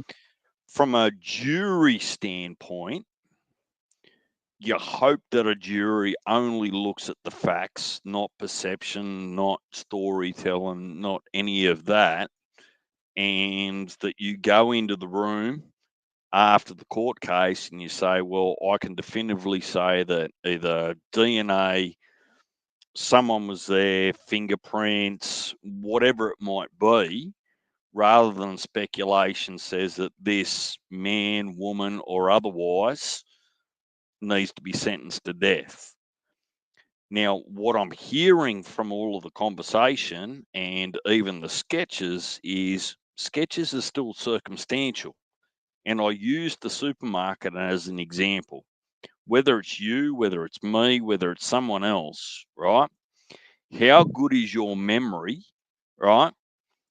Some do have great memory, but how good is your memory for detail? How long have you got to actually look at someone to get a really good, accurate sketch? Now, that might happen once, but when it then happens again years later or a time time later from someone else and the sketch comes out comparatively different, how do you actually tie that together from a jury point of view and say, well, they're the same people? You can speculate. You might want them to be the same because you feel a certain way. But the reality is you could be drawing two different people. That's the real reality. So I guess from the video footage and this, you started this maybe 6 months ago or whatever it was, and we looked at somebody on the bridge that was unidentified or unidentifiable to a mobile phone video recording, right? There was nothing definitive there, no scars, no body features, just a large man. Now, I'm going to put it to you as the jury and say, well, that large man just happened to be walking in his own neighborhood and doing nothing. How you then create that into pulling a gun and deceasing two girls down on a river that I found later with no factual evidence, be it DNA or whatever it is, then you're actually trying to join dots that actually aren't there. It's circumstantial, and that's the point that I'm trying to make. I don't hear or see, and I'm not saying it doesn't exist and people aren't wrong. I'm just saying that there's not a smoking gun in all of this that puts that particular person at that particular spot committing that particular crime. Now, defense attorneys will go on and they'll create all sorts of confusion, right? If I lend you a jumper tomorrow and I wash it the day after, does that guarantee that all of your DNA is off your jumper by way of skin cells and all those sorts of things? No, it doesn't. What it means is it's just supposed to be clean and smells good. If I was to put it in bleach and burn it, right, all DNA is gone. Like it's unusable. So my challenge, not my criticism, is that I'm hearing a lot of conversations that may be relevant in a long-term goal if the court case goes on long, where the prosecutor might be trying to just cover their butt so that it can't be argued in the final statement or whatever it might be.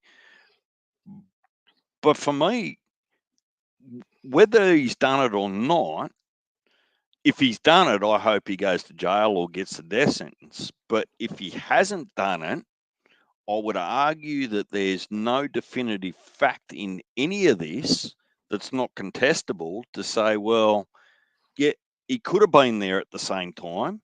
He could have enjoyed pornography. He's a man. There's probably 1 billion men that watch pornography around the world. That's what the internet was created for. Does that automatically then make him guilty?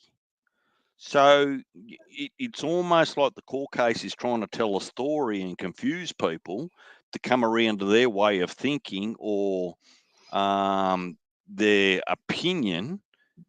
And courts aren't supposed to be about opinion. They're supposed to be about hard, cold facts where emotions don't count. Okay. Hold on just a second. Hey, Jake. Good to see you. I hope you're well. You're probably on your way to work. Okay. Let me say this because I want to answer a couple. I want to answer to this for a minute. So, first of all, many people have been convicted off of circumstantial evidence. Many. In fact, before DNA became relative, a lot of people were convicted off of it. Some wrongfully, I'm sure. But it does happen that circumstantial evidence can convict somebody. Second of all, let me just go ahead and tell you facts. So, what I was trying to do is just follow the court case. What the courts have already put out, that's what I'm putting out. But let me go ahead and tell you what I know about this guy and why I think he was convicted or not convicted, why he was arrested for these murders. First of all, he put himself at the crime scene. He put himself there. Now he's given, I think, 2 or 3 different, more if you count the times that he talked to his mother and his wife and admitted to the crimes. Uh, but he's given 2 different statements to law enforcement. Uh, well, the first one to his buddy, the conservation officer. He told him that he was there between the hours of 12:30 and or no 1:30 and 3:30. Oddly enough, that's the time frame that the girls were killed in. All right, so he said that. The reason why I think that he said that is because he knew he was not only seen by the girls who are now deceased and cannot identify him, but he was seen by the witnesses who were there and saw him on the bridge and knew exactly what he was wearing and knew that he had a scowl on his face and didn't look like a very happy man and was moving with an intent and was overdressed for what Indiana felt like and looked like that day. Okay. So he put himself there. It was only whenever it came out the time frame that we're looking at the girl's deaths in that he changed the time frame that he was there. So no longer now is he there during the time that they say that the girls were passed. Problem with that is, like I said, the witnesses can tell you exactly what time it was, and especially the 2 girls and the timestamps on their phones from the pictures that they've taken know what time they were on the trails as well. So, they can pretty much will put him there if in fact he's the guy, which I believe him to be. First he said he was there, then he's already confessed to it many times, which the defense is saying he was under he was in some kind of psychotic episode when he admitted to that. I find that bullshit. Did he do some psychotic shit? Like eat his own feces, eat uh all of his all the paperwork that the lawyers were bringing in for him to look at, he was eating it. So yeah, y- y- was he doing psychotic stuff? Yeah, but we will never know the motive behind it, whether it truly was a true psychotic break or was it all in the plan. Um, Second of all, uh, the the bullet was found the day that the girls' bodies were removed, which was the 15th. That's when the bullet was found. They didn't find the match to that gun for almost 7 years later, and it happened to be in his property. So, yeah, there's a lot of circumstantial stuff, but I don't know if you've heard me talk about this before, but coincidences are things that happen out of a blue moon every now and then. It just happens and you're like, wow, what a coincidence. I mean, it's not something that happened. A coincidence is not something that you can link up to the same thing over and over and over again. A coincidence is just something that happens out of the blue. So everything that they've been able to link with Richard Allen being the bridge guy and being the murderers of these 2 girls, all this cannot be coincidental. It can't be. It just doesn't happen. That's not what a coincidence is. There's too many things that link him. Um, yes, he ate the paper. So what they were doing was what he was doing was he would wet the paper down and then he was eating it. That's what he was eating. Could there be someone he is protecting? Did he go that day to help someone strain? He hasn't been caught doing something else, given his age. No, he said he went there to go count fish for 2 hours. Okay. But whatever. I'm not, That's the excuse he's using. I am DJ. I want to bring up the PCA. I was just gonna let y'all look at it, but I think the PCA.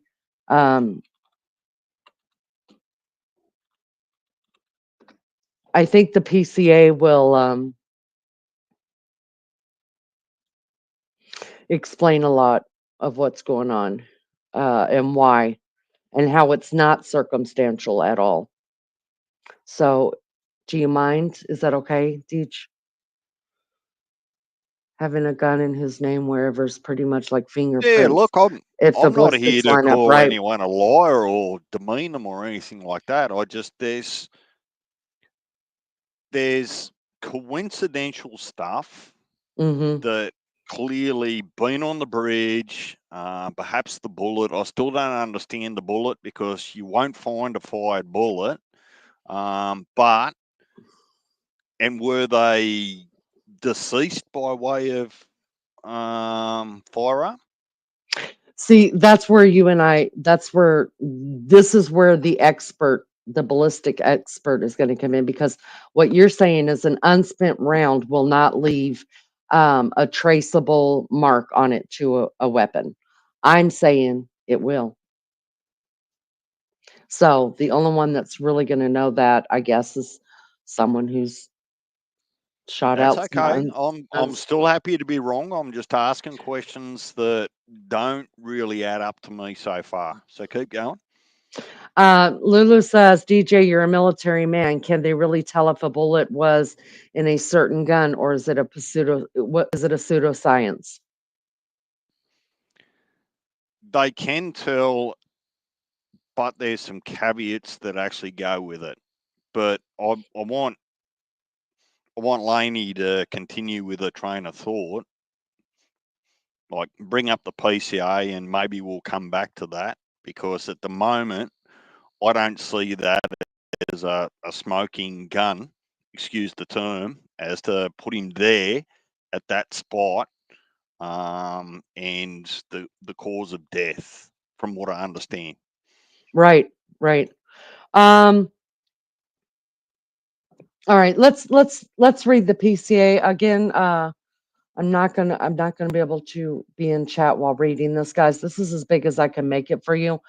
All you got to do is type in Delphi probable cause, or Richard Allen probable cause. You could bring it up yourself. This is the probable cause of Richard M. Allen. So let's just go on with it real quick. I, the undersigned affiant, submit the following information. So I'm going to skip over parts of this that that is just telling who it is that's writing it out and his authority to it. On the day of February 14th, 2017, victim 1 and victim 2. Now, mind you, they're minors, so their names were not put into the affidavit. Okay. Victim 1 and victim 2 were found deceased in the woods approximately 0.2 miles northeast of the Monon High Bridge in Carroll County. Their bodies were located on the north side of Deer Creek. At the time, Monon High Bridge Trail was approximately 1 mile gravel trail terminating at the Monon High Bridge.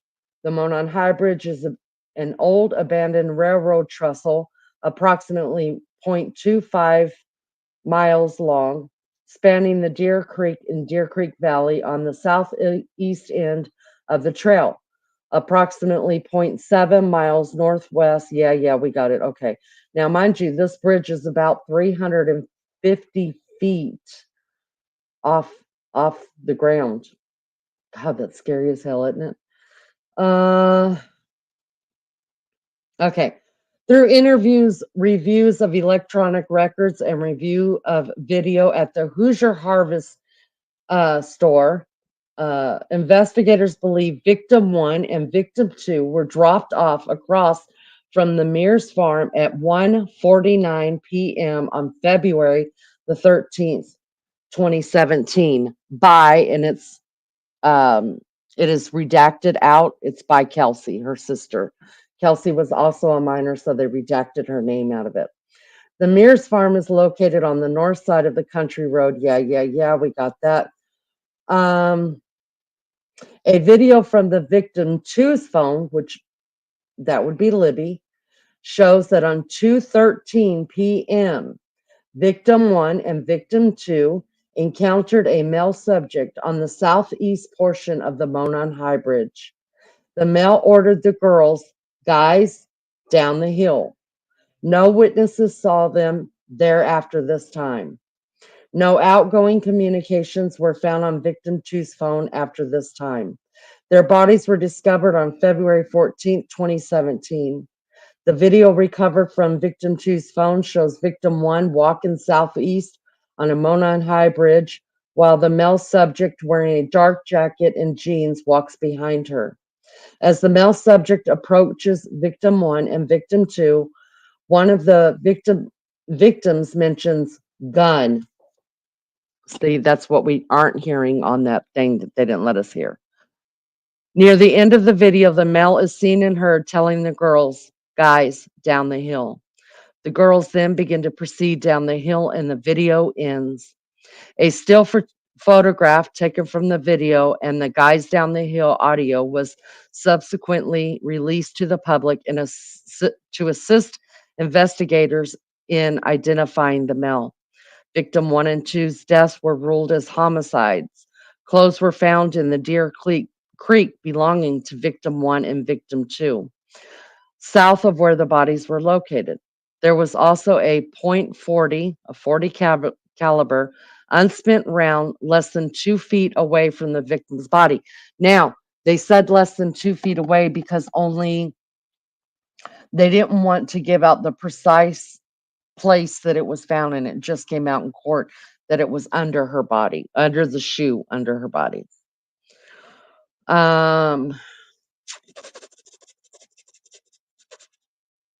Sorry, let me catch up to where I am.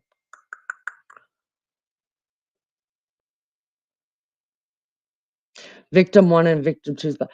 The round was unspent and had extraction marks on it. So see, they already know that it had the extraction marks. Interviews were conducted with 3 juveniles. That's what I thought. And they give the names of the juveniles again. They advised they were on the Monon High Bridge Trail on February 13th, 2017. They advised they were walking on the trail towards Freedom Bridge to go home when they encountered a male walking from Freedom Bridge toward the Monon High Bridge. One of the girls described the male as kind of creepy. Well, that's okay. All older men to young girls are creepy. And advised he was wearing a light blue jeans, a really light blue jacket, and his hair was gray, maybe a little brown, and he did not really show his face. She advised that the jacket was duck canvas type jacket.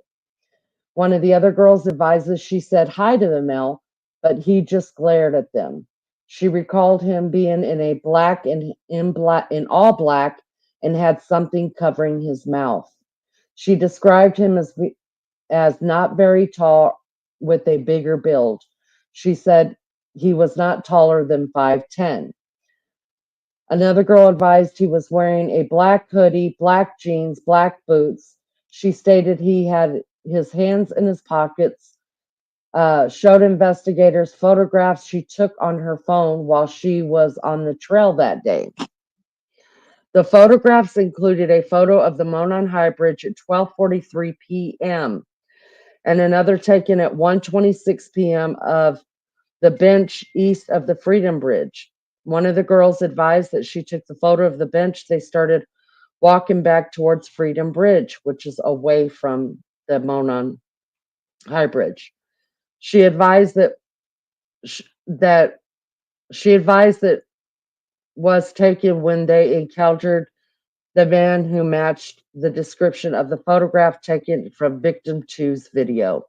She described the man she encountered on the trail as wearing a blue or black windbreaker jacket.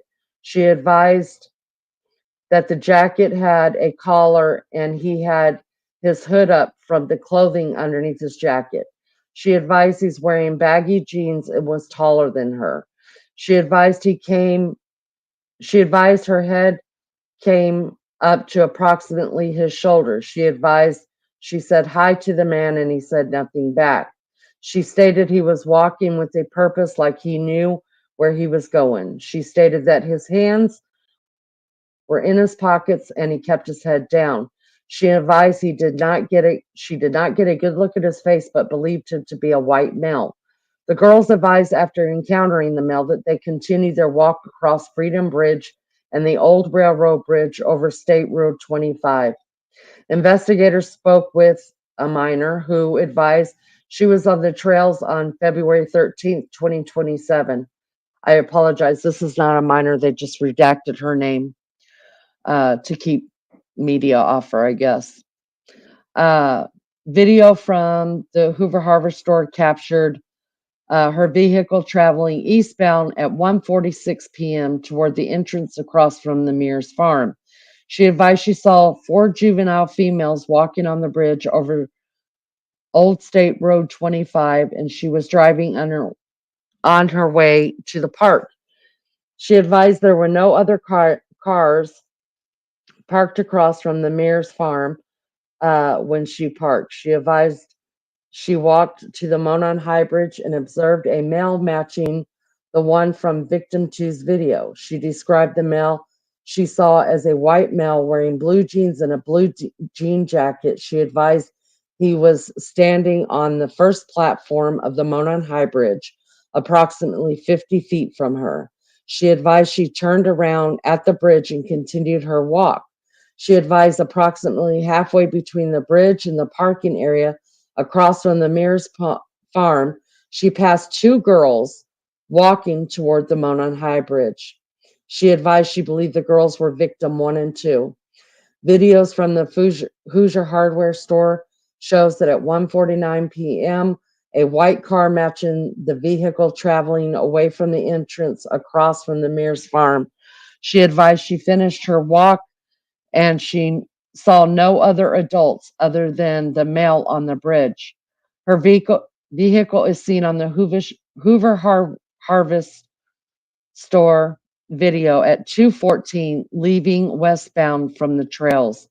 She advised when she was leaving, she noted a vehicle was parked in an odd manner at the Child Protective Services building. She said it was not odd for vehicles to be parked there, but she did notice it was odd because of the manner in which it was parked, backed near the building. Investigators received a tip from blank in which he stated he was on his way to Delphi on State Road 25 at 2:10 p.m. on February 13th, 2017. He observed a purple PT Cruiser or a small SUV type vehicle parked on the south side of the old CPS building. He stated it appeared as though it was backed in as to conceal a license plate of the vehicle. Both drew diagrams where they saw the part, and the diagrams generally matched the area the vehicle was parked and the manner in which it was parked. They advised he remembered seeing a smaller dark color car parked at the old CPS building. He described it possibly being a smart car. Vehicle is seen leaving at 2:28. Now, I'm just inserting here that Alan did drive a purple PT Cruiser, and in his first interview and second interview, he said that he was driving that car that day and parked at the building, at that building. So that says that Alan left at 2:28. So if he is the one, because this is all on video, right? If he is the one that killed the girls, which again, I believe him to be, the girls were dead by 2:28 p.m. on the 13th. Investigators spoke with someone who stated that she was traveling east on 300 North on February 13th, 2022, and observed a male subject walking west on the north side of 300 North away from Monon High Bridge. She advised that the male subject was wearing a blue colored jacket, blue jeans, and was muddy and bloody. She further stated that it appeared he had gotten into a fight. Investigators were able to determine from watching the video that from the Hoover Harvest store that Blank was traveling on Sierra 300 North at approximately 3:57. Through interviews, electric data, photographs, and videos from the Hoover Harvest store, investigators determined that there were other people on the trail that day after 2:13. Those people were interviewed, and none of those individuals encountered a male subject referenced above, witnessed by juvenile girls and this other person. Further, none of these individuals witnessed victim 1 and 2. And then, so this is just more accounts. Okay, this is the gun part right here. Mr. Allen was, okay, investigators reviewing prior tips encountered a tip narrative from an officer who interviewed Richard Allen in December 2017. The narrative stated, Mr. Allen was on the trail between 1:30 and 3:30. He parked at the old Farm Bureau building and walked to the new Freedom Bridge. While the Freedom Bridge, he saw 3 females. He noted one was taller and had brown or black hair. He did not remember the description well and nor did he speak of them. He walked from the Freedom Bridge to the Mona High Bridge. He did not see anybody, although he stated he was watching a stock ticker on his phone as he walked. He stated there were vehicles parked at the High Bridge trailhead, however, did not pay attention to any of them. He did not take any photos or videos. It leaves his cell phone number and how to get in touch with him. Investigators believe that Mr. Allen was referring to the former Child Protective Service building, as there was not a Farm Bureau building in the area, nor had there ever been. Investigators believe that the females he saw included blank and blank due to the time they were leaving the trail, and he reported getting to the trail, and the description of the 3 that the 3 females gave. Investigators discovered Richard Allen owned 2 vehicles in 2017, a 2016 Black Ford Focus and a gray, I got that wrong, you guys. I thought who had that? I was wrong about that. He did not drive a PT Cruiser. 2016 Black Ford Focus and in 2006 gray Ford 3 or 500. I can't read it. Investigators observed a vehicle that resembled Allen's 2016 Ford Focus on the Hoosier Harvest store video at 1:27 p.m. traveling westbound on 300 North in front of the Hoover Harvest store, which concluded a statement that he arrived around 1:30 at the trails. Investigator notes witnesses described that the vehicle parked at the former Child Protective Services building as a PT Cruiser, small vehicle, a small SUV, or a smart car. Investigators believe those descriptions are similar in nature to a 2016 Ford Focus. Don't know about that. On October 13, 2022, Richard Allen was interviewed again by an investigator. He advised he was on the trails on February 13th, 2017. He stated he saw juvenile girls on the trail east of the bridge. Richard Allen further stated he went out onto the Monon High Bridge to watch the fish. Later in a statement, he said he walked out of the first platform on the bridge. He stated when he walked back, sat on the bench on the trail, and then left. He stated he parked his car on the side of an old building. He told investigators he was wearing blue jeans and a blue or black Carhartt jacket with a hood. He advised he may have been wearing some type of head covering as well. He further claimed he saw no one except for the juvenile girls he saw east of the Freedom Bridge. He told investigators that he owns firearms and they are at his home. Richard Allen's wife, Kathy, also spoke to investigator. She confirmed that Richard did have guns and knives at the residence. She also stated that Richard still owns a blue Carhartt jacket. On October 13th, 2022, investigators executed a search warrant of Richard Allen's residence at, and then it gives the address between October 14th and October 19th, 2022. The Indiana State Police Laboratory performed an analysis on Allen's Sig Sauer model. I think that says P226.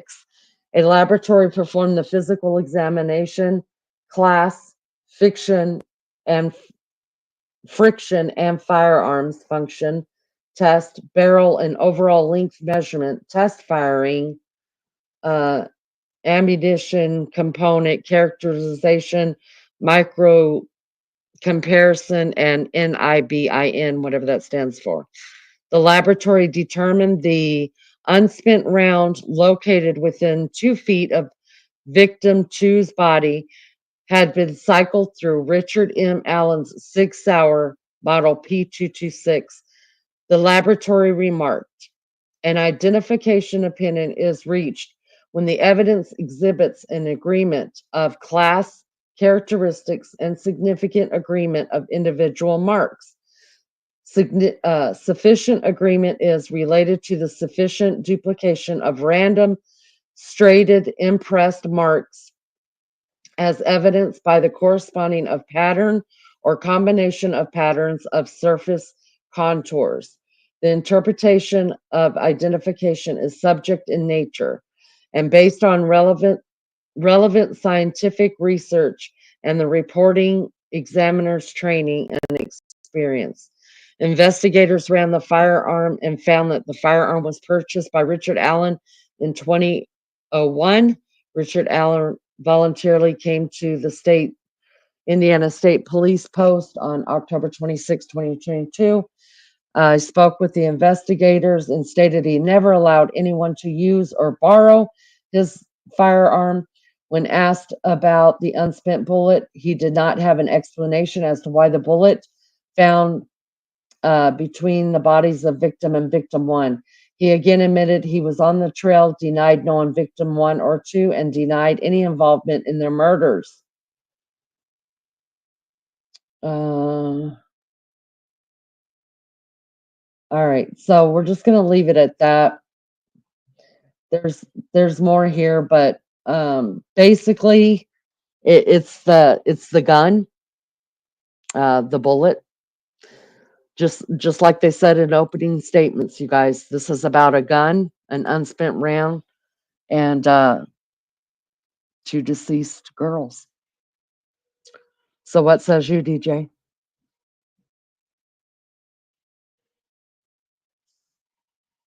Good morning, Wild Angel. Hello.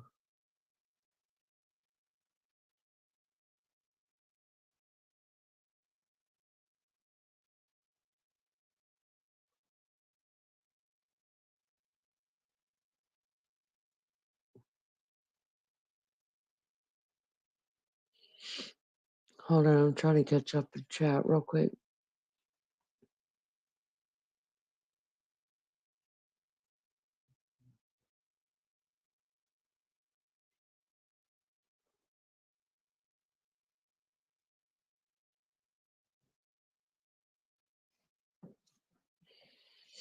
Y'all do me a favor and hit the like. Appreciate it so much.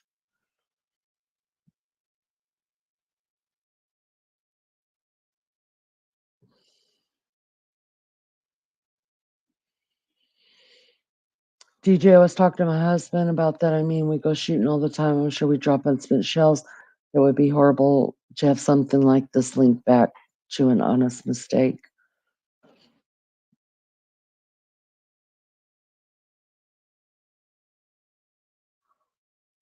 Oh, Lulu, I'm sorry, honey. Go just only do 2 days. Just tell Polly Leanie says you're only gonna work 2 days a week. That's it. That's the best you can do. Do that. Oh, I've been chatting away and I've been on mute. Oh, Can you hear? Yeah. I can hear you now.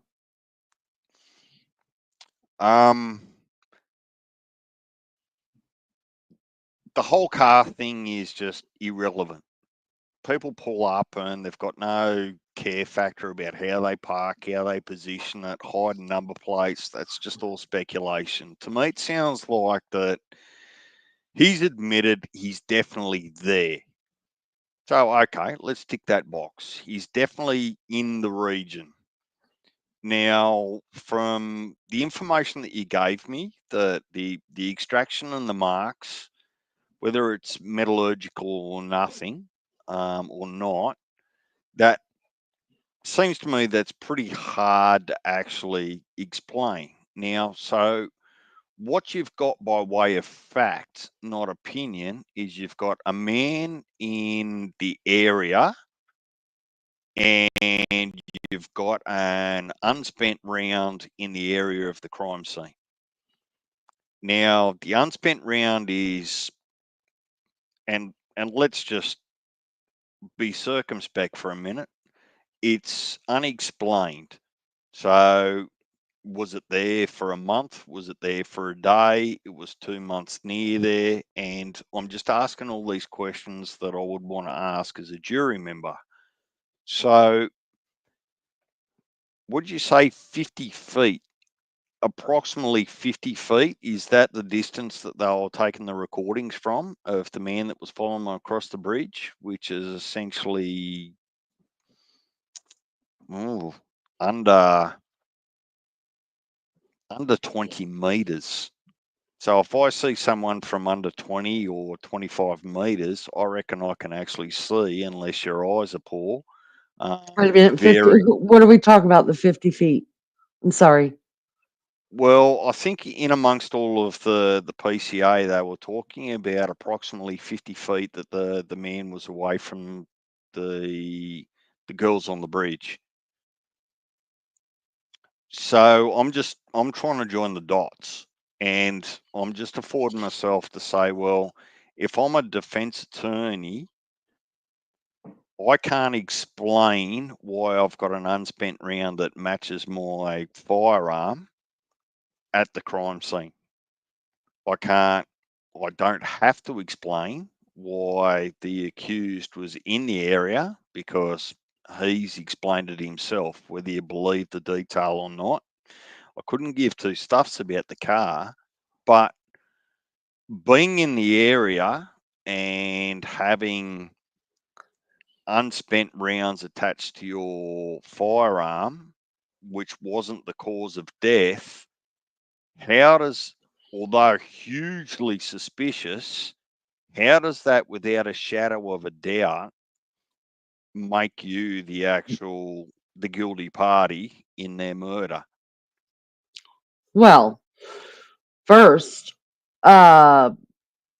he's been identified, right? By Isn't who? isn't that what the PCA says? That he was identified by the three girls and the lady who was walking, exercising.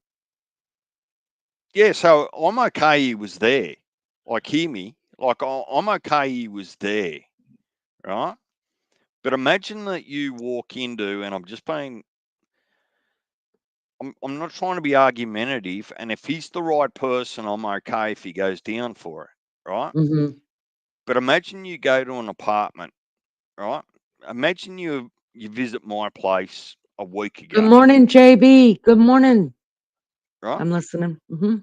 It won't matter what you do, whether you sit, whether you lay down, whether you have a cup of coffee, whether you go to the toilet, use the bathroom, what have you, there's going to be DNA in there, right? A week later, just for you being in the wrong spot at the wrong time, and you're not a guilty party, they find your DNA there after I was deceased a week later, right? Now, if you apply the same principle to an unspent round, right, and it wasn't the actual murder weapon, I would argue that that asks some questions. It doesn't look good. I agree. It does not look good, but it's not like we're talking about a knife with fingerprints and DNA and blood on it. That's just irrefutable and non-questionable. So let me switch this. Let me flip this over for you. Sure. So say the ballistic expert gets up there and says, "Look, and they're showing slides of everything they did, and it comes back that they used that gun and they did ballistics on it and they checked it, and by God, the same fingerprint, if you will, that was on the unspent round is on this unspent round. Does that mean anything to you as a juror?" Look, I'm actually saying that it looks really bad, and it would be really easy to say that all of these things put you at the place of the crime, and there's evidence that suggests that you were there or you could have been there by way of the unspent round matching it to your gun. I'm not questioning that. I'm Right, not questioning the ballistics. What I'm saying to you is, how do you actually, as a juror, and this is more of a not this specific case, how do you say that there's enough there that makes me comfortable that that person, whether it be circumstantial or not, was and could only be the guilty party in the crime? But so answer me. So I'm already biased. We know that. That's why I'm asking you. You as a juror who's not biased, I'm asking you. If a ballistic expert gets up there and they're showing you an unspent round that they tested in the same gun and it's got the same markings on it as the unspent round that was found under the bodies of the girls, does that, as you as a juror, yes or no, does that change your mind as to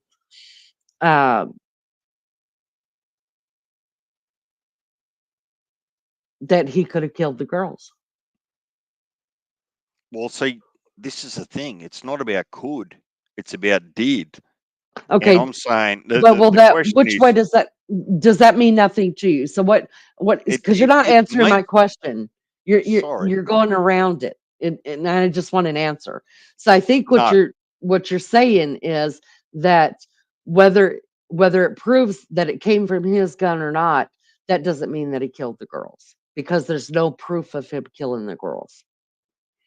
Because his DNA is not on anywhere on the correct. bodies okay. So the only way you would convict somebody of a crime is by definitive DNA proof. That's the kind of juror you are.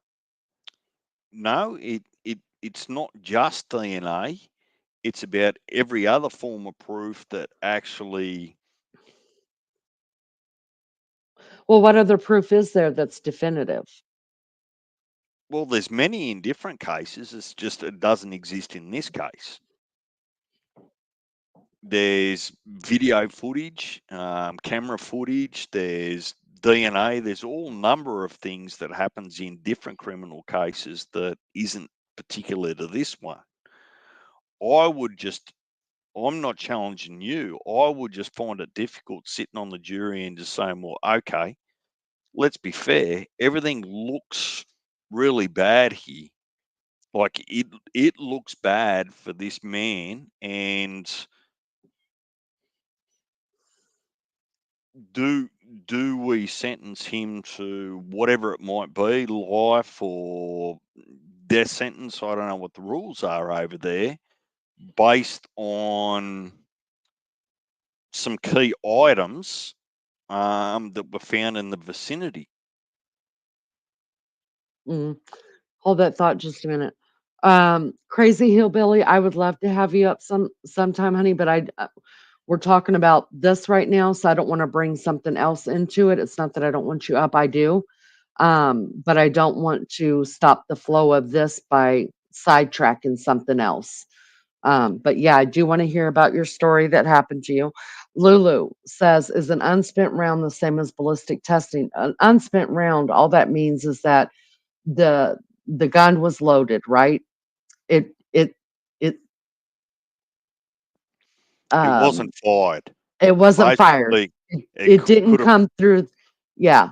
It just cycled through, and it could have, they even said this. I was listening to somebody, I forget who I was listening to, said it's possible that the gun jammed, and that's how that unspent round got on the ground, and he meant to shoot one of them or both of them, and the gun didn't work, and he didn't realize the gun ejected the bullet, the whole bullet. Now for me that doesn't work because it's too populated, it's too close to housing. People know you're not allowed to hunt there.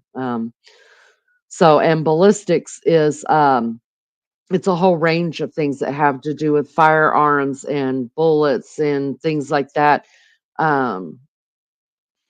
I'll go as far as to say that the ballistics from the PCA makes it unquestionable that fire it, don't fire it. There's tests that they can do that can identify the specific type of or a unique characteristic of a gun, that it was cycled through, loaded, spat out, unfired, whatever it might be. So I'm actually not questioning the ballistics. Right. I'm sorry, go ahead.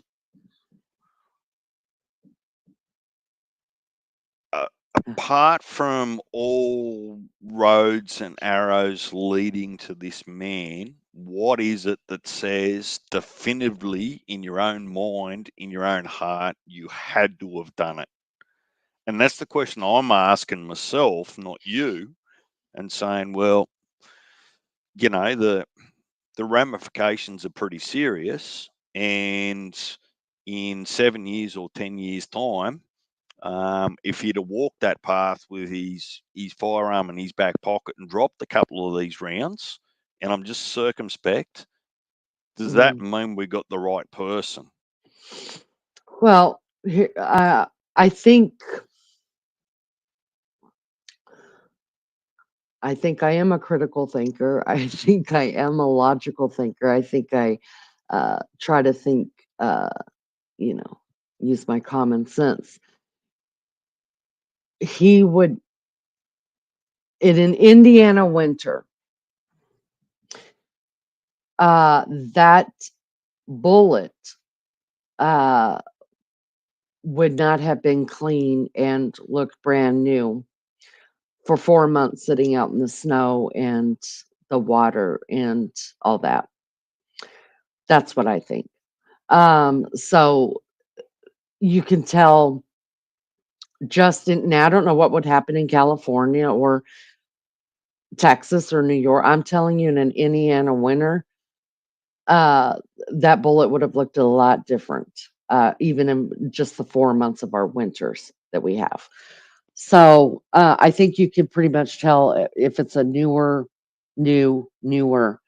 but knowing everything that I know, I would convict this man right now without any more testimony. And here's why. Circumstance is just that. It's circumstance.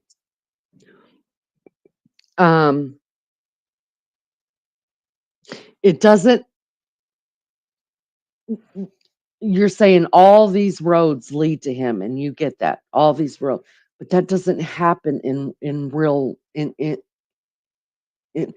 doesn't happen. That's like It just doesn't happen. You're not going to have all these things shooting against you, because then it's not circumstance anymore. Do you understand? Circumstance is a once in a lifetime, once in a blue moon, once a month. It's just a happening that happens. It's not like all the roads are leading to you.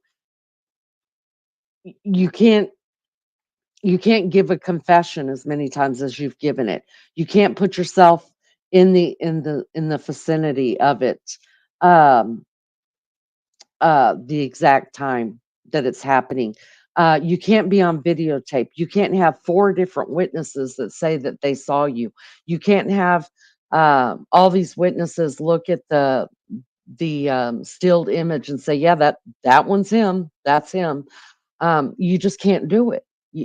I mean, something would have to give. So if we took the whole gun thing out of it, even though I think it's very relevant, I really think that the condition that the bullet was found in is going to make a big difference here in Indiana. Um, and the signatures on the ballistics, how it comes out. If that gun unspins another round, if that gun spins another round and it comes out with the same signature on it, I'm sorry, hands down, hands down. Hello, Richie. Give me a second here. What's cracking me? I guess I went a roundabout way of doing it, Laney, and I'll let you get on with your show. But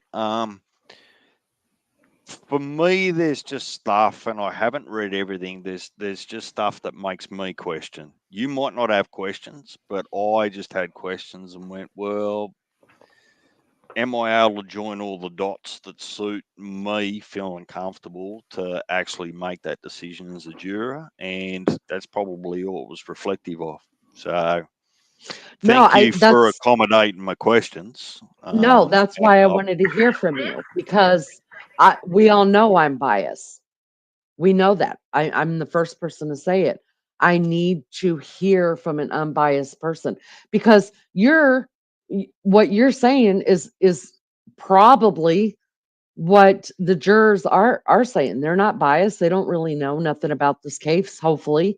And so will they look at it and say, I mean, now I have to consider the fact that, oh my God, all 12 of these people might be thinking the same way DJ is, that gun really doesn't matter, because you still haven't proved to me that he's the one that slit their throats. I mean, we have no knife. So now I have to reconsider that, oh my God, the guy that I believe to be guilty, because you're just not that lucky that all the roads would lead to you, could get off. I haven't considered it. A lot of people have asked me, what are you going to do if he gets off? He ain't going to get off. But now I have to consider it, because what if those other 12 are going the same thing as you're going? I don't know. Hopefully something comes out in trial that's just like, bam, in your face. I don't know. All right.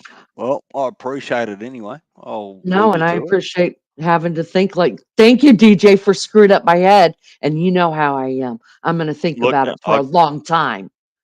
I tell you, Laney, it doesn't look good. There's no parts of this that looks good, but just looking bad doesn't mean it looks beyond absolute reasonable doubt. Yeah, there's not a, excuse the pun, there's not a smoking gun. It just looks really bad. So you would never convict off circumstantial evidence. I hope you tell the courtroom I really hope that you're honest whenever they call you to jury duty and they ask you about that. Be like, no, you going to show me some DNA, some blood work. No, because lawyers are very manipulative and sneaky, and I hate jury duty. That's all I'm saying. They confuse the issue, and then they just get you thinking about other things. Like, who gives a fuck how a car's parked in the whole scheme of things? Well, just think about that for a minute. But DJ, think this.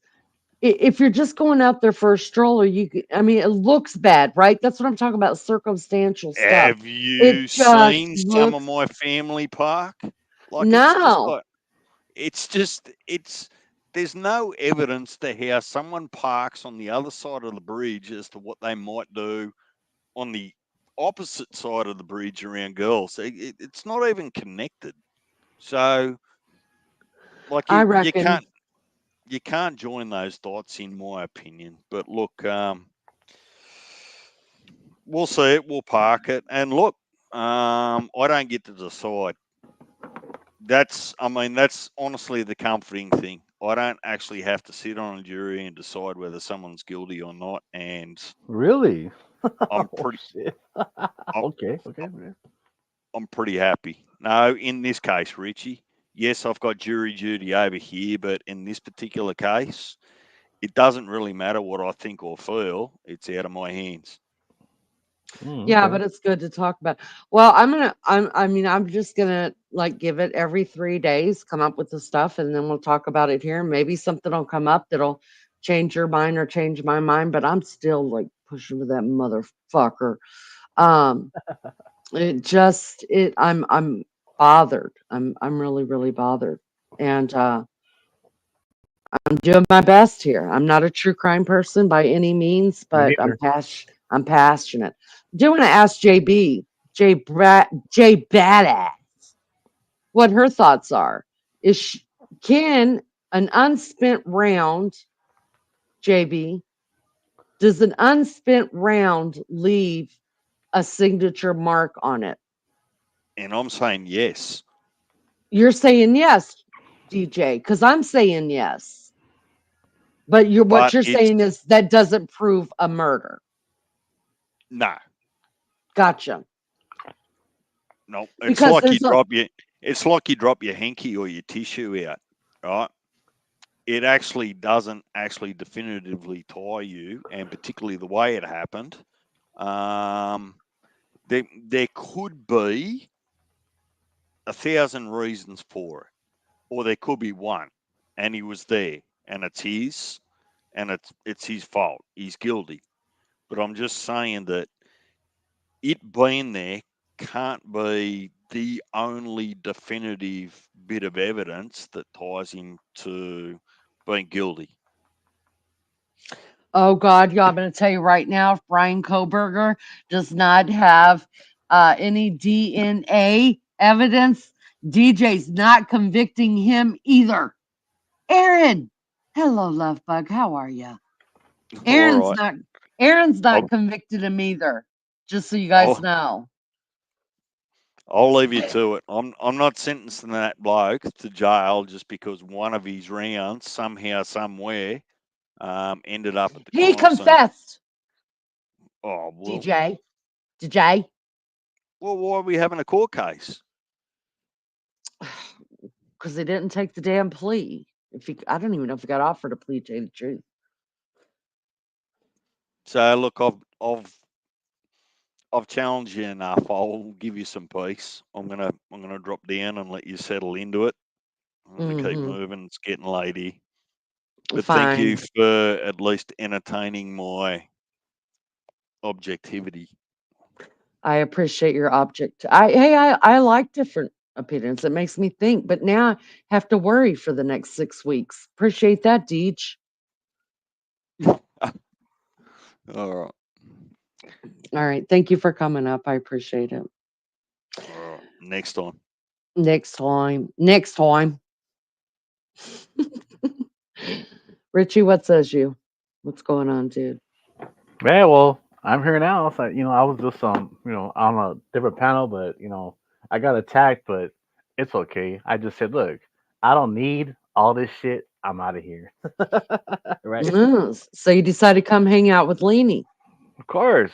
You know why? Ah. You know why? Hi, Because Ryan. you know why? Why? It's safe here. It's safe here. I'll hide you, Richie. Hide behind me. Well, that's Aaron okay. says, I'm not convicting anyone this morning. Not this morning. If he takes a plea, then that is concrete. I wish I didn't want him listen, JB. I'm just letting you know. If I didn't known that trial was going to be like this, that we weren't going to be able to hear or see anything and just have to go off of people in the courtroom, I would have said take the damn plea because I'm sick of it. But I mean, I don't even know if they've offered him because his lawyers are saying sure he confessed because they got him on video confessing. They've got him on audio confessing to his wife, and so he's confessed. But how his defense is covering that up is he was suffering a psychotic meltdown. Maybe he was. I don't know. I'm just Damn. saying nobody's that lucky. You're just not that lucky that all roads lead to you. I mean, you got to be severely unlucky, I guess, if that happens. So, and I'm sorry, um, he wasn't out there. He doesn't even know how his gun would have been out in them woods. So, explain that if they can prove that that unspent round came from his gun, and he's saying, "I don't know, I've never had my gun out there," then you're a fucking liar. I've offered something because they hate trials. They've offered something because they hate trials. Well, I don't know. Hmm. I don't. This is a long one, but I about every 3 days I'm gonna keep at it. I'm gonna take my notes. We're gonna keep going with it, and I'm gonna see this through. I started off with it 7 years ago, and I'll keep going with it until it's done. You think it'll be well, the judge is saying it should be over by November 15th. They gave it 6 weeks, but I think it's going to be done in about 4. Aaron, they are doing 5-day weeks, full days, and then Saturday they're doing half days. So I mean, they've already had all the family on the stand.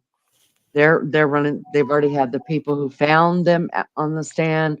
They've had the first responders on the stand. So they're running through it pretty quick.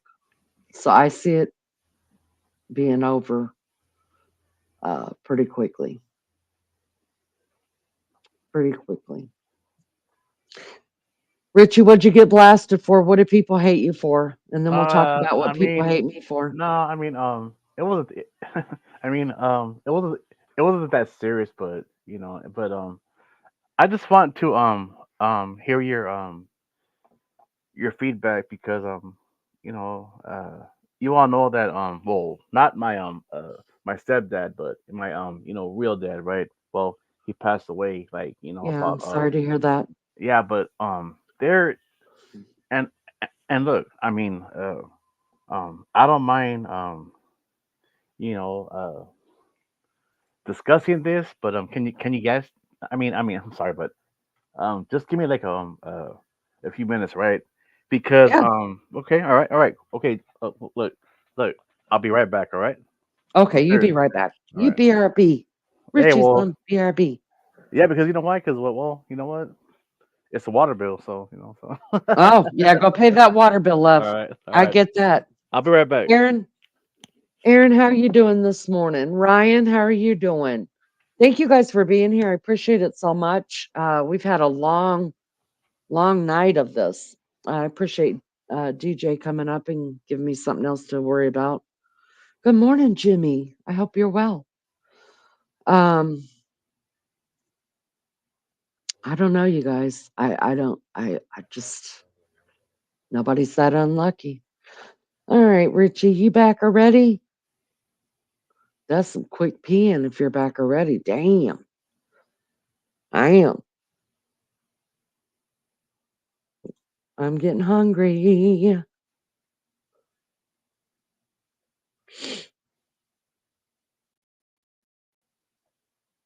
Definitely not cut and dry. And I get that, but people do get convicted off of circumstantial evidence. They do. Happens all the time. All the time. I think he's a professional too, Melly Joe. I do. I'm telling you, if he's convicted, they need to look back. Um, Yeah, they need to look back. They need to figure out when he's been out of town. Um, there's have you guys ever heard of Lyric and what's her name? Oh, the two girls that went missing over in oh, Anne's still here. Anne, on my way to work. I know you're on when I was getting ready to go to bed. Oh, God bless you, Aaron. Thank you. Lyric and what was her name? Anyways, there were two girls that were also killed. Um, and a lot of people said that may have been the same person. I don't know, but I just think no, I haven't slept yet. No. It's almost 7 a.m. here. I only need about 4 hours, and then I need about 4 hours, and then I'll take a nap. If I go live, I'll take about an hour nap before I go live. Um, so no, I haven't slept yet.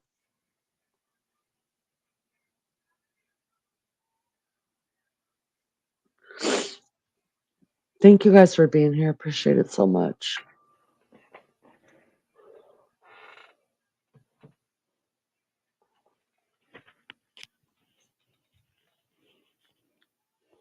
Okay, I'm back now. Can you hear me?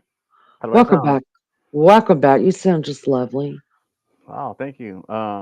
And look, I don't care who's you know what, who's watching this, but I just want your feedback because I've actually talked to some friends of mine, where I live at, and they said I should do it, and I've talked to some friends of mine on social media, and they said I should do it, but there was only one that said no, don't do it. Okay, look, okay, Thursday and Friday, right?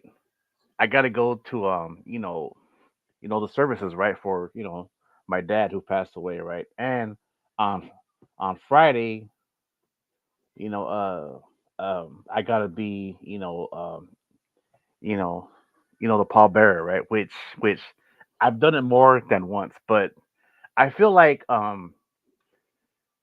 I really don't want to be there, but is it a bad thing? Because look, he was never there for me, right? In Mhm. my entire life, and long story short, I've only met him probably about, I would say, about 7 times in my lifetime, and it was always just in the city and the talk, and after that, I mean, well, um my mom doesn't want to go. Well, but all I'm saying is that I mean, because his well he has a lot of kids, right? There's a shitload of kids that what, I don't even know pretty much, but but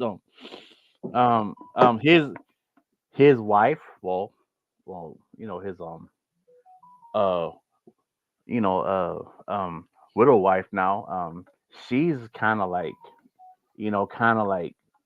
tripping about, well, she just wants all the sons to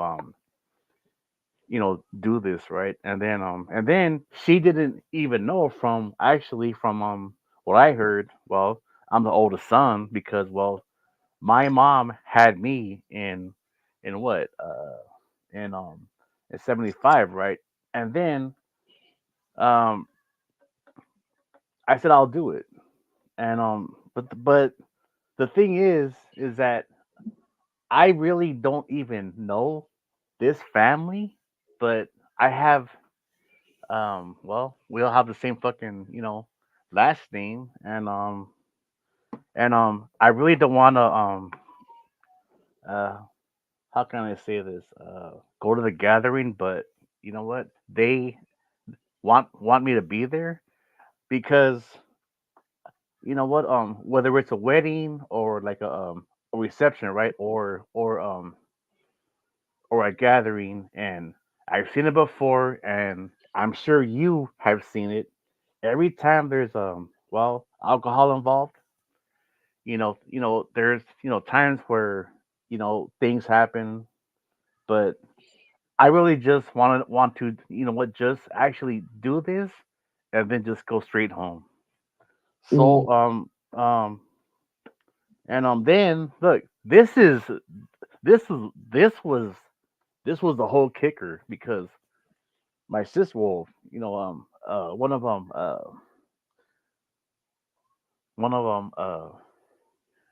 one of them told me on the phone, right? My own sister, right? I mean, she's like in what, her 30s and shit, and I had no idea. I mean, and then I was like, Mom, did did actually about this? Because my dad actually kept things from me when I was a baby, right? Whether it be pictures or I don't look, I don't even know, right? And my parents actually broke up back in 1980. Yeah, that's a long time ago. That's a long time ago. And his wife, well, well, she's told her, well, my sister, to actually tell me he has, these things for you. And I was like, what? What kind of things? And then she was like, I don't even know. I mean, it could be pictures. You know what? I was like, all this time he fucking had these things. mm, I mean, and then look, I will just end this because my dad has been, well, you know what, in the system, right, all of his life, right, jail and prison and all that kind of shit. But it's kind of like, I mean, I know I have to how can I say it, expect, what, the whole fucking unexpected once I'm mhm, there, which I don't. I mean, I don't want to be rude, but I'm only doing this just out of respect with the whole family. You know what I'm saying? mm, mhm. Yeah. So, but do I want to be there? Not really. But I'm gonna do it though anyways. So S- So I what's your think what feedback about that? let me read to you real quick All right, some things. that's fine. Um, JB says there are no rules when someone passes. Do what your heart feels. Barbara says, Okay. I know you didn't ask me, but I wouldn't do it. Wow. Melly Joe says she agrees. Do what your heart says. Anne says, that's what you do then. Do it how you want. And Barbara says he wasn't there for you. Um, listen, I'm in total agreement with them. I think I kind of know where you're at, only because I'm fixing to start facing the same things, and I don't know how I'm going to handle it. Um, but Richie, you got to be true to yourself. Um, it's hard enough losing somebody. Um, how does your mom feel about it? Does your mom want you to do it? All she said is that well, it's all up to you. That's all she said. But Yeah. my mom and well, him, they were actually well, I mean, they were married, but well, they were together for about 11 years. Mm. Wow, And that's a long yeah, time. yeah. So, but and like I said, like in the past, well, my mom gave him so many chances, right, to, well, change and you know, but he just never did. So, Mm, mm. Oh, I think that it is. very good of your mom to leave. I mean, you're a Yeah, grown yeah, yeah, man. yeah. So a lot of, there's a lot of parents out there that want even their grown children to do it their way. So that's a good mom. Well, I've always told you, I think you have a beautiful mother. I think she's a great mom. Um, Richie, I say, honey, follow your heart. Neither one of them are wrong. If you Yeah. choose to do it, then it's not wrong. If you Well, choose actually, not to do it, yeah. it's not wrong. Actually, I actually said yes. I, I've been told my sister that yes, yes, don't worry about it because I will do it. That's what I told her. Is that so? Do you both have the same father? We have uh same dad, but you know what? Different mom. Okay. So, and she's the one that asked you to do it. Yeah. Are you close to her? I really don't even really um know her that much, but just you know like the rest of them. Cause from all I know is that my dad has at least about 16 kids. So it's so it's like Wow. god damn, like that's a lot of kids, right? Yeah. He did his thing. Hey, He well, did his thing. like uh, my mom always said, well, he was always a player and shit. So so Mm. Well, I like what JB said. what do And you this say? is what You say if you were my kid, this is what I would tell my kid. So I feel like it's good advice. Do it since you already agreed and leave early maybe. Be the bigger yeah, yeah, man. yeah, yeah, yeah, yeah. Yeah, Yep. I think that's good advice. I think I would tell my sons the same thing. Go do it because uh it might mean something to somebody else, and just your presence being there may help somebody else get through it. And then Wow, yeah, just that's yeah, true. you never know. You never know. Maybe that sister who asked you to do it really needs you to be there. And you never know who's going to be watching you or who needs your strength. So I would go and be the oldest son because you are the Yeah. oldest kid. Go Yep. do, Sure even am. though your dad didn't do right by you, do right by him as his son. And that's what they're going to see. They're going to be like, wow, now that's a man. His dad didn't stay around and raise him, and he still honors him and honors the family. Yeah, I think Yeah. you got to do it. I think you got to do it, babe. Well, I am though. I mean, Yeah. I mean, it's kind of weird because cause like just because we have like same dad but different moms. I mean, Mm, it's it because like over the years I met my all my sisters and brothers, but hmm it's like we have kind of almost the same features, which is kind of strange. Wow. Yeah, it's like with the eyebrows, the eyes, the face, and but it's different though. It's kind of Right, like right, right. yeah, hmm yeah, yeah, yeah. It's like kind of like I'm like damn. I'm like dude, you look just like me. It's like kind of but just different. Well, I mean, that's always nice when you can see your resemblance in somebody. That's what I looked forward to whenever I found my dad. So, it's a big thing, Richie. It's a big thing, and regardless, you are the oldest son. You set the example, and somebody needs you. You may never even know who till you get to heaven. And then God says, "You know what, Rich? Yeah, but You yeah, didn't want but to. You didn't want to do this, but you honored your family, and that's a big deal." yeah, but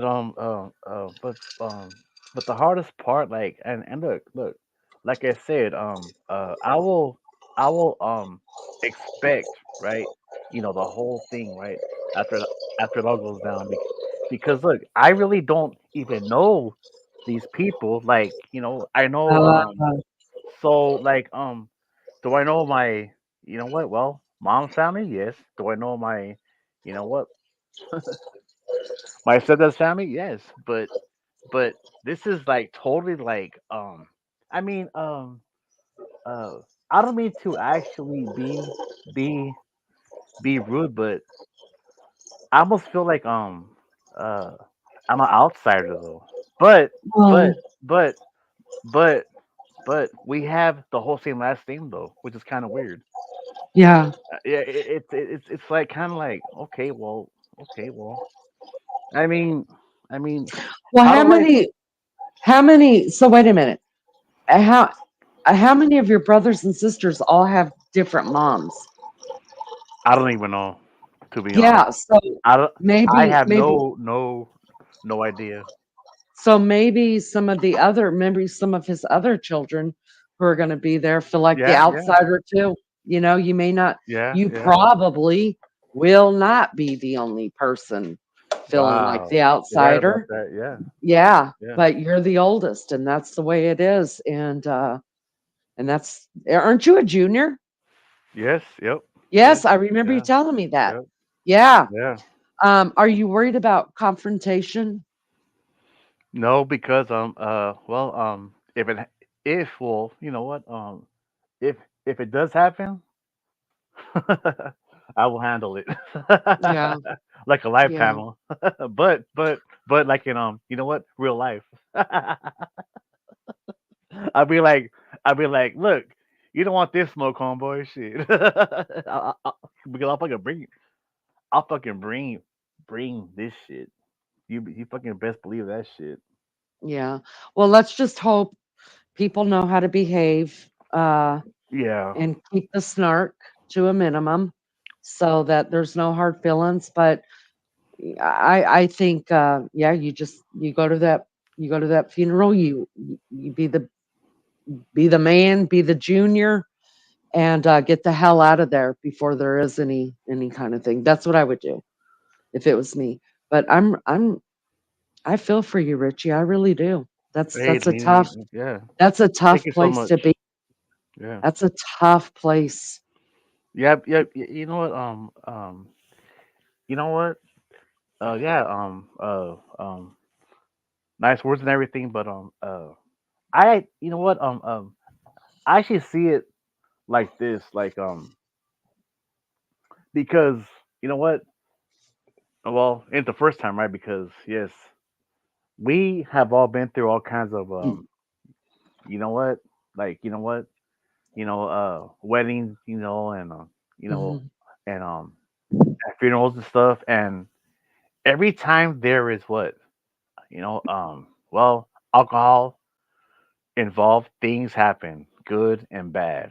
But then it's like, look, uh, if it's an open bar, well, Rich might have like a few drinks, and then after that, I'm out of there because I've seen too much shit. Like, you know what, for years, when you know what, with the gathering, whether it be a funeral, gathering, or like a reception, right? You know what? A wedding, or yeah. As soon as people start to get drunk, things happen and shit. You know what I mean? And and like most of it is not good because there are actually some of these, well, people or families who have had beef, right? Um uh in the past, and then they just clash and shit, right? All because of alcohol. You know what I mean? Yep. That Yep, that I that I get happens it. all the yep, that happens all the time. And then Well, yeah. keep going. I'm listening. No, the minute if I see that, and even if I'm I'm brought up for whatever reason it is, well, Richie is just gonna leave the building. I swear to God. I'm gonna leave. Richie's left the building. Yep. Yep. Yep. I'm not even gonna say bye. I'm like, look, all right, hey, it was actually a pleasure meeting all of you, but I'm out of here. The Fuck out of I'm here. out of here. My mama taught me better than this. Well, of course. And I look, okay, oh, well, look, last thing I want to say because my mom can actually go, but you know what? I said, Mom, are you sure? Do you want to go? And then she said no. And I said, okay, but look, you know, for a fact, right? In this small town we live in, as soon as look, as soon as they see me, right, they will bring up your name. Oh my God, why is you know what? You know what, Richie? Why is your mother not here? I'm just gonna say, look, it's none of your fucking business, pretty much. That's a bonus fucking say. No, that's exactly what you do say. You tell them to Yeah. mind their business. Yep. No drama. No drama for the mama, okay? I'm just here to Mm-mm. see my daddy. Daddy done right, Yeah. and then I'm out of here. Yeah, but the hardest part though is that look and look, um, um, Richie doesn't want to be rude, but I mean, do I want to be there? Not really, because you know why? He was never there. He was Right, never right, there yeah. for me in you know what? My entire life though, man. You know what I'm Yeah, I can definitely hear the conflict in your heart, and saying? Oh man. that's tough. That's so tough to get through, and I feel very bad for you. I I'll get wish through I it though, right? you're of course you're gonna get you're Richie. You're Richie Yeah.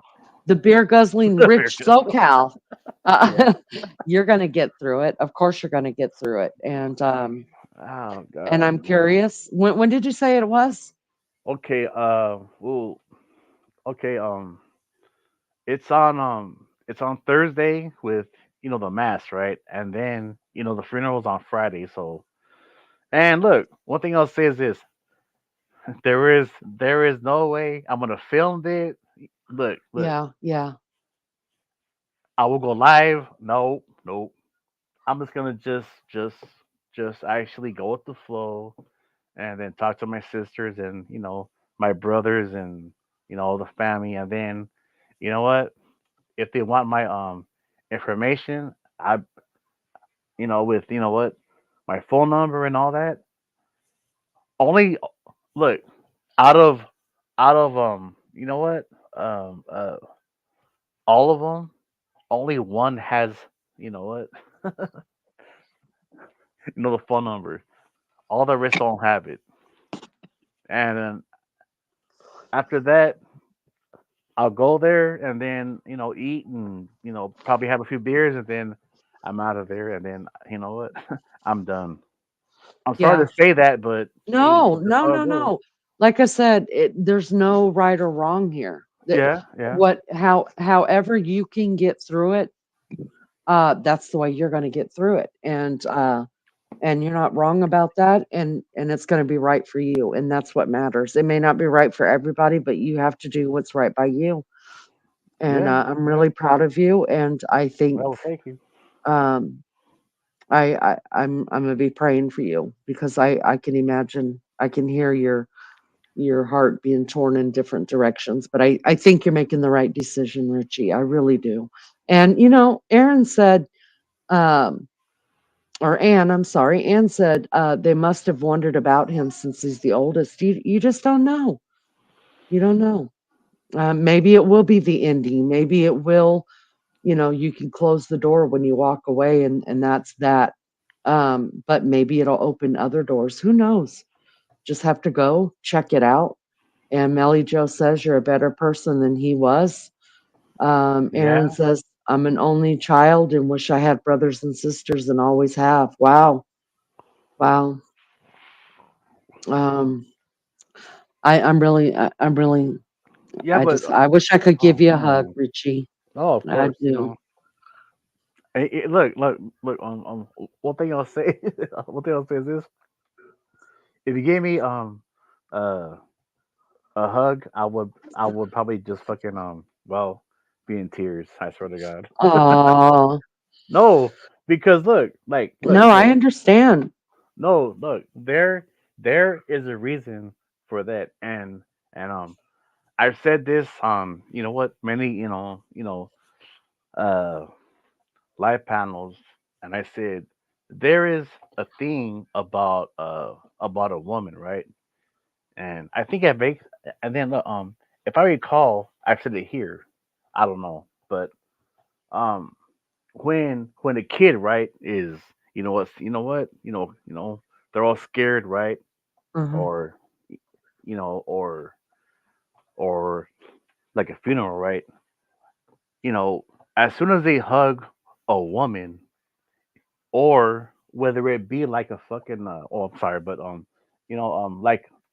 like a like a there's something, right, you know in that household that is scary and stuff, right. Hmm. Hmm. um even though that that mom, or it's a woman, right, they hug that kid, even though they are also you know what afraid, Mm. that kid feels safe in their arms, because Hmm. I really believe, Leanie, that um uh there is this vibe when it comes to women that actually makes us feel safe, or what, It's emotional. Yeah, it's You know what because I mean? Yeah, yeah, yeah, women are nurturing. yeah. That's why, and men, they have a harder shell, and Yeah. all that, and women, that's the beauty about the two different sexes, is that we Yes, need both of them in exactly. our lives, but we need them at different times, periods of our Wow, life. that's fucking well said right there. Damn, Yeah. damn, What? damn, girl. What? You're What? good, girl. Thank you so much, Damn. Richie. Oh my No, I god. always say, I'm baby gonna cry child. now and shit. You know what? I'm gonna cry Oh, now. baby child, uh it took me a minute to figure this out about him, but like his dad will say to me, "Yeah, have you talked to, baby child today?" I'm like, "No, did you?" He's like, "Well, yeah, he called me. We're talking about this or that." And then there was, what? And then it took me a minute to realize, if it has anything to do with his heart, a girl, Okay. anxiety, worried about his future. Is he going to be able to make enough money to live? Things that have to do with his heart and his worry, he comes to his mama. You know what I mean? Yep. When it's a man stuff, like, cars broken down, A what to lawnmower. do, A lawnmower. yeah, what to do about this class or that class, the hard stuff, the stuff that isn't a matter of the heart, that goes to dad. And once I realized that, I was okay with it, because to me, and I'm not, and I hate saying this to a man, but it's the truth, Richie. The deal is to me, my son has, and all men have, more of a superficial relationship with other men. Women get to touch the heart of people. You see what I mean? We talk to the heart. You guys talk to the head. And that's different, because that heart, you know what I mean? That's what keeps the person alive. That's what keeps them, that's the human part. That's the internal part that only a child that you've carried actually hears. You know what I mean? Yeah. We grow children under our hearts for a reason. God could have put it where we grew children in our throats. He didn't. He put the womb under the heart for a reason. And so there is a special bond between a woman and the way that she can relate to different people. And I'm Yeah. thankful to be one. Although, sometimes it would be fun to be a guy, like when I got to pee and I'm driving down the road, Okay.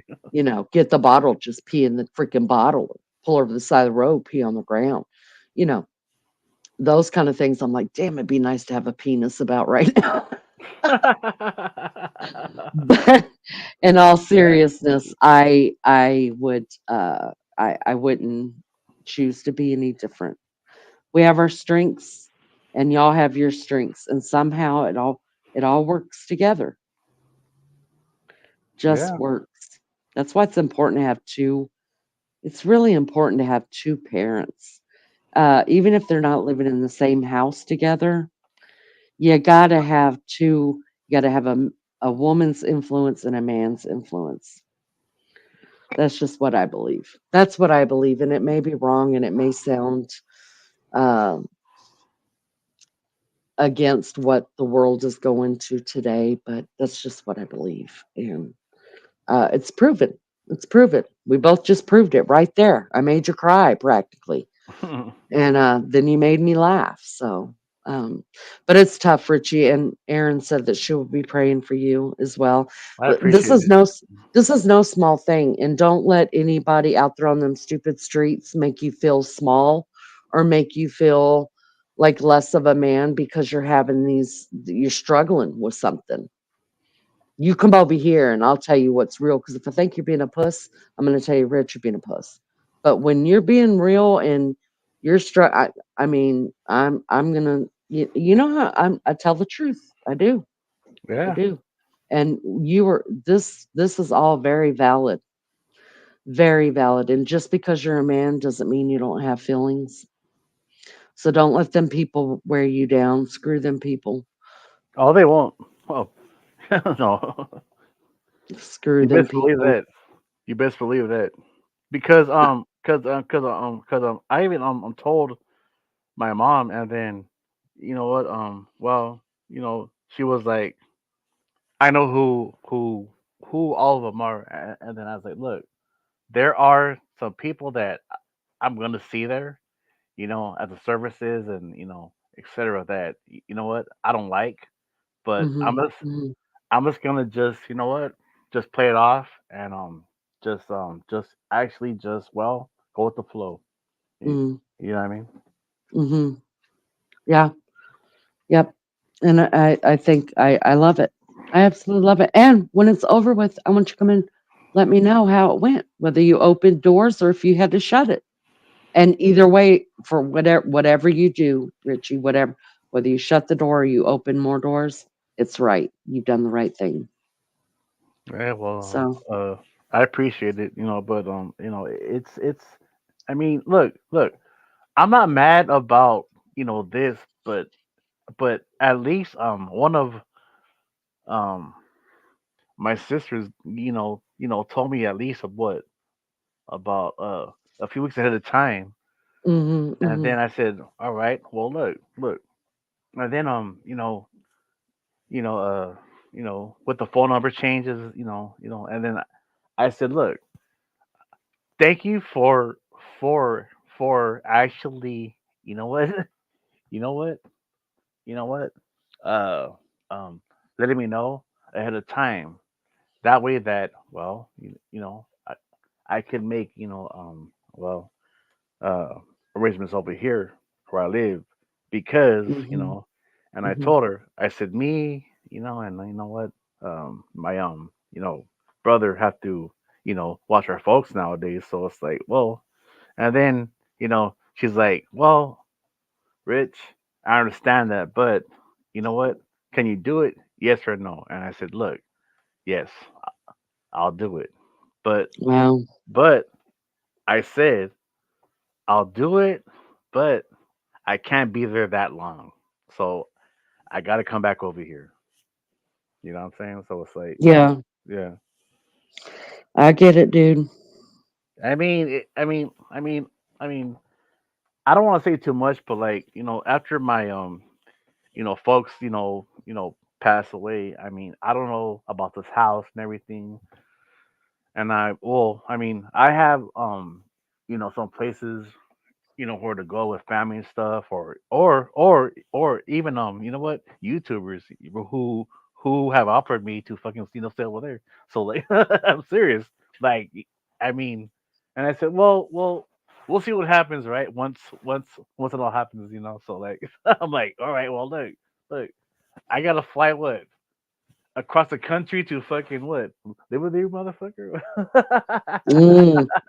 No, I'm serious. I'm serious. Like, and look, these are a small handful of people who actually have my number and shit. And then I said, look, I'll let you know whatever happens. All right. So look, Mm.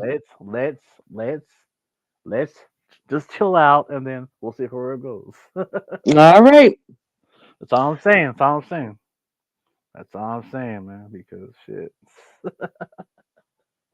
you got to go sooner or what? Because well, because Yep. over there, yeah, I've yeah. been on for All right. 6 hours. I Damn am it. All done. right. Damn it. Damn it. How's it go? How's it go? You go, girl. Damn it. You go, girl. You know, Raider Richie, Rich I always love fucking always bring it home. You know, always bring it you over here. do. You do. And I love you, Good Richie. lord. Thank you for coming up. I appreciate you so much. And I'll be saying a Saludos. prayer for you, okay? Hey, Adios. hey, you know what? I appreciate it. This well, this week, I mean, because it'll be here quick, but I really don't really know any what actually to expect, but I'm gonna, I'll be on it. All right, I, I I'm seriously. You're I gonna be promise fine, you. Richie. You're gonna Yeah, be fine. I'll be I'm gonna fine. be praying for you. Thank you so And much. if you need to talk, get into my messenger. We'll talk about it. Thank you so much. All All right. right. Love you. With that. Oh, thank you. Hey, look. And the big ass hug right into that. Oh, I love that. All right, girl. You take Bye. care. All right. You too, Richie. Peace Bye, out. honey. Bye.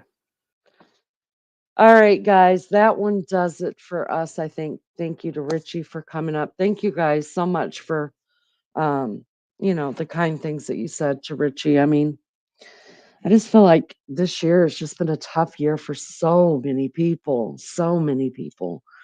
And I'm hoping the new year just brings a lot of life and love and grace and plenty of good health and goodwill to people because I don't know what it was. This year's just been tough. It's been a tough year. But we're going to get through it. We'll get through it together. Thank you guys for being here. Everybody that hit the like, I appreciate you so much. Um, those that subscribed, I appreciate it. Thank you so much. And you guys have a good day. And I will see you guys again soon. Until then, y'all be good or be good at it. I love you guys. Talk to you soon. Bye.